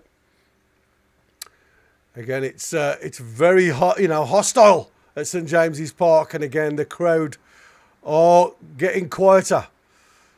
She exactly falls into the Sunderland's hands. Big Dan Burn comes down heavy there, and again, Come on. Paul kicked forward. Our 9 clears. Just trying to get the ball under control. Newcastle. Murphy started well, but it's been quite isolated in these last 10 minutes. Asula heading back towards Murphy, but it's only fallen to a blue shirt. And again, it's Chow and J7 picking this ball up on the right-hand side. But again, it's Siddiqui wrestling the ball away from him. Brobbery now inside the box. He's on his own at the minute. He fires it out to Diallo, who gets it shot on. Hall blocks it. And again, it's Asula who's getting the ball forward. What's with these players feeling something and then stopping there complaining? Talby with a shot from distance over the bar. And Brobby giving him a bit of an earache there. Newcastle really struggling to string 2 passes together at the minute. Yeah, it is terrible. And just to clarify the incident that happened earlier, it was discriminatory abuse from the crowd directed at Sunderland's Gertruda rather than Broby on the right-hand side. But full investigation is already underway. There you go. We shall see what happens. We shall see what happens after that. It's going to be a breaking point for many this game here if it doesn't change quickly. And because a draw for them is a win. They were already disrupt our day, or not more than our day, to be honest. But we need to go for it. No doubt about that. I see a lot of new faces in the chat as well. So welcome to NUFC Talk TV, and don't forget to smash that like button, subscribe if you are new, and don't worry, don't forget that we have live coverage of Newcastle United every single day, multiple times a day. And after this, the full-time reaction, you can call and have your say. Osula! Into Willock. Willock back. Now Anthony Gordon on his right foot again. Oh, Gordon with another try. Again over the bar. Again in his haste to try and get a shot off. Again. Asula does well. Plays the right ball into Willock. But again, Willock plays the ball back to Anthony Gordon. And it's crazy at this present moment in time. Well, and by the way, because D-Man is very, very, calm, cool, and collected, and he's saying as well, he's updating us that he's going to leave right at 90 minutes. He's not staying for the nonsense because it seems like the scenes at St. James's Park, especially in the stands, are very, very dire. I think the one worrying concern for me, like I say, is the health and safety of everybody in Newcastle at the moment. It doesn't matter what colours you wear. But the other thing is, it's going to be 22 points lost from winning positions this season. Not good enough, boys. Anthony Gordon down that left-hand side, flicks it in towards Asula. Headed clear for a Newcastle throw-in deep in the Sunderland half. 86 minutes. It's all Newcastle trying to push and press into again, but it's no ball really man. That's just from Lewis Hall. Come on, we've got to let this count now, and it looks like Wissa getting stripped to come on in the last few minutes of this game. Again, he doesn't look body language again when you look at it. He doesn't look like isn't great. Not bothered, mate. He feels like you just woke me up from a nap, man. What's the matter with you?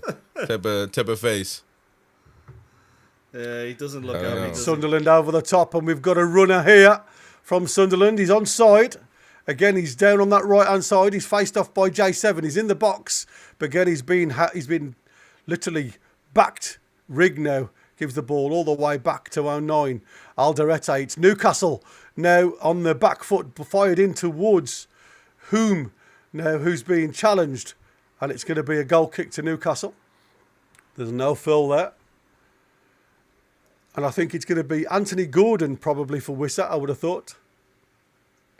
Yeah, but that's long overdue, man. Gordon hasn't been doing anything at all most of the second half. Oh, hold on. What's going on here? Wissa's been told to sit back down because he wants to tell him where to play. Come on. We are literally Exactly. 84 All minutes that's gone. rubbish. Absolutely. with You've that. got all this time to tell him what you want to do. I agree with that. I mean, and plus, what is he going to do? Nothing special. You get in and try to score a goal, man. That's as easy as that. You know what I mean? All of this talk is rubbish, man. At the 87th minute of the game. Get out of Shocking. It really is shocking. Again, J7 losing the ball, and it's Talby firing against Tino there for another corner to Sunderland. Are they going to nick it right at the death here? There's a lot of tension on the faces. Look at the face. Of all of the fans in black and white at St James's Park. And let me tell you something. Well, I hope, Jamie, I'm sure he took his ban. Be careful, especially with the little kids, you know what I mean? Anything, it's because when you're an adult, you can defend yourself, you can do whatever, but when little kids going out there, families, it's not a loss, really, but when it's like this, things can get out of hand quickly. Yeah, Ramsdale was found from the corner, so that's an easy one. And now we're going to have a substitute. Oh, my God. Here's the change. Anthony Gordon goes off the field of play on the other side of the pitch.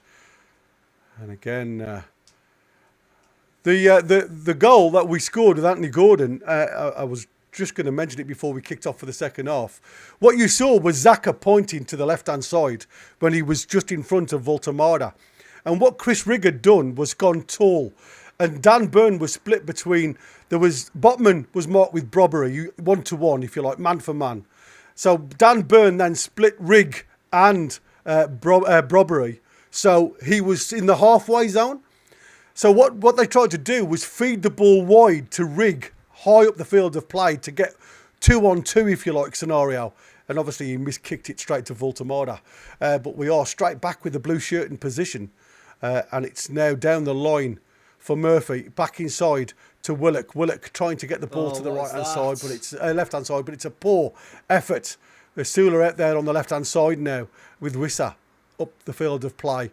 Xhaka plays the ball in, and we've got Siddiqui now on the edge of the D, trying to play it into Alfay, and it's again looking into the box. It's What is a this? robbery. Oh It's a my goal. What the fuck?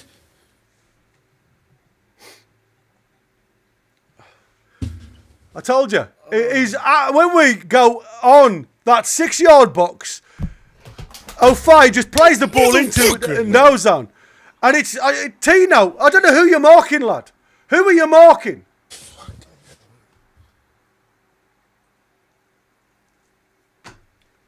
Oh, fucking utter. I'm sorry. This twats, has man. absolute disgrace here at St James's Park. I'm sorry. Newcastle, this second half has been at 6s and 7s. There's been no momentum at all in this second half. And again, you look at the marking here. Tino drops off as the three at the back. The ball is passed through a channel. Again, Lewis Hall marks nobody. It goes through Dan Burn to Brobbery. It deflects back off Tino into the back of Brobby. And it's just a flick into the empty net. Look where he's marking. Look at it. Where are you marking? Man.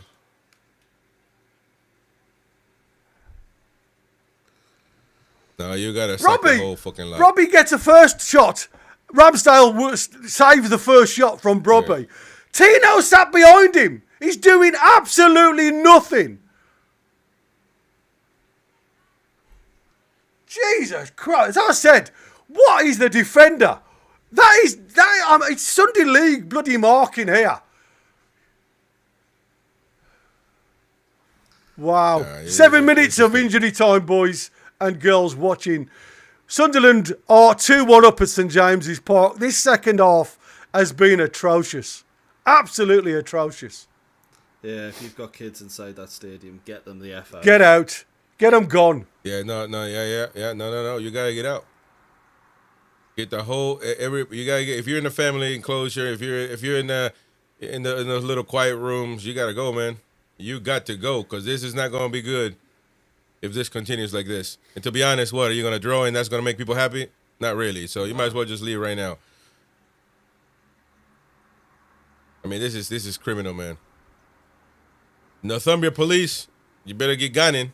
You better get gunning, man, because You better start calling backup, because this is not that- going to be good outside St. James's Park. I'm telling you. Yeah, I've absolutely. seen this movie before.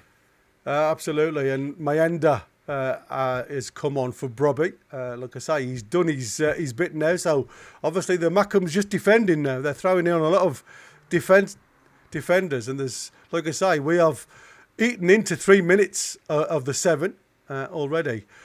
Dan Byrne just lofts the ball up in the air, but again, you know, you've got to think of the crossfield pass from Willock that creates all of the issue. When we lose the ball again, losing possession when we're trying to get on the offensive, and it's just percentage football. Ramsey now fires the ball up, and again, Asula gets a clattering from Alderete, and again, it's going to be a yellow card branded here to a Sunderland player who, again, not allowing the free kick to Newcastle to start, and there you go. J7 with Siddiqui getting a yellow card. Again, Tino into the box, but again, it's a really poor effort into the box. Murphy sees the opportunity to win this ball back, though. Again, all of the Mackems now narrow and on the edge of the 18-yard box. We need to get it into the box, lads. J7, Tino now in more of a middle zone. Beats the one player, gets a trip again from Gertruda, and he gets a yellow card now for that trip. Again, 35 yards out, central of the Mackem goal. But it's, again, no idea of what they're trying to do and trying to achieve here in Newcastle at the minute. We aren't really trying to get the ball into the danger zones.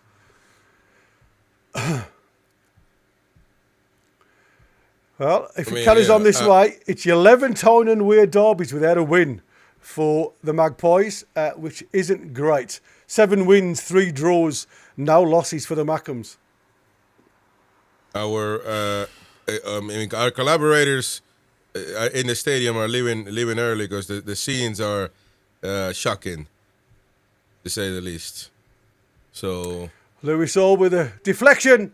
It's pushed wide from Elberg for a corner to Newcastle.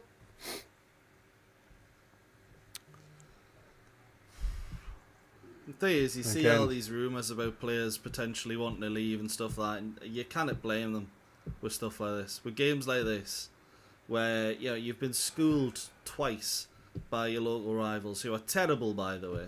Murphy gets the ball in, but it's headed clear by Sunderland. Yeah, you're right, mate. What was you saying? Carry on. No, I was just saying, like, who can blame Bruno and Tonali, etc., for wanting to leave if this is what the shower of absolute toss that. What you doing, J7? Again, trying to play a ball back, and again, it's J7 again trying to recover, which he does well, to be fair. But you shouldn't have been trying to play that ball in the first place, lad. Ramsdale to Ramsey now. Again, all of the blue shirts just camped in their own half, and it's Hall having to force back to Ramsdale. Again, everybody trying to get going. It'll be interesting to see how the fans react towards the management at the end of full time, to be fair. Do we hear for the first time how out you're going to get sacked in the morning? The ball into the box. I wish they took it off the toe of Asula. That was in a dangerous position. Hall facing his own goal. Again, backtracking and giving the ball back to Chow. And by the way, Stephen NUFC is spot on. Isn't this a weekend Sunderland team? 7 players missing. They ain't good at all. 11. I mean, come on. We're worse. Yeah. Again, for the quality of players we have, we are worse than them. That's simple. Yeah, ball into the box. 100%. Dan Byrne trying to fight his way through a lot of players. Again, I don't know what you're trying to achieve there, Dan Byrne. Buffy Lafie there, who's come on, again, who created their second goal. Just having a word with him on the way back. Again, all of the Sunderland players looking at this clock. 15 seconds left, and whatever the referee decides to add on now for the misery at St James's Park, that is only going to be another nail in the Eddie Howe coffin, I fear. J7 with this header, again, more up in the air than forward. Yeah. Ball out from J7 to Louis Hall. Again, not really given an outlet forward, so he has to come square to Ramsey, who again is under pressure from a blue shirt. And it's Lafay who gets the foul. And again, a lot of Newcastle players' body language, they look a bit dodgy at the minute. The legs are looking heavy. All of the big guns now going forward. Ramsdale goes long towards the edge of the penalty area. Barnes gets a flick on. Is this going to fall? What? Oh! Come on now, can you put it back? No, you can't. That second ball is cleared to the halfway line. It's 1v1. And again, he's beaten Tino. Please. But again, somebody Wissa done really well to win that ball back. Hall. Ramsey. Again, all of the blue shirts backtracking now. Out to Tino. Tino gets a first touch on it. Goes down after the second touch. And again, this is going to be another yellow card. Random Access, thank you for the super chat. It says no words. Thanks, Random, for your support, as always. Thank you, man. And thank you for everybody that's hit the like button in today's game. Ball again, aimless from Murphy. Couldn't really get past the first man. And it's anywhere will do for the blue-shirted Sunderland. The Mackhams know we are close now. We are 90 seconds over the allotted 7. So there ain't long left. No. And again, Tino throws the ball in towards the edge of the 6-yard box. It's Chow who just heads it out. And I'm sure that's going to be it. Yeah, I don't think there's going to be much now from this team. They are so close. Eddie Howe looks to the floor in desperation, to be fair. There's going to be lots of questions asked by the management. And again, everybody, all the cameras are just panned, and there's a lot of Newcastle fans leaving the ground already. And that's it. It's all over at St James's Park. Newcastle 1, Sunderland 2. The boos are there, evident. They're not loud enough, to be honest. They're really not loud enough. That is embarrassing. Biggest week of our season. And when it comes down to it, absolutely spineless. And I don't even know why they're cuddling the goalkeeper, because he had no to do, really. Absolutely spineless from Newcastle. Terrible second half. It's pathetic. Thank you, Jody. How out? No excuses now. Resign tonight. Well, we shall keep our eyes peeled for the whole evening, or even, tomorrow Monday. When it comes to decisions being made, if anything is going to happen, we don't know. But if this pushes the envelope, and now we gotta look at them Mackhams celebrate at St James's Park. All of those 400 plus hours of work from War Flags, all down the bin, and I mean, what else to say? I mean, it's just not good at all. I mean, look at that. I mean, it's empty stands right now. You're not going to tell me that all these people got out of the stadium just now, less than a minute ago. So Eddie Howe's looking at said empty stands, looking up again. I can't believe this is St James's Park. If I'm honest with you, it's not. It's terrible. Absolutely terrible. Well. It's just crazy scenes. This is just and now you're hearing boos. And, there you go. And now Vince crying. It feels like. Yeah, who can blame him? Oh, this is no bueno for the tune, to say the least. Another super chat coming in from Becca. Happy clappers need to sit down quietly in the corner and accept that Howe is finished. Well. That's one way of putting it. Last thoughts from you guys then, and then we'll jump on the full-time reaction with live call-ins. So there you go. Gary, what's your last thoughts? Again, we talk about a game of two halves. We've seen it at Barcelona. We've seen it again here. Totally different mentality. Again, we've come into a game of chaos, and instead of creating it, we've created our own chaos. Just not good enough. From a really understrength Sunderland team. Newcastle have just gifted them 2 goals. And I say gift because defensively, we just not looked we've just not looked strong at all. I said that before the half time. Every time they throw a ball in to our 6-yard box, we look at 6s and 7s. I don't know who's orchestrating the movement or who's orchestrating the training when it comes to zonal marking, man marking, because they're neither doing either. You know, sitting on literally the byline as you are with your keeper coming out. Only the keeper to beat on two occasions with Brobby and Talby is absolutely criminal within the 6-yard box. So I'm sorry again. You know, you look at midfielders. Was the midfield tactically set up correctly? Well, we are limited on that. Again, for me, you should have kept Voltemada on to be a target man up top in the second half. He took him off. I don't know why. But once we made those changes, it became worse. Not better, worse. We became more unorganised. And I think that, again, you've got to ask the question, why is Eddie Howe taking the time it needs to get a forward on, 90 seconds to give him instructions in the 88th minute, when you've got all of that time in that second half to tell the lads what you want them to do when they approach the field of play? There's lots of questions for me. Got to be looked at towards Eddie Howe and his tenure at Newcastle after this performance. Michael, what do you think? You'll be doing player ratings later on after the match reaction, if I'm not mistaken. Yeah, will do.